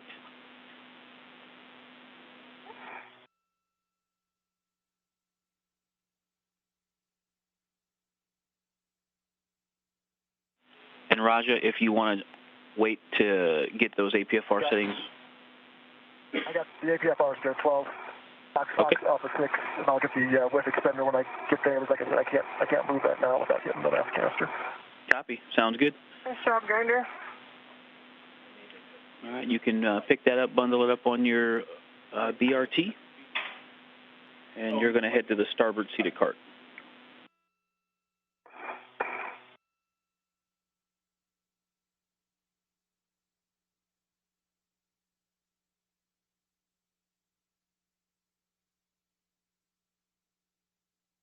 And outboard, Ike. Copy, I'm looking for 2008. And hey, Kayla, can you just verify, can you check again that the TBA bag is closed? Closed. Do you guys see imagery otherwise? I'm pretty confident it's closed.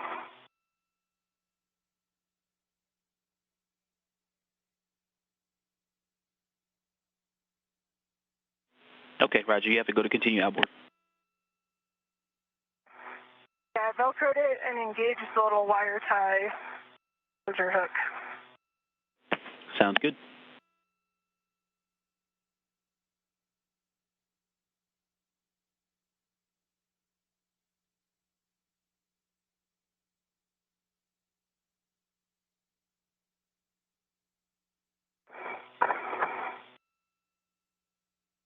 I'm going to put back in my fair lead here near where it was before, just to make sure we'll keep each other safe on this side.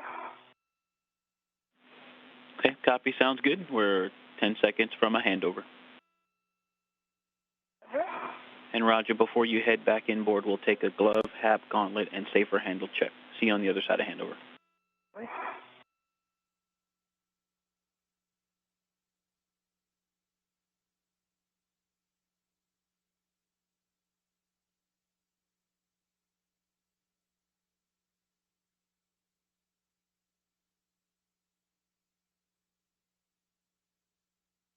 If you're just joining us, you're looking live at the International Space Station Flight Control Room, where Mike Lammers is the flight director. Today you'll hear Ground IV Victor Glover, NASA astronaut Victor Glover, communicating with the crew as they continue their spacewalk. Right now we have NASA astronauts Kayla Barron and Rasha Chari conducting a spacewalk to assemble and install a modification kit to the 3A power channel. Barron and Chari have successfully completed the modification kit, and they are actually translating currently to the S6 truss, the starboard 6 truss, to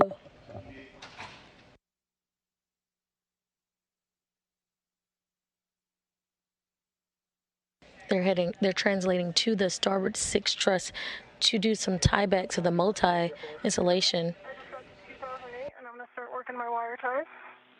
Okay, that's a good location, Kayla. 2008. Attach one long wire tie to the inboard stanchion of 2008, leaving one end a little longer. And Roger, did you get those checks for us? Glove, HAP, gauntlet, safer handles? Gloves, HAP, yep, HAP is dry. Gloves, no change. Maybe a little more scuffing on the right thumb, sure, or like a rub mark. And check on the safer handle. Okay, we copy. Thank you.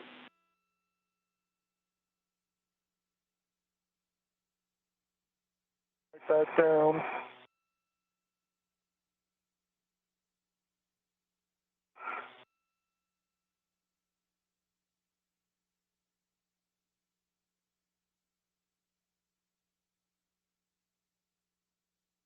Once at the starboard 6 truss work site, the duo will Tie back multi-layer insulation on spare battery charge discharge units to support robotic replacement or relocation.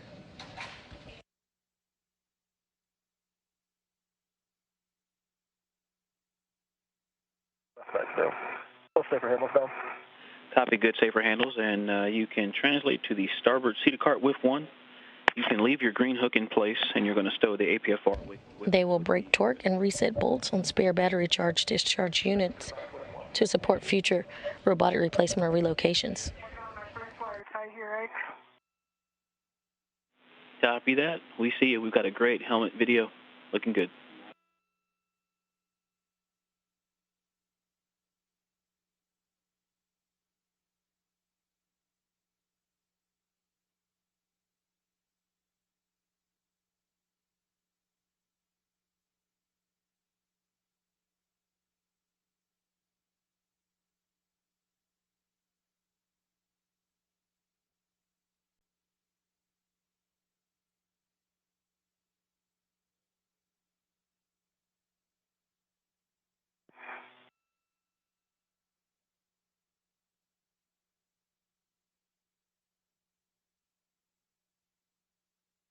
Working on the second wire tie.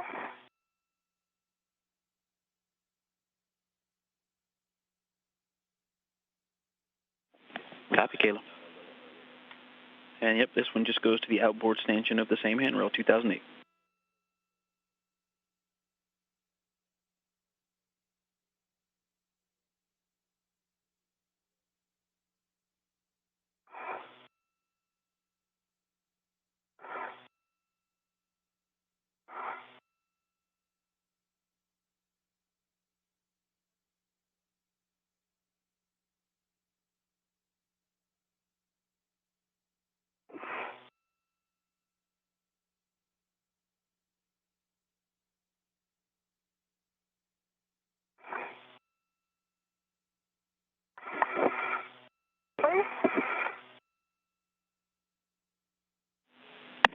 And Kayla, some cautions for you out there. Ensure the sockets are fully engaged before turning the bolts to ensure the anti-rotation device tangs are fully disengaged.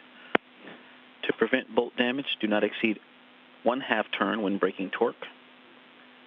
Torque is broken when motion is felt on the bolt. And once torque is broken, do not translate on the microsquare until torque is reset. Roger. And Raja, for you, just as you're translating there on face one, the TUS cable, which is underneath the nadir cedar rail, of the nadir cedar rail, that white ribbon-looking cable, is the TUS cable. Just be aware of that, especially with the BRT and the WIFX and APFR combo. Yes, I think the BRT is behind me right now, away from the structure.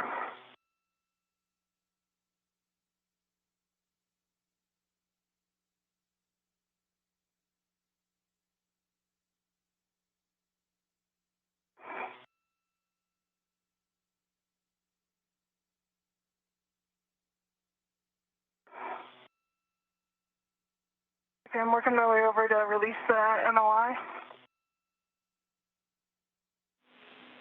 All right, Kayla, yep, with the 2 good wire ties installed, you can translate to the radiator side of the BCDU via the inboard edge of the S6 IEA. Fair lead your tether at the handrail 2009 to keep them clear, to keep your tether clear of the EWIS antennas, and then we can start working on the MLI. The target is BCDU1, the outboard BCDU.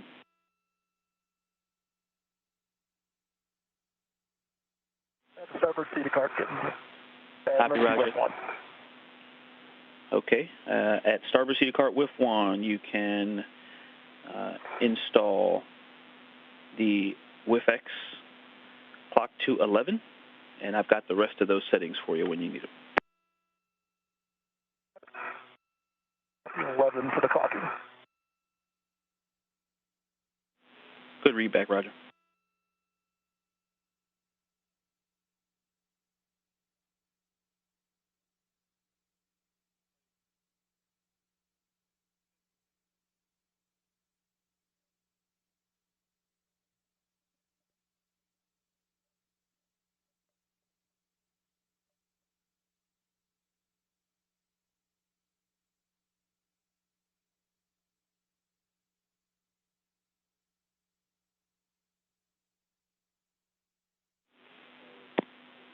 All right, Kayla.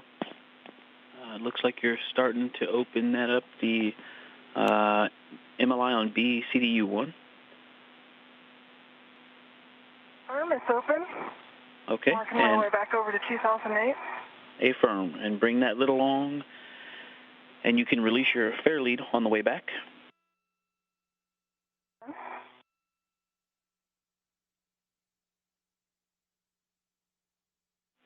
And we believe that that MLI is Velcro on the sides that you released, and that the side that's attached that you're folding it toward is like sewn on. So you should be able to not worry about that not coming off. All right, I see you're back to your wire ties. And so we're going to fold the outboard looped side under the lid to form a triangle. That looped edge will stick out from underneath the body of the lid with the loops pointing inboard for that outboard lid.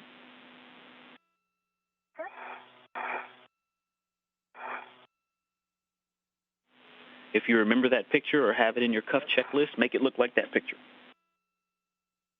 Okay. All right, I've got the width X at 11, alpha 1, and width 1. And the APFR 1 at 12. Fox. And check the other settings. Copy 11 Alpha 1, 12 Fox. The width X is black on black with a good pull and twist test. Thank you for that. Good config so far. I'll get the rest of the APFR settings here in a second. Copy. And nice folding there, nice origami skills, Kayla. And you're verified that the EWIS antenna is clear. Clear. And then you're going to attach that outboard lid. You're going to use the loop closest to the lid. The stanchion closest to the lid, you're going to connect the wire tie that's on the inboard stanchion to the loop closest to the handrail. And check your safety tether is clear, and then secure it with 3 twists.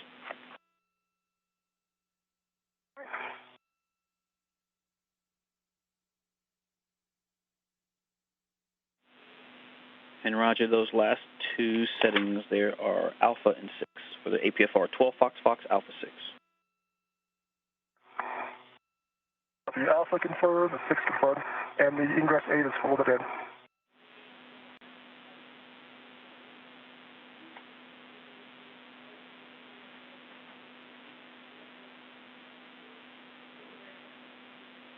Copy that, X. Okay, copy that.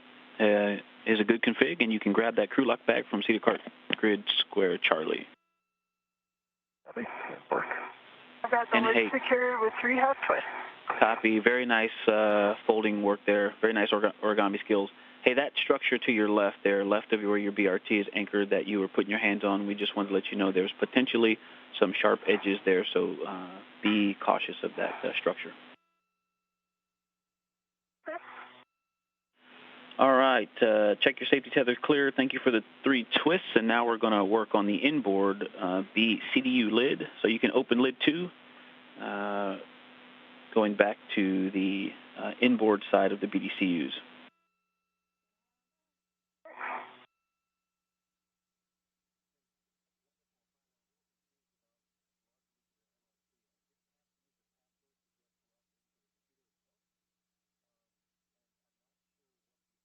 Lock bags on my BRT. All right, copy that. And once you're all ready, you can translate to S6 BCDU to join Kayla. And you're going to go back to the radiator side of the S4 IEA and then outboard to the BCDUs.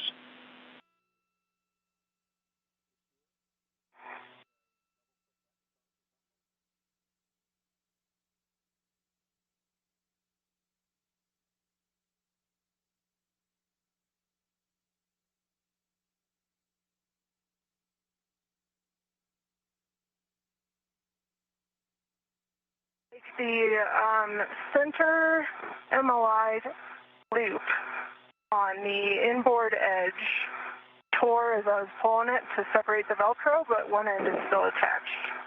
And it's not the one we need to secure it down, so I think it's not a big deal, just letting you know. And what about the loop, Kayla?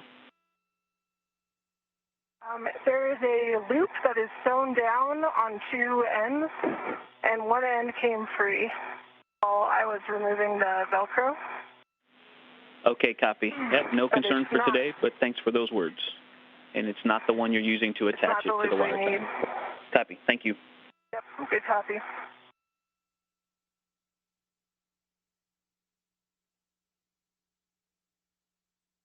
Get my tethers and the feathers configured here since the safety tether wrapped around the starboard key car. I'll start heading your way.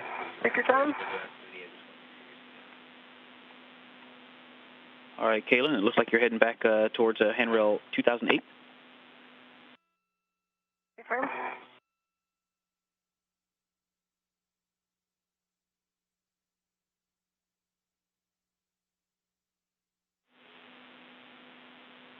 All right, and then we're going to do the same thing, the opposite direction. Fold the inboard loop side under the lid to form a triangle. The looped edge will stick out from underneath the body of the lid flap, pointing outboard.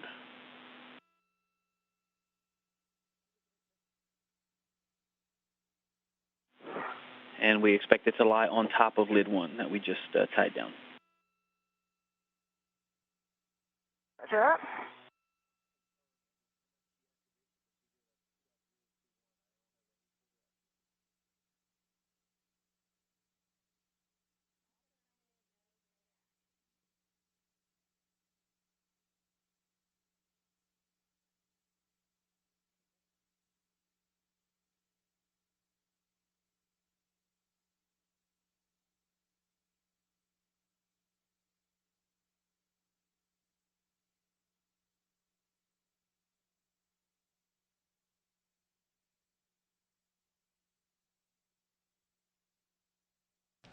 Now 3 hours and 55 minutes into today's spacewalk, NASA astronauts Kayla Barron, EV1 with the red stripe, and Raja Chari, the suit with no stripe, The gauntlets are in place and has completed a 3A modification kit and now has begun the tieback multi-layer insulation on spare battery charge-discharge units to support robotic replacement or relocation. nice origami skills again. I see you attaching it to the wire tie, and that looks good. And once you're done, just verify both EWIS antennas are clear, Kayla. You say again the verification you're looking for? The EWIS antennas, the two conical devices inboard and outboard of the folded antenna. Clear. I'm sorry, of the folded lids. Copy, they're clear. Thank you. They're clear.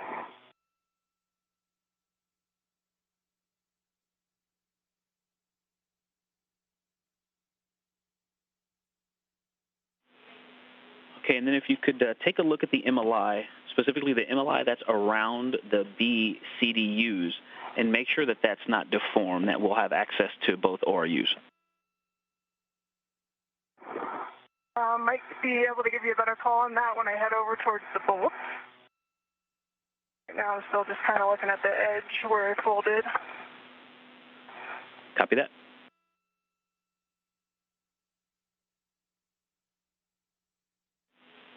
And we're also going to want some photographs, and then you can stow the camera in the crew lock bag. So over to you when and where you take those photos. But then you can get rid of that camera into the crew lock bag once Raja makes it out to you. If you want to, you can stow that camera. Photos from this angle.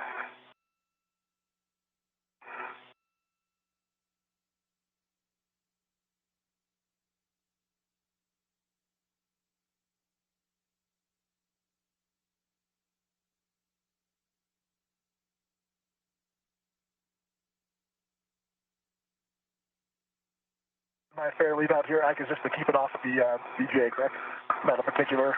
Affirm, to keep it off the BGA. That's correct.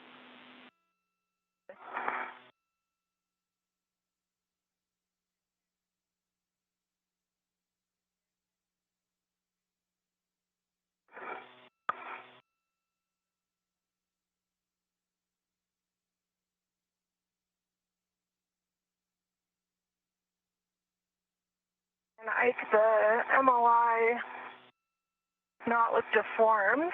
It's maybe a little bit pulled towards the folds, but it looks really clear for a robotics corridor, from what I understand.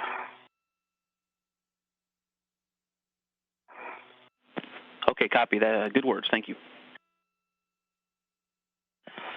All right, and then some more photographs. We'd like to see the final config of the MLI, and also if you could get the EWIS antennas in the field of view. And then option for you, once Roger makes it out, you can stow that camera in the crew lock bag.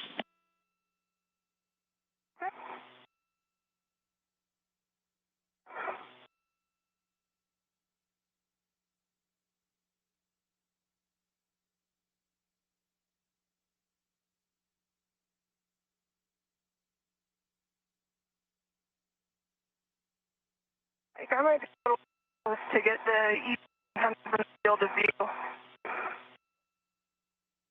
Trying, but it'd be hard. Yeah, best effort.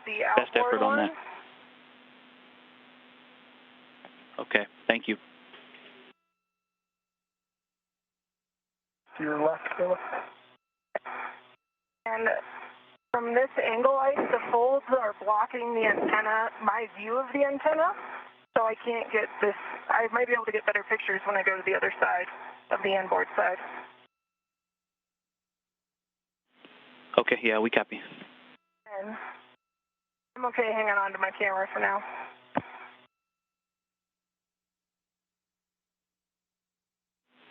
Okay, thanks, Kayla.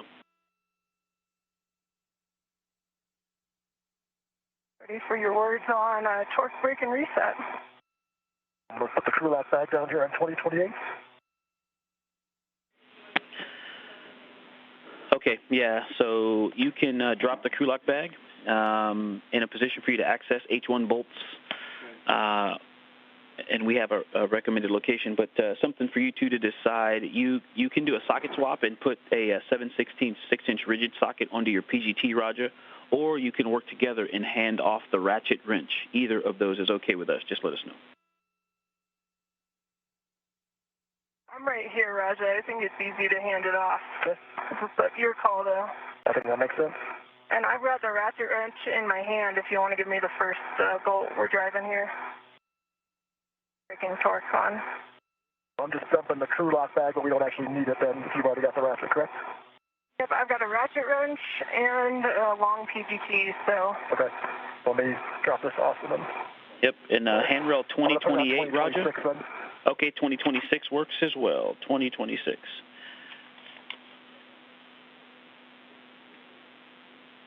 Roger, what I'd suggest here is I can break torque on BCDU1 with a ratchet wrench and pass it to you. Okay. And while I'm resetting torque with my PGT, you can break torque on the next one, and then I'll hand you my PGT for it. Sounds good.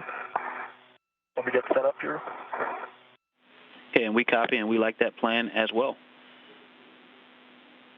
And can I get a go to break torque on BCDU1? Okay, on BCDU1, the outboard, H1 and H2, 1/4 to 1/2 turn. H1 first. Mark.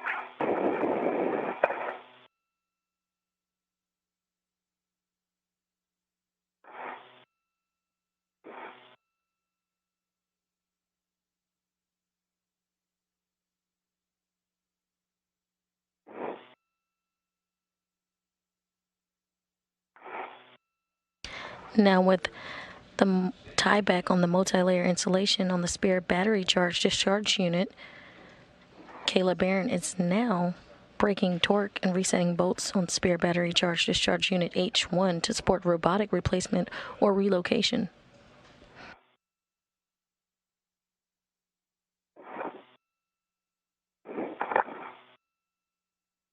H1, torque broken, a 1/4 turn. Quarter turn on H1. Copy, moving to H2.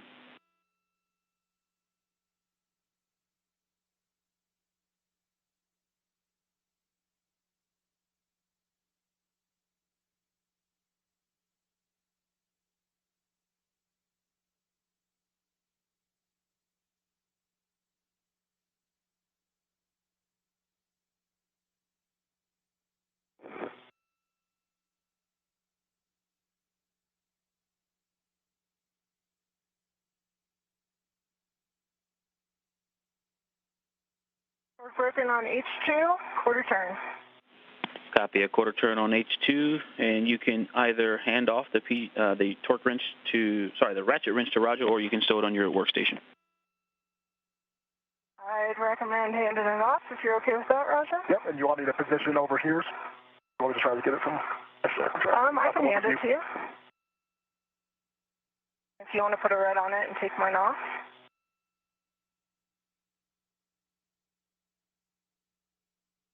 The local guy question. Take your time.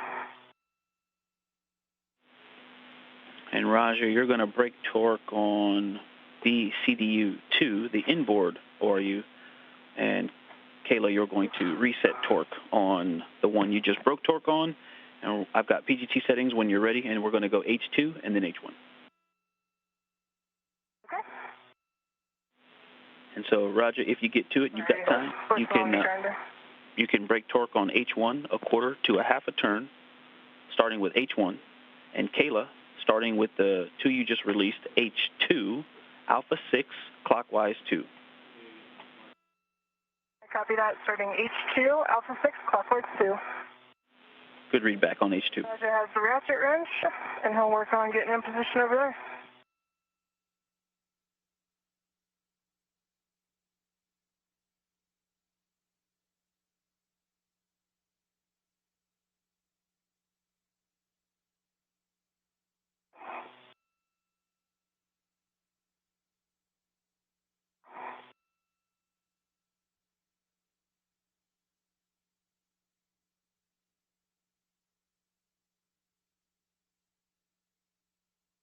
I have alpha 6 clockwise 2 set.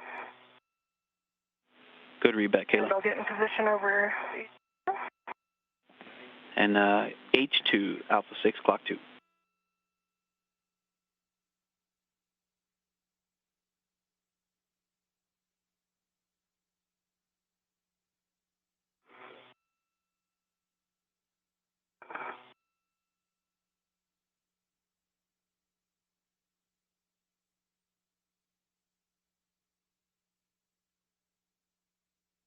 I must have bumped the off switch on my PGT, so I'm going to recal it, and then I'll do those turns.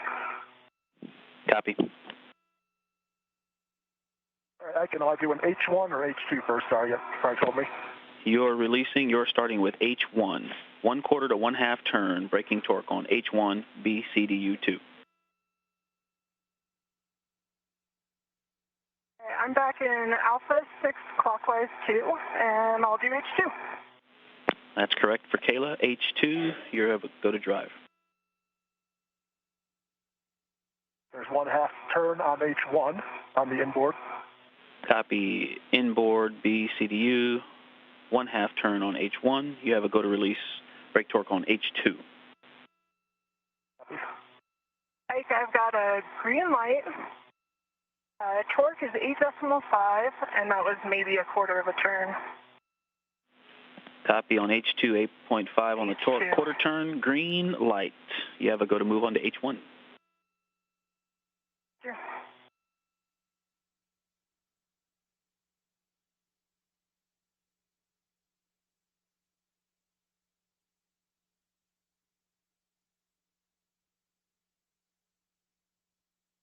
Green light, 8.4 on the torque, about a quarter turn on H1. Copy BCDU1, H1, quarter turn, green light. Good torque reset. Good ORU.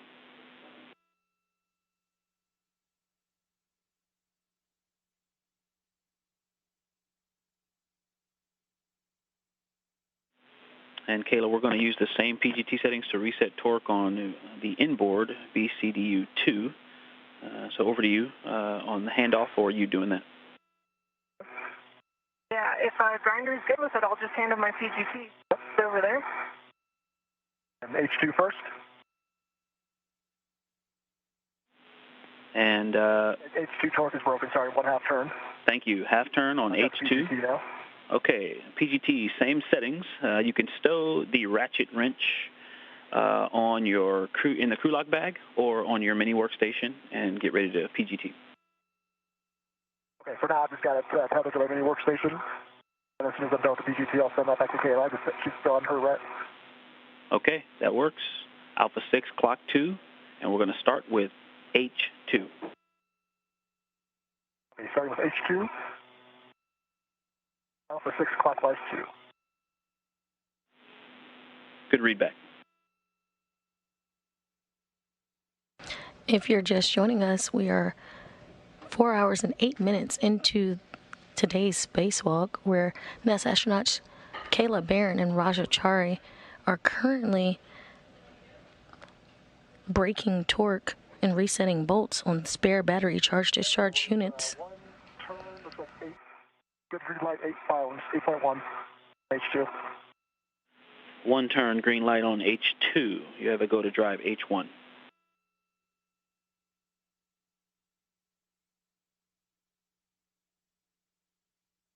About an hour earlier, the crew completed the 3A modification kit.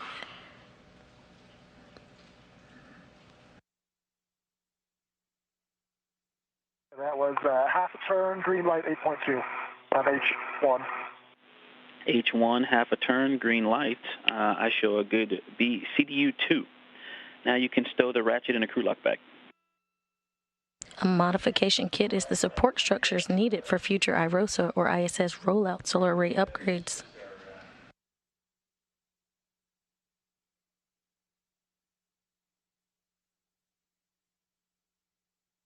That's our extra TBA bag ratchet. Just RSA. Okay.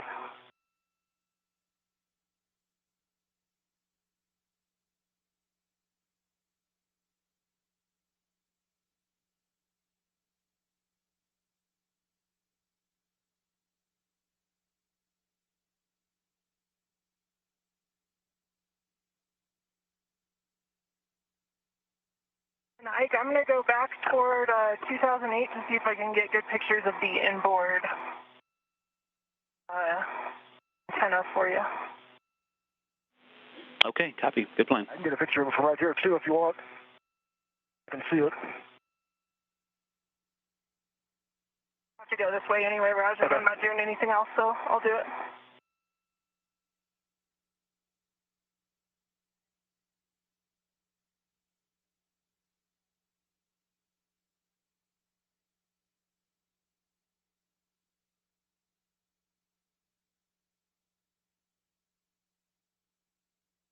Right, at least if I'm too close, I'll let you know. All right. I can come back over there if I need to.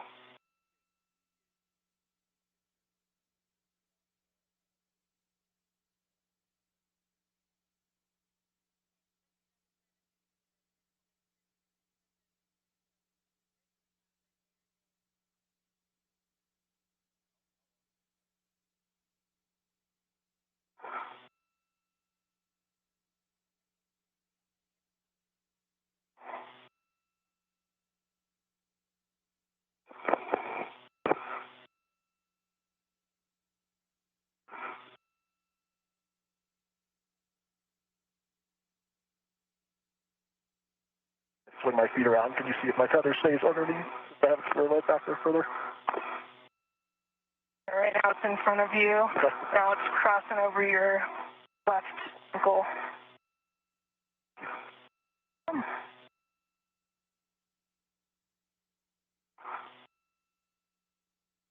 With time permitting, being almost an hour and a half ahead of schedule, the duo will complete some get-ahead tasks, which include breaking torque and resetting bolts on multiple orbital replacement units stored on the 3A integrated electronics assembly on the S4 truss.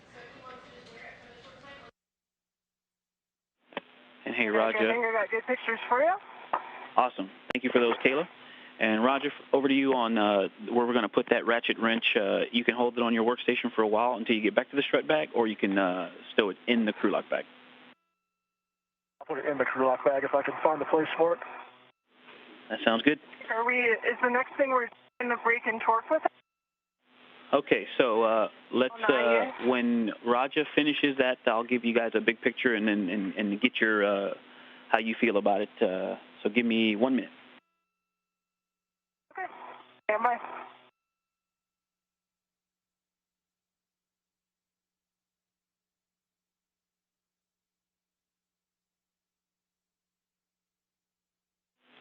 And yes, just to set the stage for you guys, you're about an hour and a half ahead, doing great. You're flying through these most recent tasks.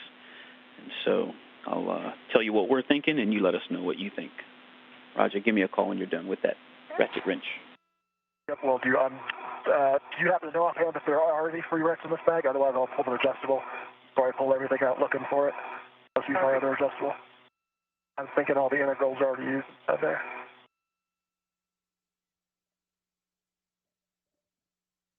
Yeah, there may not be one in that bag, Roger, but you have quite a few, or you have an adjustable on you that you can use to be okay with that.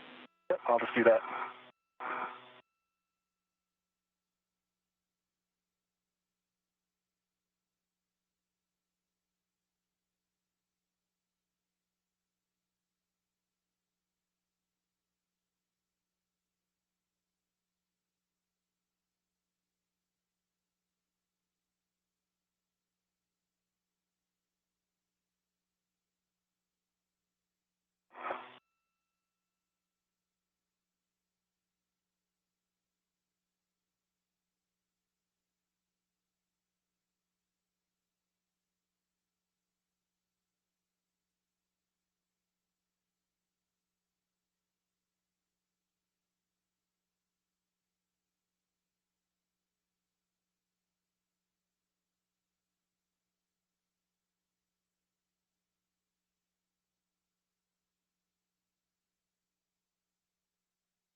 I just realized, Kayla, since we never opened the crew lock bag, I never took the GoPro out when we got here, but that's okay.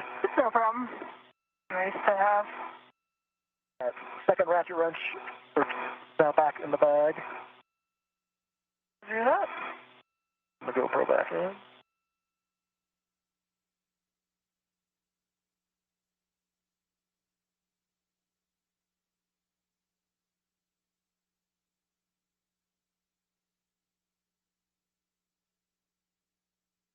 I assume this crew lock bag is going to wind up back on my BRT. Okay. I think you'll bring it back in board with you. Affirm. That's correct, you guys. And so you can start working on that if you can spare some brain bites to listen to this. The big picture, we're looking at the bolt breaking torque on the bolts on the 3 alpha IEA. We'll move to that, get ahead, and then we'll move to the 1 alpha bolts as well. And then that's about an hour's worth of tasks, and that still leaves us about 20 minutes to do AMS. So how are you guys feeling about that? We're feeling good about that plan, and maybe we could just check in after the 3 alpha before making the call to go to 1 alpha, but Raj and I are both feeling good. Absolutely. We'll check in with you, and don't be afraid to check in with us. Okay. So with that, yes, Raja, you can retrieve the crew lock bag off of 2026 and put that on your BRT, and then we'll take a glove, hat, and gauntlet check from you. Raja, your left helmet. It's the sun setting. Okay. You know. And then, Kayla, we've got an audible for you when you're ready. I'm ready for an audible. Okay, so we'd like you to temp stow the strut bag out of the way of the S4 IEA ORUs as desired, and we've got recommended handrails. Once you get over there, I can give them to you. Yeah, I'll head that way and take a look. You know when I'm there.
and we have about 40 seconds to a handover. EV1, when you have a free finger, if you could get your HECA on, and Roger, same to you, HECA and WVS on. Okay. That in a minute here, once I put down the local. And I got a green light on my HECA. Want me to power cycle it again? Yes, please, Kayla. Power cycle. Neither of my green lights are on. They both are on now. Thank you, EV2.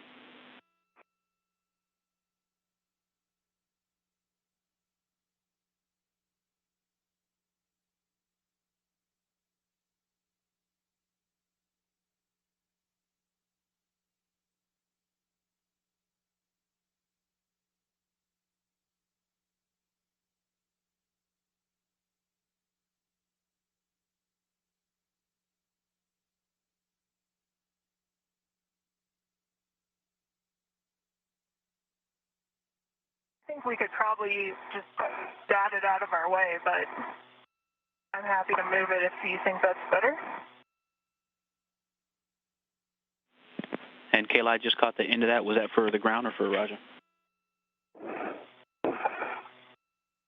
That was for you. I'm at the strut bag. Probably dot it out of the way, but maybe what I'd suggest is moving the bag to 2239, which is the handrail underneath the triangle. And then we should be able to kind of bat it inboard out of the way. Okay, we'll go with that. 2239 sounds good.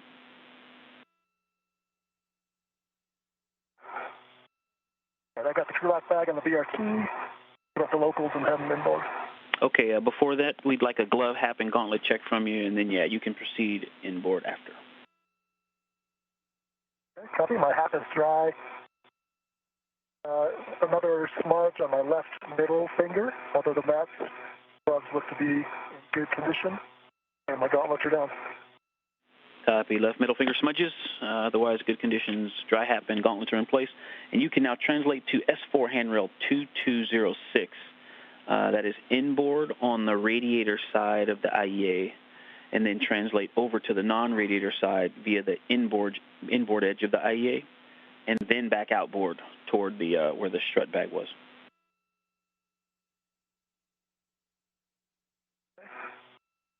Keeping the crew lock bag with me.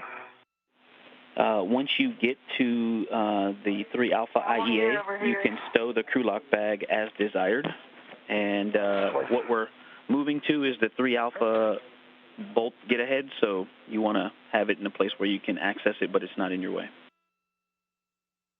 Okay, where we can get to it. Okay. We'll need the ratchet wrench from that bag, Grinder. Copy. Try to decide if we want it more on inboard corner or just bring it all the way out to where we're at.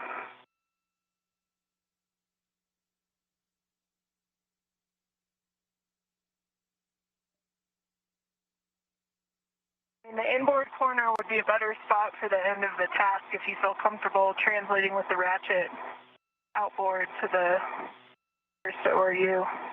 Yeah, I don't mind. When it's ready to put away when we get there.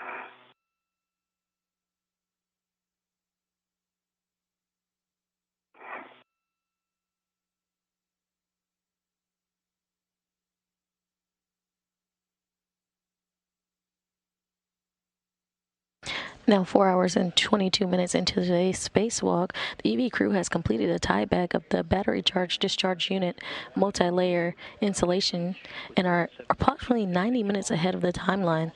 The crew will begin braking torque on the 3A ORUs, which is part of today's get-ahead task. We will want to scoop to the middle one. To the middle one. Let me look at the map here. ORU is orbital replacement units. We'll want to get into it. The middle one is the one that's recessed. The recessed ORU between the more proud ones. Right here, what I'm pointing at? Yep. Okay, so I can put the crew lock bag on 2204, which is right in front of me. That works. And Kayla, before you get going, can we have a glove, hat, and gauntlet check from you, Kayla? Yeah, we'll go. It works.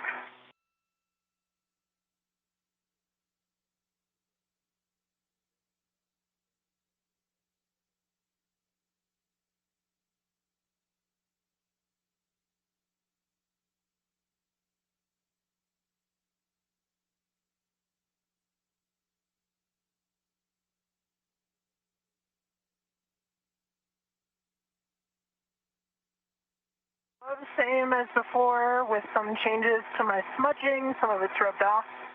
Cap is dry, gauntlets are down. Copy, dry hat, good gauntlets, and smudges continuing to translate. And, okay, all right, big picture plan is we're going to have EV2 lead. We're going to move RU to RU, and EV2 will break the torque on H1 and then H2, and EV1 will follow resetting torque on 2, then 1. So 1 to 2, and then 2 then 1. And, all right, so like a good plan. We're going to do the releases 1/4 to 1/2 turn and then reinstall with the PGT. And then we're going to start on the 3 Alpha 2 BCDU. That's the outboard BCDU that was near the forward outboard corner where you stowed the strut bag. Roger, I'm looking at it, and I'm looking at cuff checklist page 8.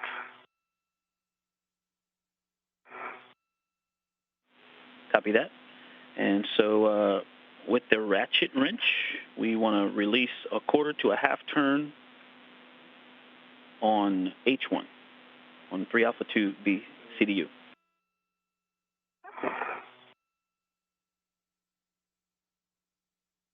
For Roger with the ratchet wrench. And Roger, we are ahead and doing get ahead, so take your time. Yep, I'm just trying to fix my BRT. I think I got spun around on the controls here. Yeah, your knob's on top at the moment.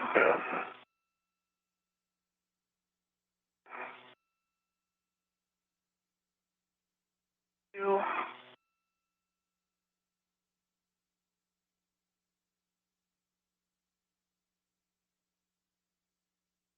I need to loosen your outboard knob to get that joint to rotate that you want to. I think I will need to flip it 180 around, Joey. I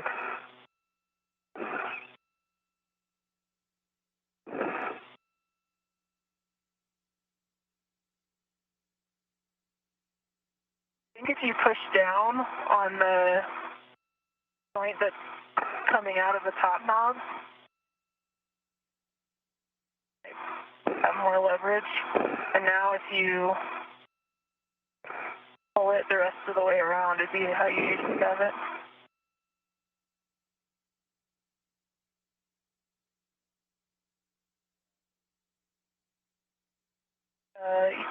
Yeah, don't rotate it anymore. Now, like, pull that around to the front. Yeah, there you go.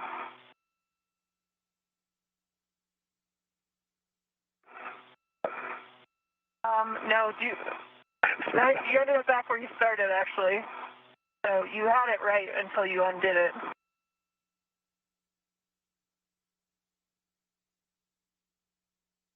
What you just did. Pushing down seemed to work, I think. Yeah. So push it down until the top knob's facing your feet, and it is now. There we go. Just grab the actual ball stack. Yeah, don't rotate it anymore that direction. Bring the ball stack forward. Got it, or? Yeah.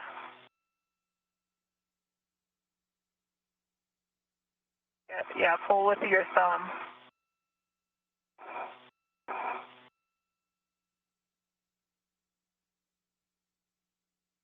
There you go.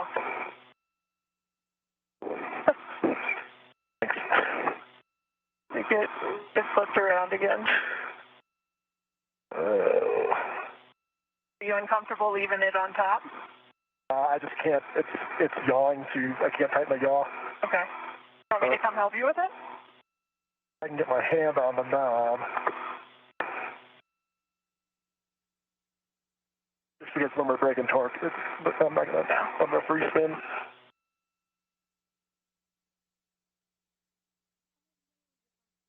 I think I can get my hand on this knob to tighten it.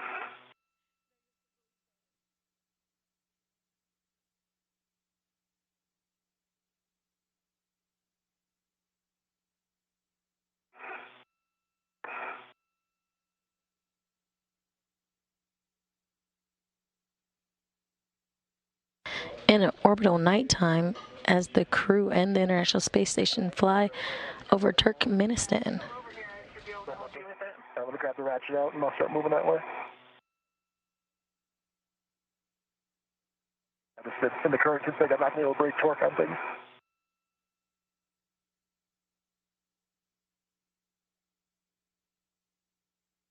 Baron and Jari, with extra time, decided to go forward with a get-ahead task, which includes breaking torque and resetting bolts on multiple orbital replacement units stored on the 3A integrated electronics assembly on the S4 truss. And so for this first one, we're going to break torque, and then we're also going to fully release H1. But starting with the ratchet wrench, we're going to break torque 1/4 to 1/2 turn on H1.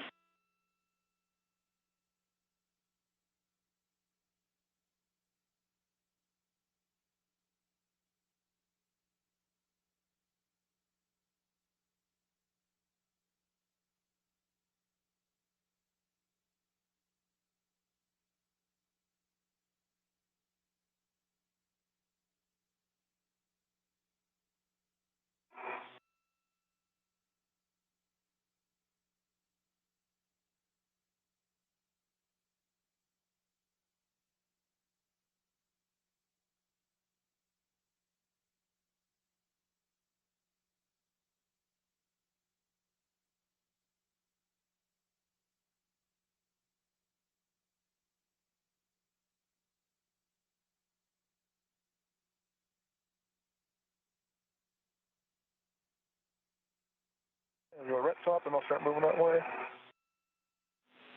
Sounds good. No rush at all.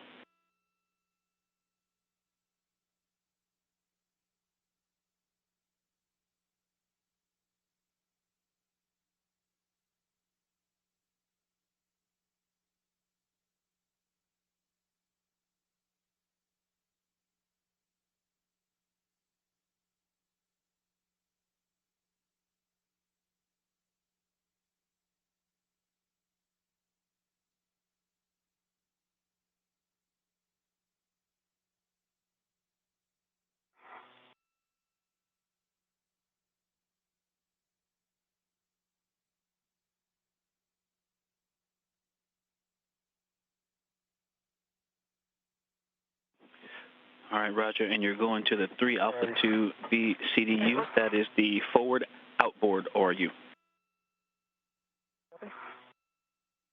And H2 first.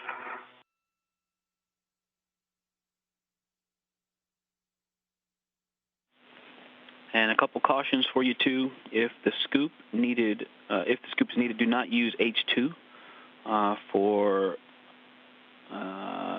batteries on S4. And then avoid putting loads into the PFCS H1 or H2. And we can talk you onto those when you get close to them. At H2 for a sec? For both. I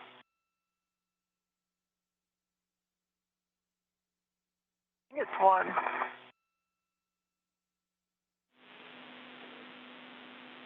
Okay, stand by for me for a second. Stand by. You want me to tighten one of your knobs, Grinder? Yeah, actually, I was going to position here. Let me try to position it inside here, and then I'll let you tighten it. Okay. I'm thinking I might actually lay on top of the IEA. I think that's a good choice. Go ahead, Ike. Okay, no, I was just, we were just verifying something. When you guys are done adjusting that BRT, then you have a go to brake torque on H2. Excuse me. I'm sorry, no, negative. It's on H1. You have a go to brake torque on H1. Okay. H1. H1. Okay. That RET, I think, is locked at the moment. That's connected to the ratchet. And what do you want me to do with your BRT here? Yeah, I think it's the yaw joints. So anchor it down here.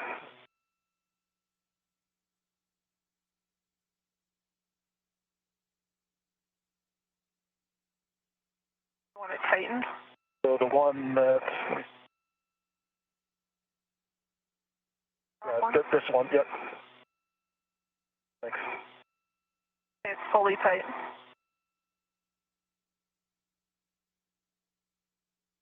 Yeah. Sorry, I'll move out for it if you move your hand for a second. That's okay. I can just go over this for now.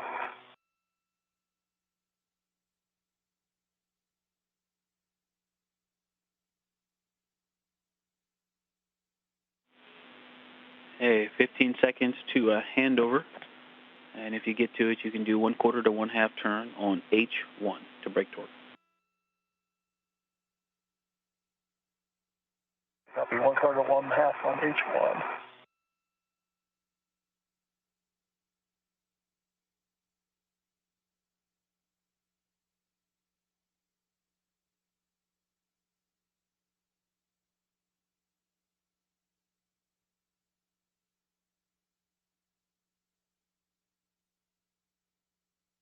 If you're just joining us, we are 4 hours and 35 minutes into today's spacewalk with NASA astronauts Kayla Barron, EV1, donning the red stripes, and Rasha Achari, EV2, donning the suit with no stripes.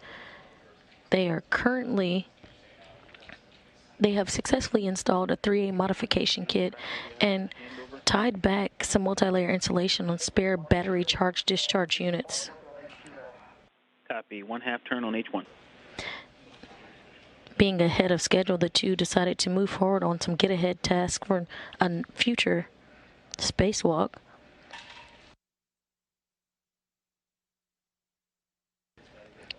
They have begun braking torque and resetting bolts on multiple orbital replacement units stored on the 3A integrated electronics assembly on the S4 truss. And 1/2 turn on H2. Copy, 1/2 turn. Yeah, I know what keeps you. 1/2 turn on H2. And now we're going to fully release H1. That'll be me, Roger. Okay, move out of your way. To follow the leader protocol.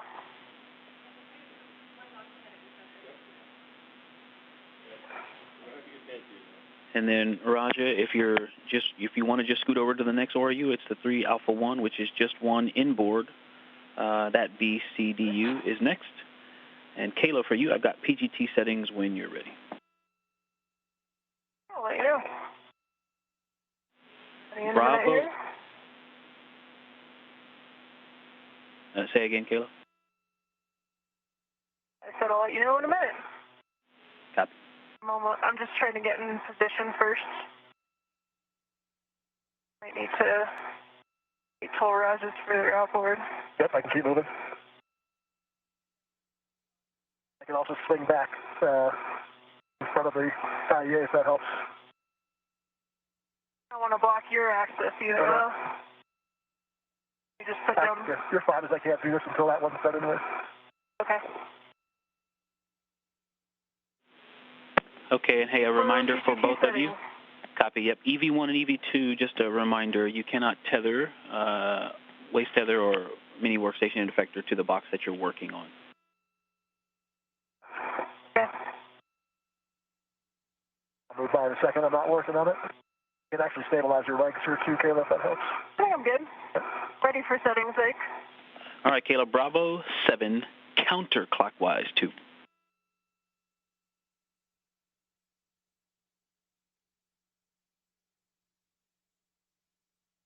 Bravo 7, counterclockwise 2 is set. And you're going to fully release H1. Okay, fully release H1. That's a good bolt.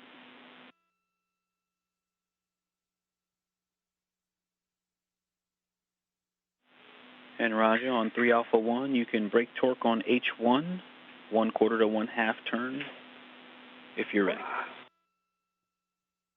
Yeah, I'll wait too. It's okay, let's down here.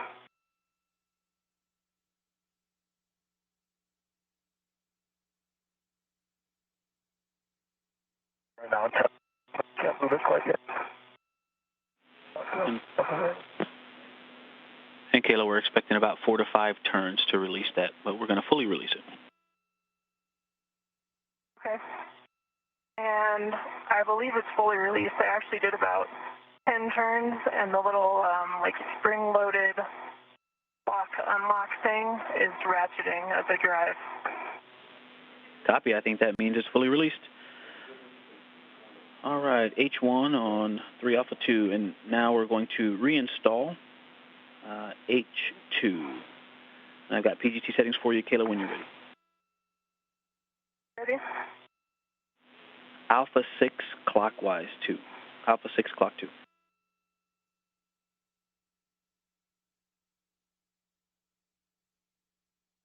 I'm going to see if I can stay on the forward edge here, such that we can work simultaneously. Okay. I can stay out of your way. Put down my vector, and then I'll set those PGT. Copy. There it goes. Reach.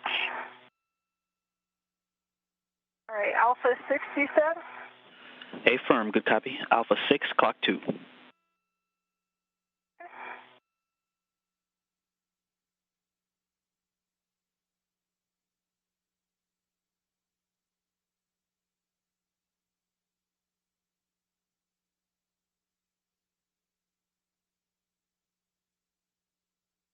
Alpha 6 clockwise 2 is set. Okay, and you're going to drive to torque H2. H2. North. And I'm lining up to get H1 of the next unit here, the one inboard of our Kayla's working. Copy, yep, that's 3 Alpha 1, the middle BCDU, and you can release brake torque on H1, 1/4 to 1/2 turn. And I got a red light, low torque. Ever go to try again? Okay, affirm, get in a good body position, and you can hit it again.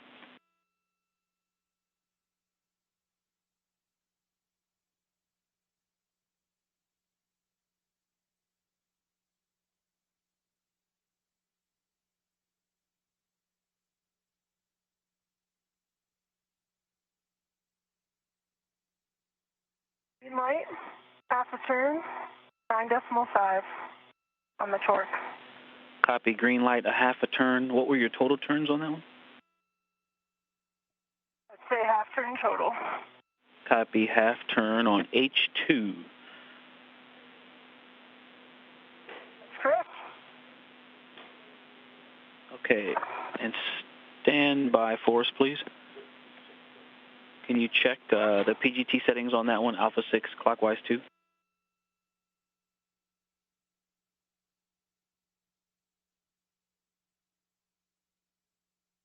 And it's actually an Alpha 7.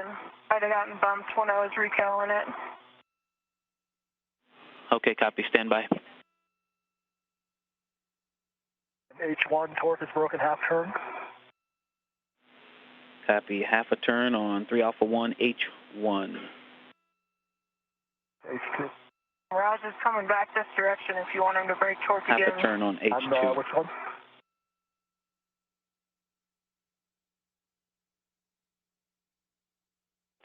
Okay, Kayla, that H2 is good as is. We're going to continue. And Roger, copy that you broke torque on H1 and H2 on the middle BCDU. H1, correct. H2 is in work, actually.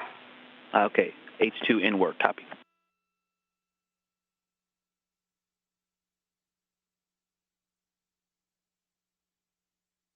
H2 is broken, half a turn. Copy 3 Alpha 1, H2, half a turn. And now we are going to reinstall H2 on the middle BCDU. And Kayla, it will be Alpha 6 clockwise 2 when you're ready. I'll head over there once grinder heads further inboard. Out of the way.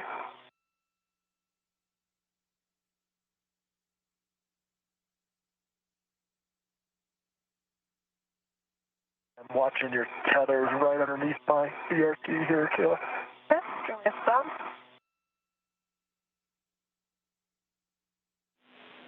And Roger, your next target is the next Like it's clear to me. the next ORU inboard. That's a DDCU. And the same thing, you're going to brake torque quarter to a half on H1. You can wait till Kayla's done. Over to you, whatever you prefer.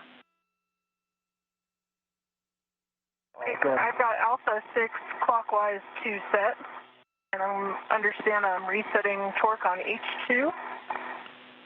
That is a good readback, good settings. Alpha 6 clock 2, you're driving to torque H2.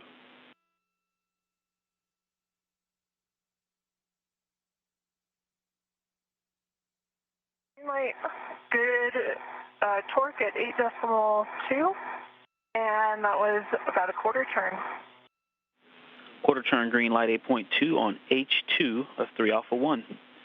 And now we're going to torque H1. And towards H1.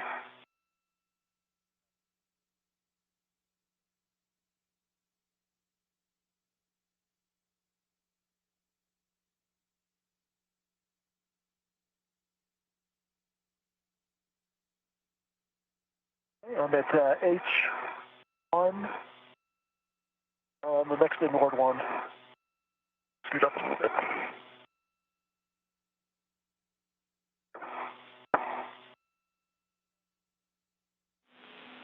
And Roger, say again, please. I'm setting up for H1 on the third. Okay, copy. Yep, that's the 3 Alpha DDCU, H1. 1/4 to 1/2 turn.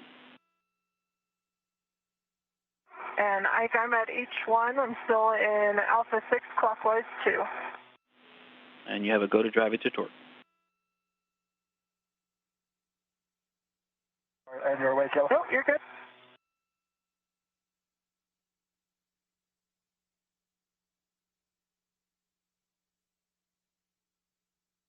Right, that was about a half turn. Green light, 8.2 on the torque. Half turn, green light 8.2 on 3 Alpha 1 H1. That's a good ORU. Now we're going to move to the DDCU and brake torque. Roger, you have a go to release torque on H1, 1/4 to 1/2 turn. Copy. Can't tell if it's slipping or it was really loose. Okay, there's half turn on H1. Torque. Copy, 1/2 turn on H1.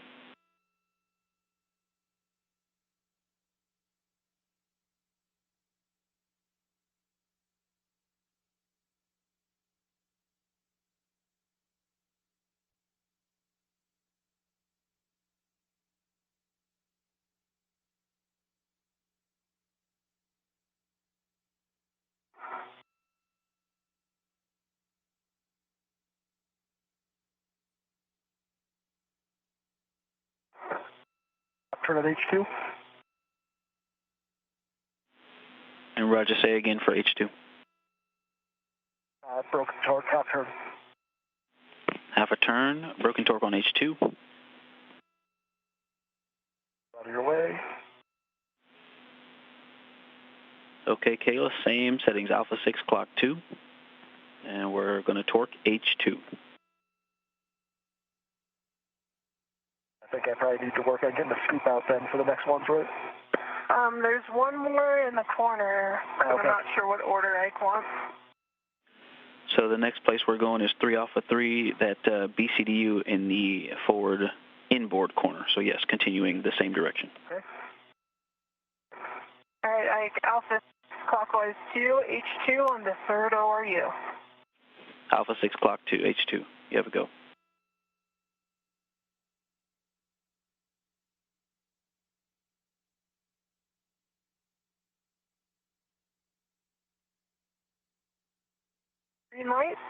about a quarter of a turn and 8.5 on the torque. A quarter turn, 8.5 green light on H2, and you have a go to torque H1. And work.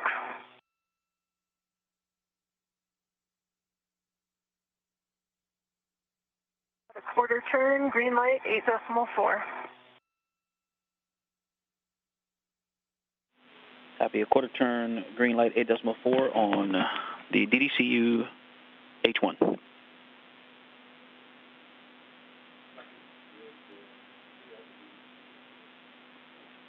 All right, we've got a good DDCU. Moving on to the inboard BCDU, we can set up to brake torque. This is another one where we're going to fully release the H1 as well. We'll start with braking torque, 1/4 to 1/2 turn on H1 to Roger. Roger. Copy positioning.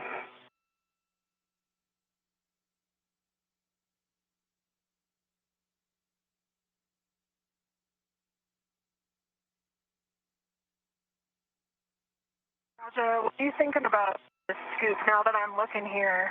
There's these triangle-shaped things to hold on to. You have a higher running torque. Do you want me to get the scoop out? My only concern if I brace too hard on those triangle things is it's a little sharp edge on the inside. I'm not there okay to translate on, but if I was pushing against them, I don't. Okay. Do you want me to start getting the scoop out for you? Yeah, if you don't mind. Okay. I'll do that while you're braking torque. Okay, copy that. And just a reminder, if the scoop is needed, do not use the H2 on the lithium-ion batteries. See that? So use the H1, the non-doghouse side.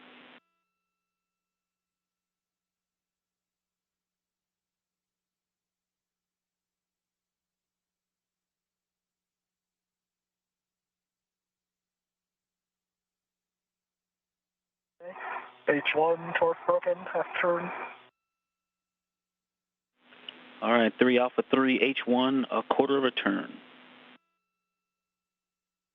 And just to be clear, the only no-go for the scoop is the one marked with the red X on our cuff checklist page, is that correct? Stand by.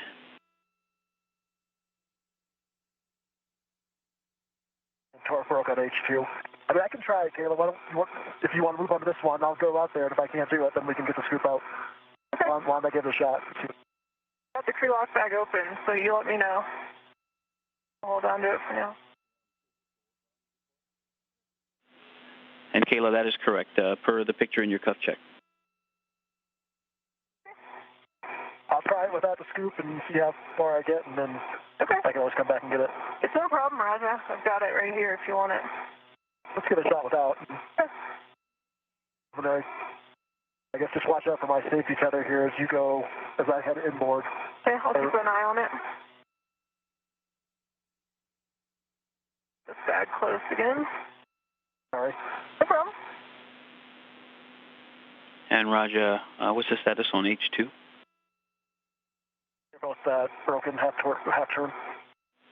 1/2 turn on 3 Alpha 3, H2. Now that I'm here, okay. Yeah, I think we won't do the scoop. You will or won't? Well, Okay. so I'm a little local to this one that we're not. The ones we already adjusted local to, correct? The ones we're actually working on.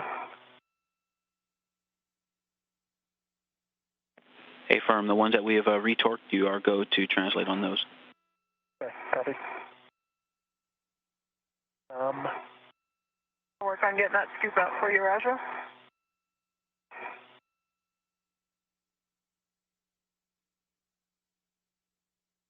If you're just joining us, we're 4 hours and 52 minutes into today's EVA or spacewalk. NASA astronauts Kayla Barron and Rasha Chari ventured outside the airlock at 7:12 a.m. Central Time, 8:12 a.m. Eastern Time, where they switched to battery power and proceeded to the 3A power channel work site. The duo successfully installed the 3A modification kit and then proceeded to tie back multi-layer insulation on spare battery charge discharge units to support robotic replacement or relocations. With additional time, the crew decided to move forward with get ahead tasks, which includes where they are currently, breaking torque and resetting bolts on multiple orbital replacement units stored on the 3A integrated electronics assembly on the S4 truss.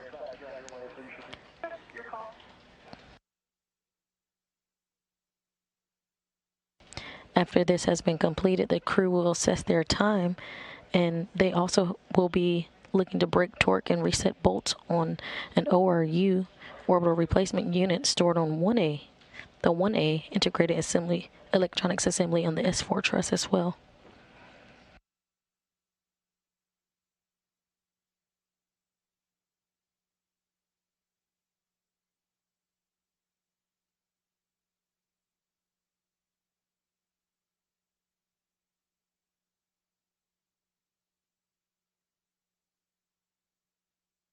Our safety tethers are deconstructed.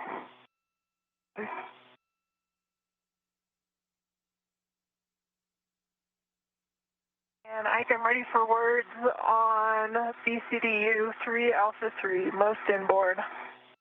All right, on the inboard BCDU, we're going to fully release H1, and I've got PGT settings when you're ready. I'm going to put my visor down here real quick. Copy that, and the sun is coming up. And I'm ready for PGT settings. All right, it's going to be Bravo 7 counter 2.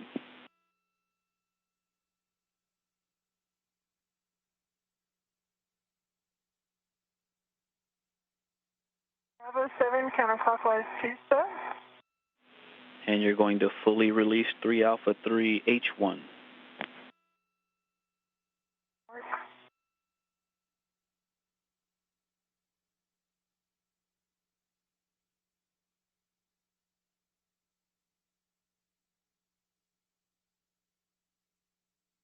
And working on my visor as well. Hope we're not kicking you here, Taylor.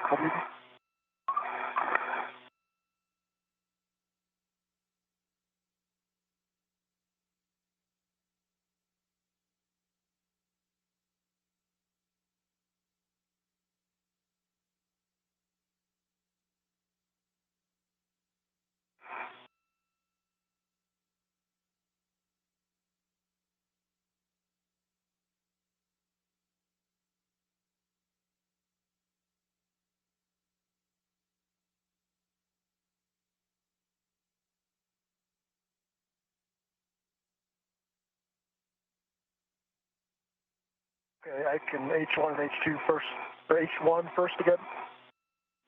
Okay, so you're moving to the DCSU, which is just aft of the station, aft of the DDCU that you worked on. And I'm having trouble using your helmet video telling where you are, but if you have a picture of it in your cup checklist, affirm, it's the one that's the most central. Yeah, using the cup checklist. Yep, it's the one that's the most in the center.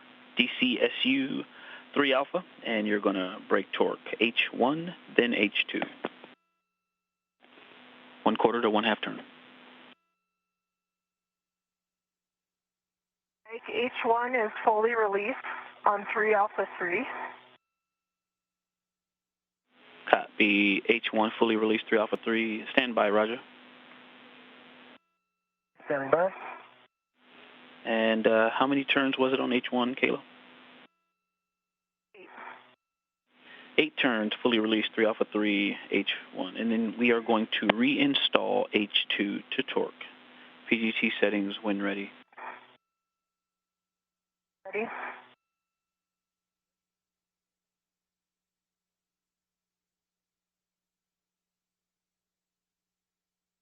And I think I'm experiencing a little bit of choppy comm.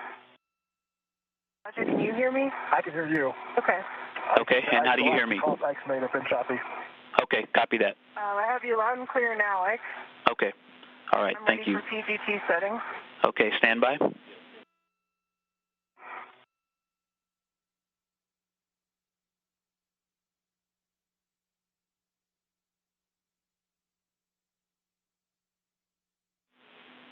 Okay, Roger. Go ahead. Safety tethers currently between your legs. Just be mindful when you move on. Copy, thank you. Yeah. Okay, Roger, the scoop that you have in your hand is on the box that we're working on. We need it on an adjacent box. And also, I think I saw a hook or an end effector on that box as well. And they need to be adjacent. We didn't catch most of what you said, but I assume you don't want the scoop on the bolt I'm working on. Affirm. The scoop needs to be on an adjacent ORU, and so does your hook or your end effector, whatever's tethered to the center of the box. That's right, Taylor. I think he's saying you can't tether to the box you're working on, and you cannot put the scoop on it, so you need to move it over to an adjacent box. Okay, I can do that. Yeah, I'm not tethered to it, so I'll move it over. EV1, comm check. Ike, I have you clear now, but you're intermittently coming in pretty broken, for both Raja and I. EV2, comm check. I've got you now, and I'm happy I'm moving the scoop. I'm not tethered to that box, so that's not a problem. But watch your feet, Grinder. I'm right here. Okay, sorry. Here for a second while I try to push it over. A new place to put the scoop, I guess. Mike, I'm ready for settings for H2. Sorry, Kayla. You're okay. Here. Kayla, your PGT settings, Alpha 6, clock 2. Alpha 6 clockwise, 26. And you're going to drive H2 to torque. That's the 3 Alpha 3 B CDU H2 to torque. Roger.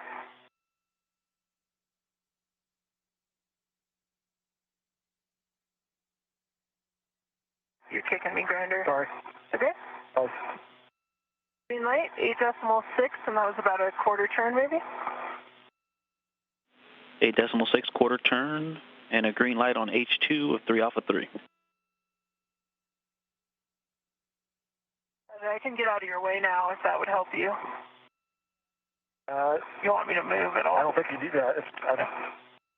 I'm going to wind up putting this scoop on the one I have to do next, which I know is I'll have to move it again, but that's the only option. I'll switch it back to the one it was on. Move my tether here in a second. Yeah, that works, Roger. Or effector on the one I'm working. Yep, or you could go to the one adjacent to it. There's the battery that's just outboard of it. I know it's a different plane, so it's a little bit of a further reach, but either of those would work.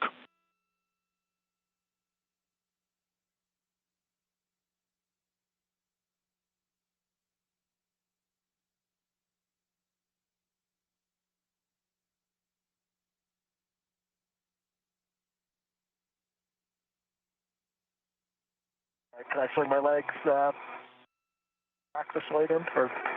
Let me move outboard, Grinder. Stand by.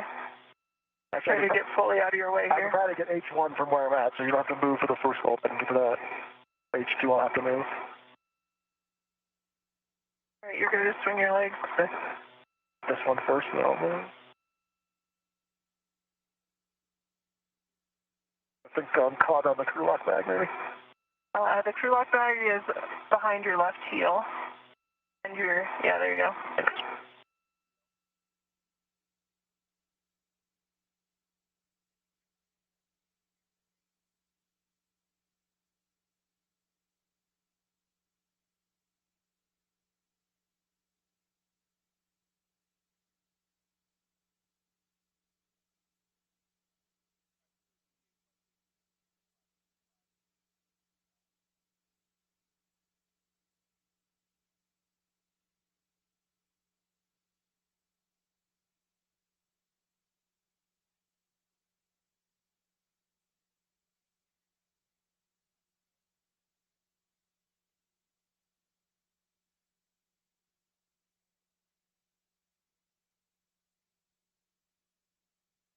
I'm getting that one engaged on H1.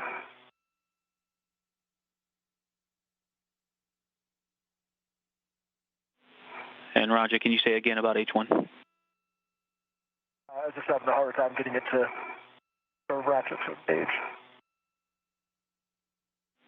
Copy. Working it.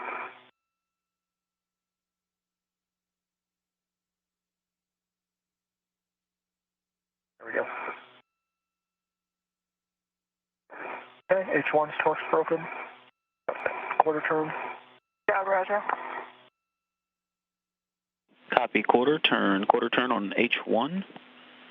And you have a go for a quarter to a half turn, brake torque on H2.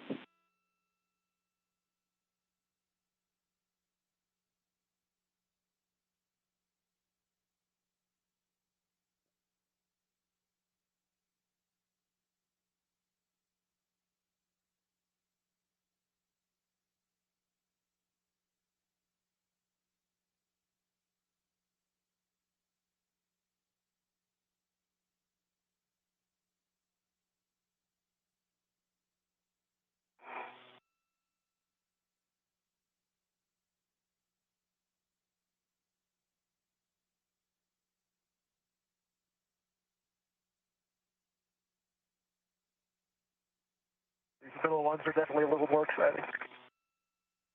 Yeah, it's a tough place to get good body positioning, especially to brake torque.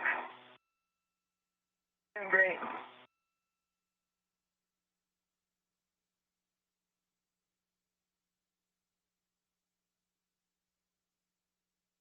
My legs towards you here for a second.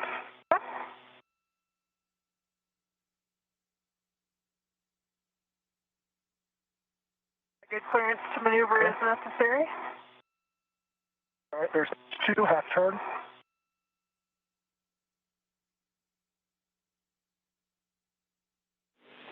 Okay, hey, repeat, I heard 2 half turns. Quarter on H1 probably, and half on H2. Okay, copy, that makes sense. Half turn on H2. All right, so now we're going to set up to reinstall H2 and H1. So, Kayla, when you are in position and ready. Shift out of Kayla's way here. And Raja, you just take your time getting to where you want to go next, and then I'll come in there.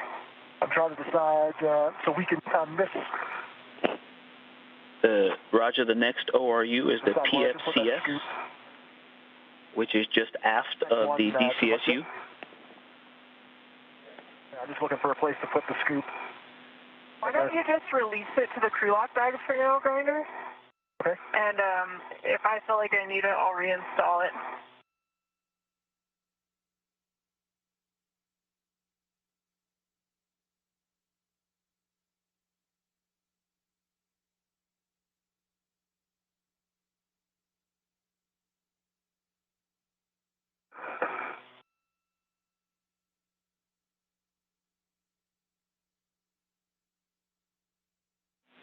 And just a reminder for you both, you probably haven't seen a PFCS in a while, so no loads into H1 and H2, please. When we get to that ORU, we're going to work with H3 and 4 only. So no loads into H1 and H2 on the PFCS, please. Center, aftmost ORU. I just got to figure out I'm going to send the scoop back. I'll figure out my safety tether here first. Copy that. I think if I come around to the right, I don't know if you can see it. Yeah, it's kind of pulled up behind your BRT. It's going to release itself. There you go. Okay. Now it's off to your right. All right, so let me get a local bat on the And it's going between your legs now, Raja, so you might want to kick. Yeah, there you go. Thanks.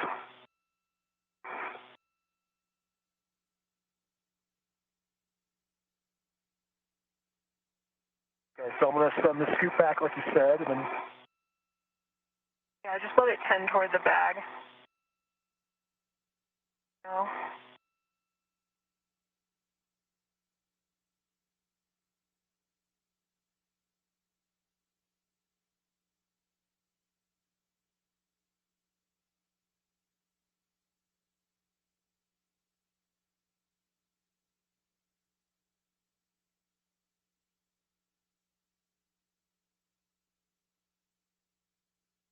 So back to the bag. Okay. All right.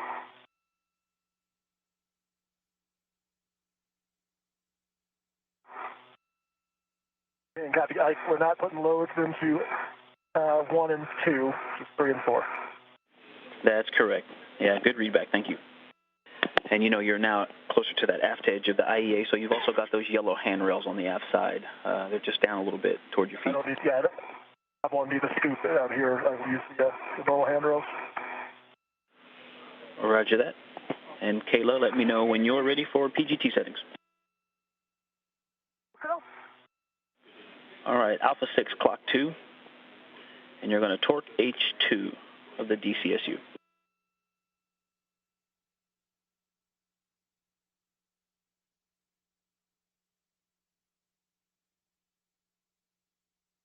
And am I starting with H1 or H2?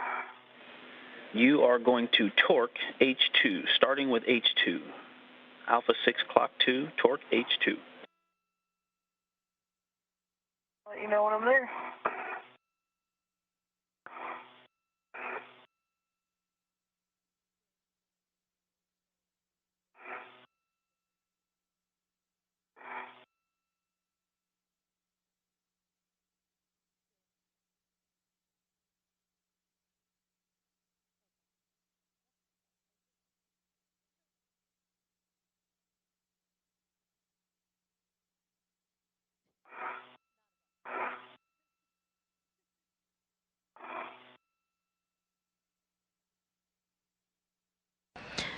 If you're Settings H2.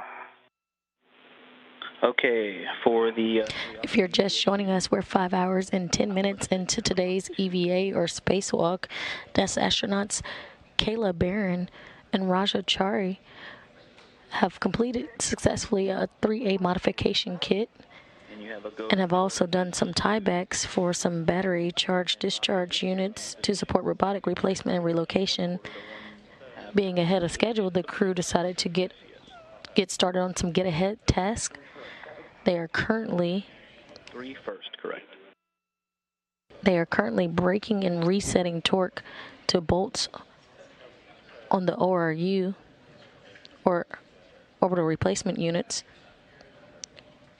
on the integrated electronics assembly.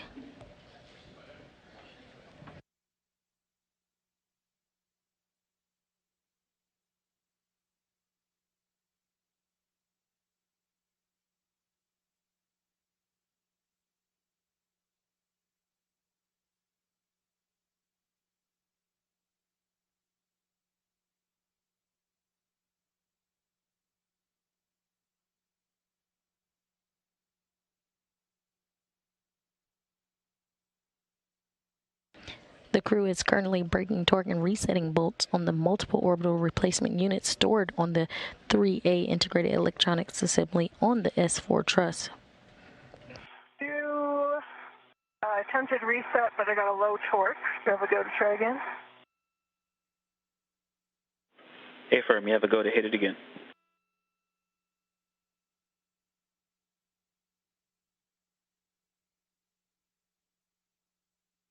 This is the first of multiple get-aheads for the duo, if time permits. Green light, half a turn, 8.2. Green light, half a turn, 8.2 on H2. All right, and now we're going to move to H1, same PGT settings. Work.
H3, 1/4 turn.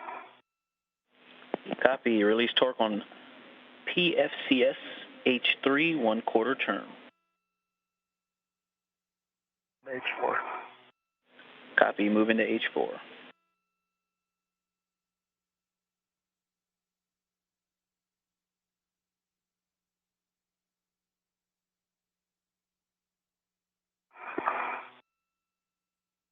All right, one more body position here, and if I don't get it on, I will go grab that scoop. Okay, we copy, Kayla. No rush. You guys are doing great. I've got a BRT down if you can use me if I'm close enough to stabilize off of my leg or arm or something.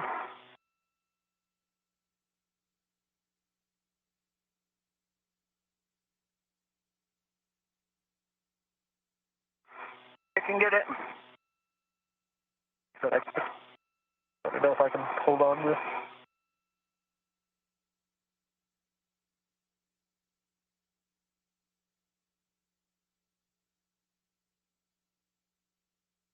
Awkward about just to know where you is so high.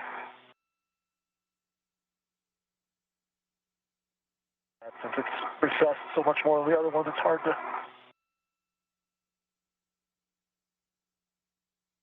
All right, green light, about a half a turn, 8.3.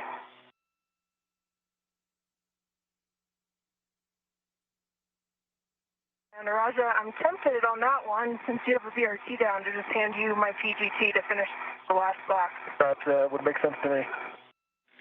Trying to work on 8.4 right now. And Kayla, like I missed that call for H1. Yeah. How many turns? About a quarter turn, green light, 8.3. And Brian's working on H4 on the PFCS. Copy, green light, and on H1 on the 3 Alpha DCSU, I show that 4U complete. Roger.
Nicely done, Grinder. Torque's broken on H4.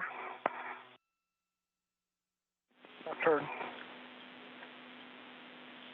Copy. Was that a quarter turn on H4? A half turn on H4. Copy. Half turn, torque broken on H4. And then, Kayla, we're going to reset torque on H4 and then H3 on the PFCS. I've got PGT settings. I'm going to take her PGT and do it since I'm already here. Go ahead. Okay, copy that. It's the same PGT settings, Alpha 6, clock 2, and you're going to start with H4. The Alpha 6, clock 2, H4.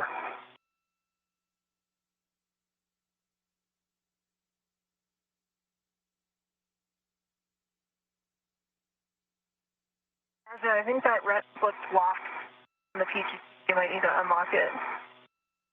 Say that again? My PGT red. Locked. So I had basically a half turn, good green light, but I didn't get the torque value. I can do it again. Actually, it's back 8.1. Copy 8.1, green light. And how many turns on H4? I thought it was about a half, but the PG is. Copy a half. 4. Good, H4. And you have a go to torque, H3. I think going H3.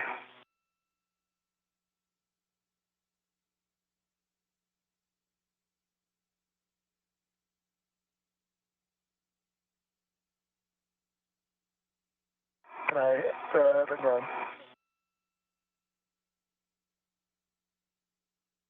Didn't understand you very much. Yeah, I was going to say something, but you can't actually see what I'm. Okay. I'm run.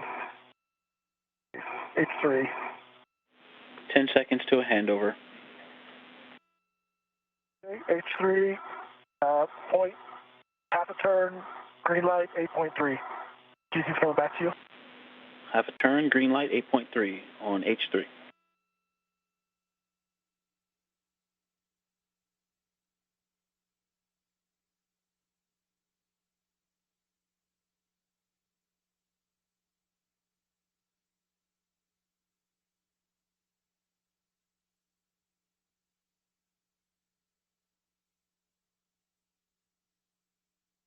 There's going across that.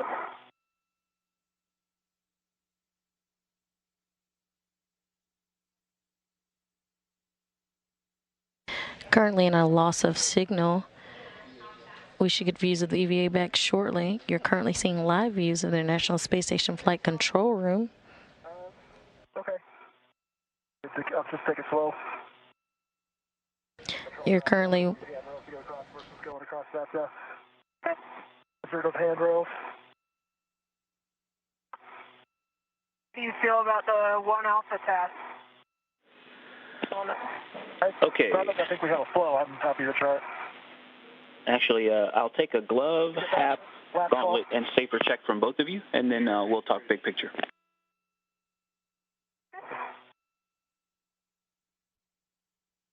Let me get back onto the front here now.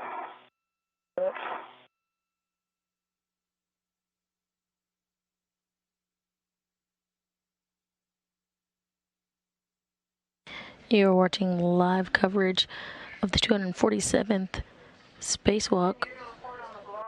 With the exception of changes in some smudges. And my gauntlets are down, half is dry. If I'm kicking you, Kayla. You're good. You're good. On the corner here. Copy checks for EV1.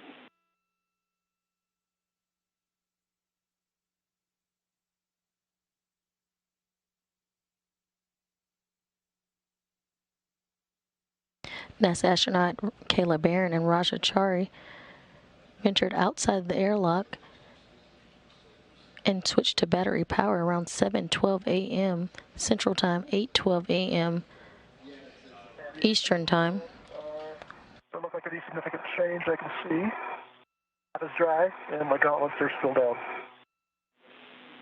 Copy. Good glove, hat, and gauntlets, and then safer handles for both of you, please. The duo ventured to the 3A work site where they successfully completed a modification kit for future IROSA upgrades or ISS rollout solar array upgrades. Well, your trash bag's blocking it a little bit. I'll reach back there again.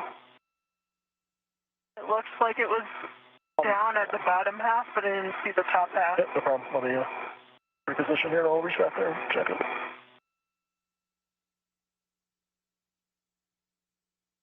The duo completed tie-back multi-layer insulation on spare battery charge-discharge units to support robotic replacement or relocation. I still owe you a right safer handle, but I can listen while you're doing that. With extra time to spare, the duo decided to move ahead with get-ahead task and are currently finishing up breaking torque and resetting bolts on multiple orbital replacement units stored on the 3A integrated electronics assembly on the S4 truss. Copy. Good safer handles for EV1 and EV2.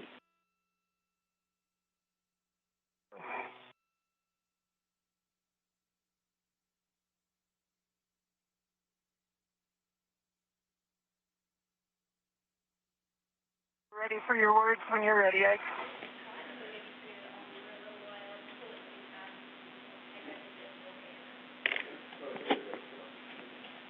Okay, Roger, we need you to check your HECA LED.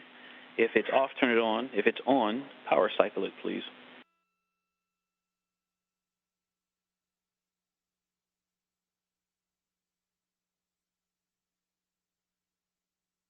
Looks like it was off and it's now on. Same for WDS is off again. No, actually, that's what is on. Okay, copy. Thank you for turning those both on. Both are on. And it looks like you've got a partially open doors on the crew lock bag. You can get that tidied up, and then we'll talk big picture. Are we... If we're going to 1A, I'll keep the... Yeah, it kind of matters what we're doing. Good point. Okay. All right. Yep. Fair point. So we don't have enough time to make much progress on the 1 alpha get-aheads. So what we're going to do is take the time here to get a nice, good cleanup, and then we're going to translate and start work on the AMS get-ahead.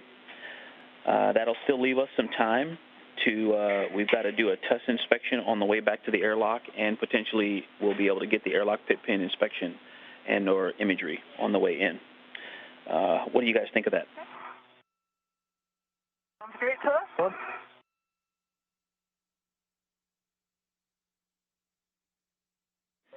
I'll go on the crew lock bag. The door is open for you to stow the ratchet and inventory.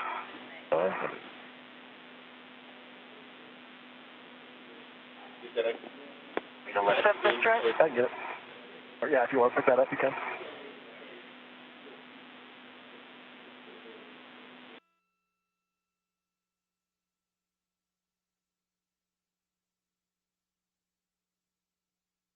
Sounds like a handover, maybe. What's that say? Nope, I'm here with you. Okay. Caleb, we want to make sure you have your PGT stowed, and then you can translate to the strut bag. PGT is stowed, and I'm headed to the strut bag. You're going to pick that up, stow it on your BRT, and then EV2, you're going to stow the ratchet wrench and scoop if it's still out in the crew lock bag, and then stow the crew lock bag on your BRT. You ready for a crew lock bag inventory? We were able to get it via the video, so we don't need the inventory. Lucky you. Okay. Sure. Lucky me. And EV2, once you have the bag on your BRT, you're going to lead inboard. Okay. And I saw like a small white pod. I can't quite tell you what it was. Fly off toward the solar array. It looks like it was maybe like soft goods of some kind, actually. Like a little piece of fabric, but it's moving around like a decent mass. But it bounced off and it's headed back this way. Toward the solar array I'm not right next to. I don't recognize it as part of anything to do with me or my suit, but just reporting it. Okay, yeah, copy for that. Thank you for that description. We copy, and update us if needed. Okay.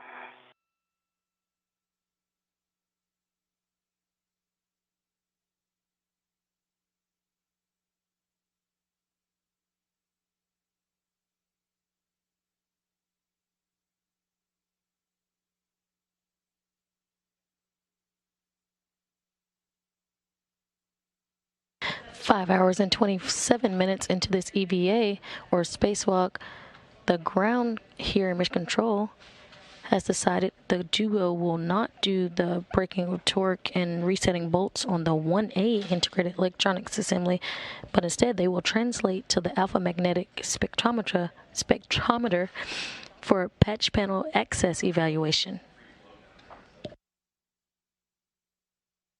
Still in get-aheads, the crew has about 1 hour left scheduled in the 6 hour and 30-minute spacewalk.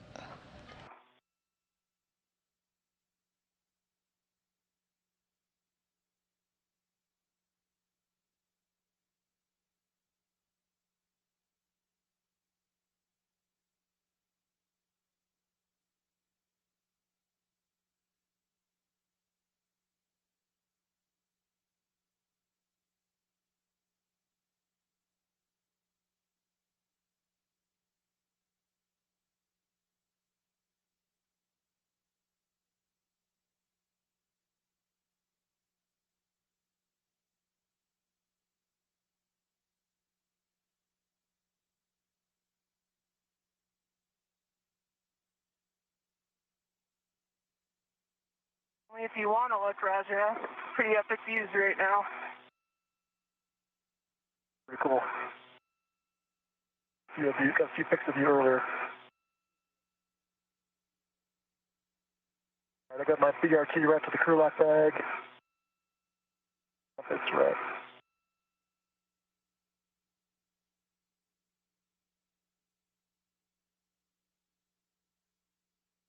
Just strap back on my BRT.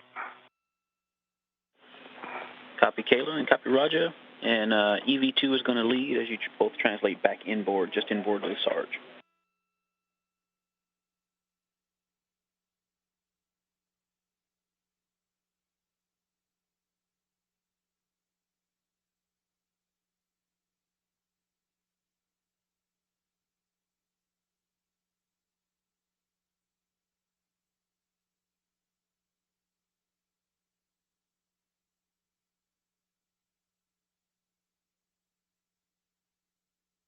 Ready when you are, Raja. All right. No rush. Up here.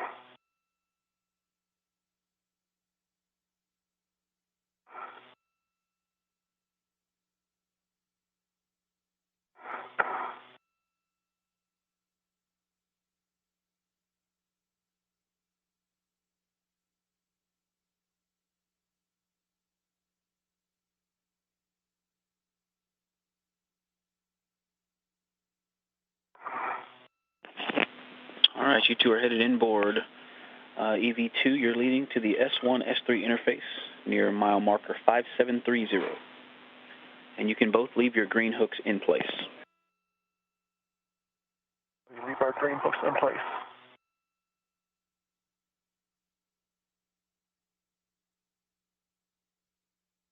Let me know when you're back on the cedar rail, and then I'll come across, Brander. Yep, sounds good. Yep, I'm stuck on something right now.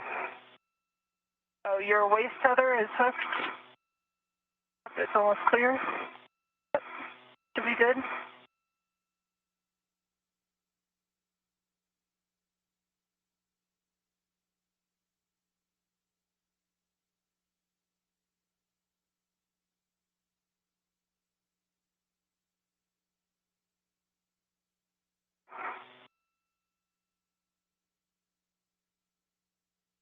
I'm on the seat of handrail. And passing my green hook.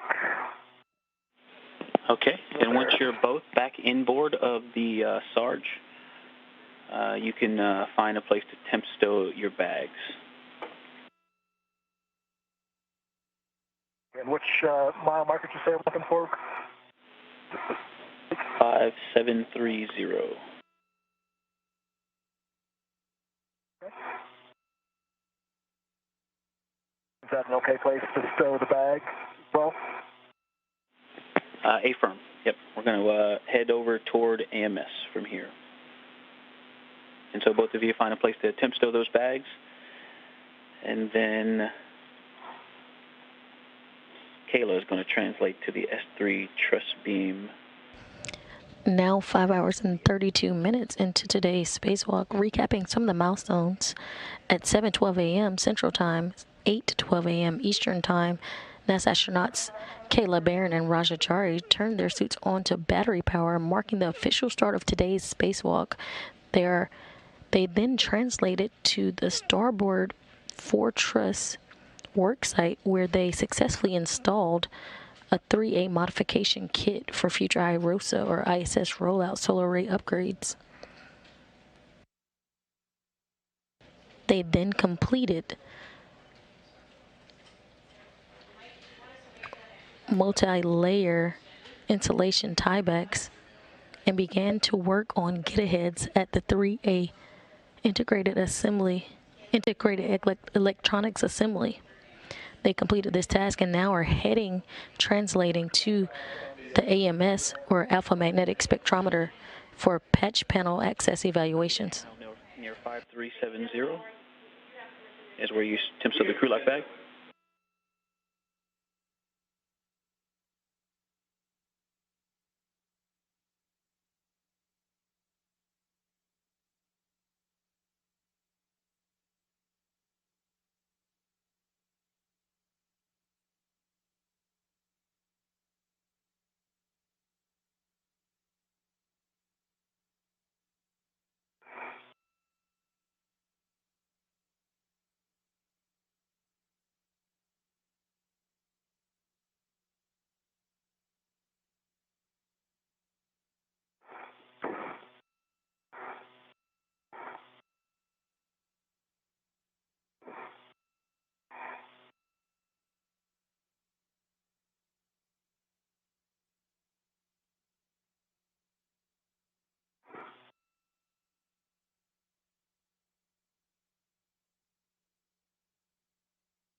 left this on my BRT, but got it stowed near 5310.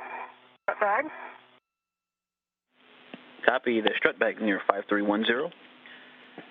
And when you guys are ready, Kayla, you can lead translate to the S3 truss beam location near S3 with 28, and you're getting set up to monitor Raja.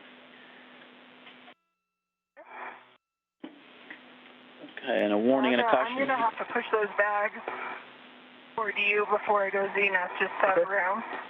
Get up there, and then you can push them back to get them out of your way. No problem. Okay. And warning, entrapment hazard. We're going up toward a confined space under the forward AMS radiator. So just be careful. And then also avoid contact with the ACC cable and tracker flat cables inside the AMS work site. And if you don't have a picture of that in your cuff, I can talk you on once we get up there.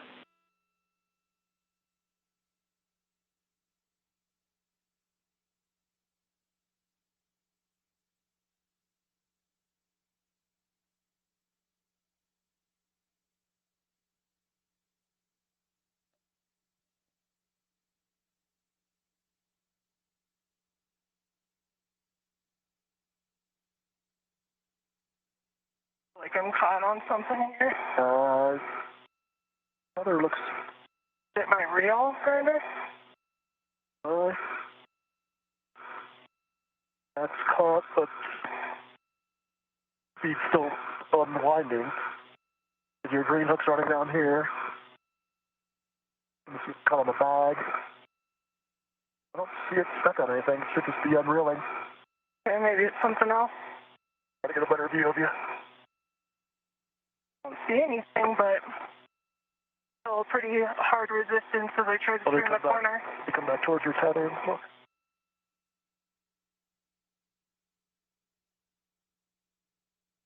I think your green hook I can see. I think I got by it, Raja. Okay, actually, maybe it's your PPT on ELC too.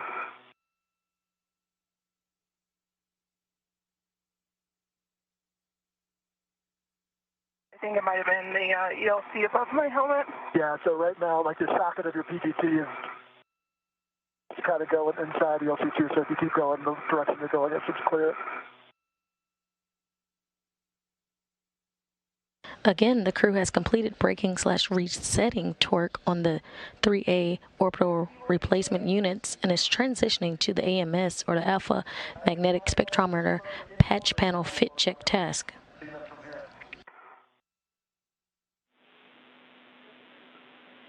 Further inboard once Kayla is in a good position. Good position. Okay, and then obtain a body position for monitoring Raja's clearances, and then you can give Raja a go to approach AMS. Raja, you have a go to approach AMS. Okay. I might need a little bit of a GCA here to figure out how to take it up top. Copy. And Raja, you're going to translate to the forwardinator AMS worksite. Raja, you might consider climbing up the CETA cart as an option. There's a handrail here that I'm on. There's one when I get up here. It's a good point.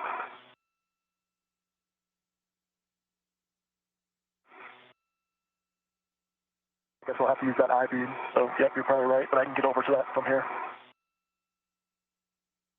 Your time.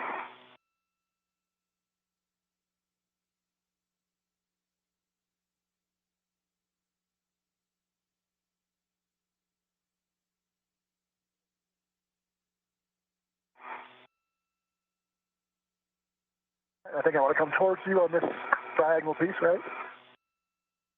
Yep, and then there's a small handrail after you cross the next gap. And try to slow your rate a little. Okay. And nice job, both of you.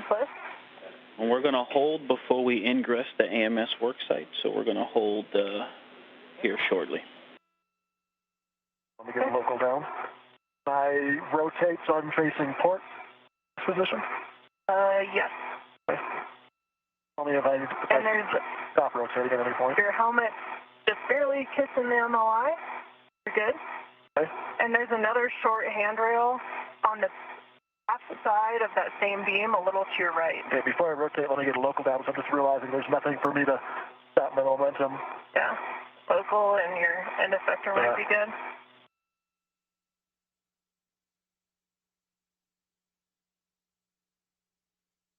And watch your foot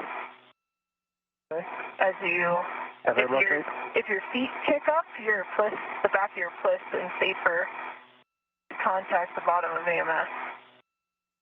You keep your feet down.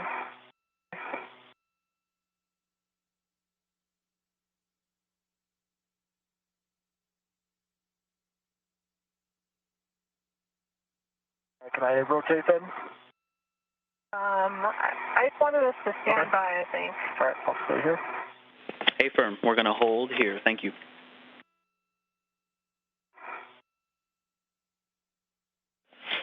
Yeah, and just in general, so when we get in there and start looking around, we've got some time here to hold. We're coordinating exercise constraints, but just big picture before we get in there, main thing that I'm thinking about this whole time is you not getting stuck. So as we move in, we want to make sure that we can get back out. And there's quite a few no-touch things in there. I think you have a picture in your cuff. All of it is covered by white MLI, so it all looks the same.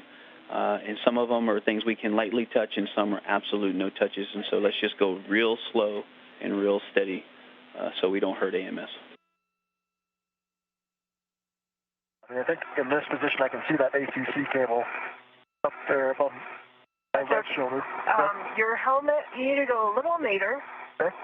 Right now your helmet's in contact with something. Is that better? Yep. Good. And now if you want to roll onto your side, and I don't know if you want to go grab that next handrail or not, because I think the panel you're trying to get to is further inboard. It is, yeah. I'm trying to figure out how to turn so I'm perpendicular, so I'm facing port, though. I would maybe face the truss for now, translate inboard, and then rotate inside. Are we good to do that? Are we still waiting, or are you guys ready for us to move? Hey, firm, we're still waiting, so keep doing recce. What you're doing is great. If you see it in my picture, it's dead center on that side near the flat piece that's off to toward your back. But it is a very small, narrow, it looks like one single cable. That's the ACC cable. I see the patch, I think where the area of the patch panel should be. Copy. Yeah, we're standing by here just shortly, and we actually are now go. So we are able to continue. And so, Kayla, over to you. You can GCA Raja into the work site, and then when you both are comfortable, Raja, you can ingress the gap under AMS. Go to inboard, Raja. Okay. I'll try to stay as nadir as I can. If you're just joining us, we're 5 hours and 43 minutes into today's spacewalk, where Kayla Barron and Rasha Chari successfully installed the 3A modification kit and completed tieback multi-layer insulation on spare battery charge discharge units to support robotic replacement or relocations. They had time left and proceeded with the get-ahead task. They have also completed breaking torque and resetting bolts on spare battery charge. They have also completed breaking torque and resetting bolts on multiple orbital replacement units stored on the 3A integrated electronics assembly on the S4 truss. They have just arrived to the alpha magnetic spectrometer work site where they will do patch panel access evaluation. Your right foot is just barely kissing the MLI right now. Okay, so if I come down at all, would that help? Yeah, I think if you come a little nadir.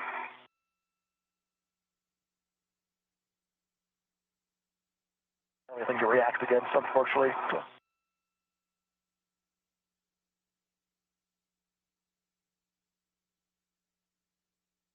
Can't really see your helmet anymore. you got good split clear. Your split is now barely touching the MLI to your right. Okay. For the crates, so that should be okay to touch.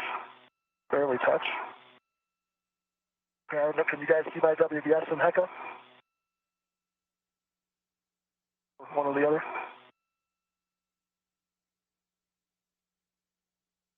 That's your head.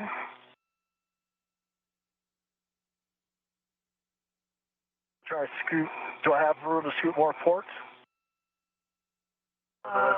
Port as in body forward? Inboard?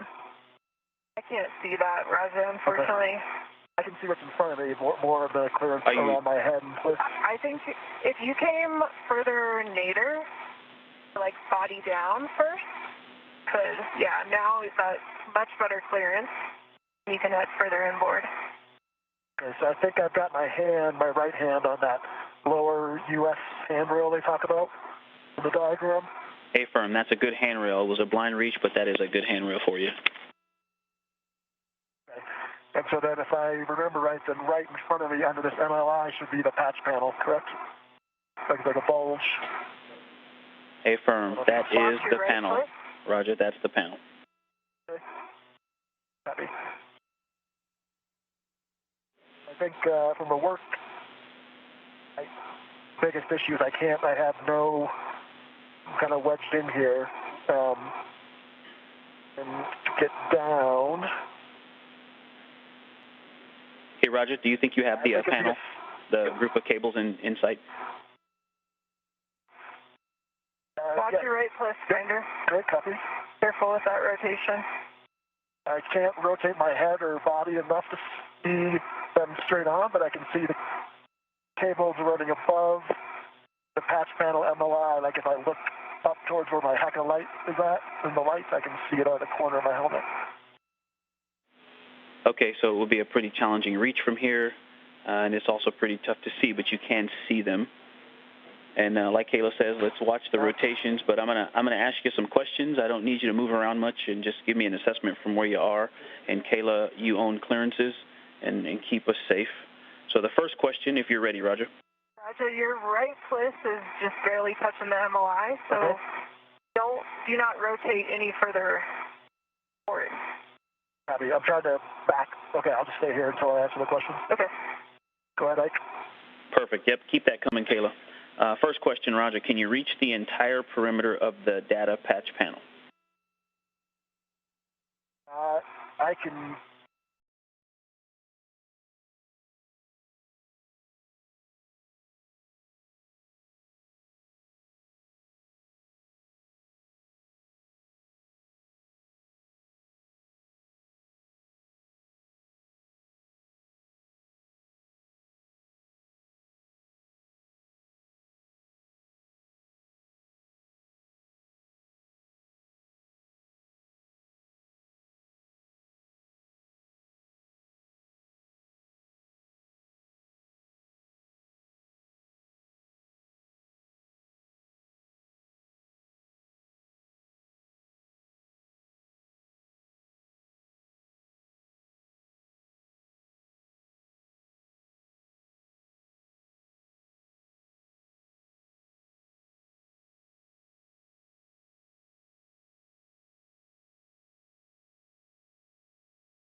On their own?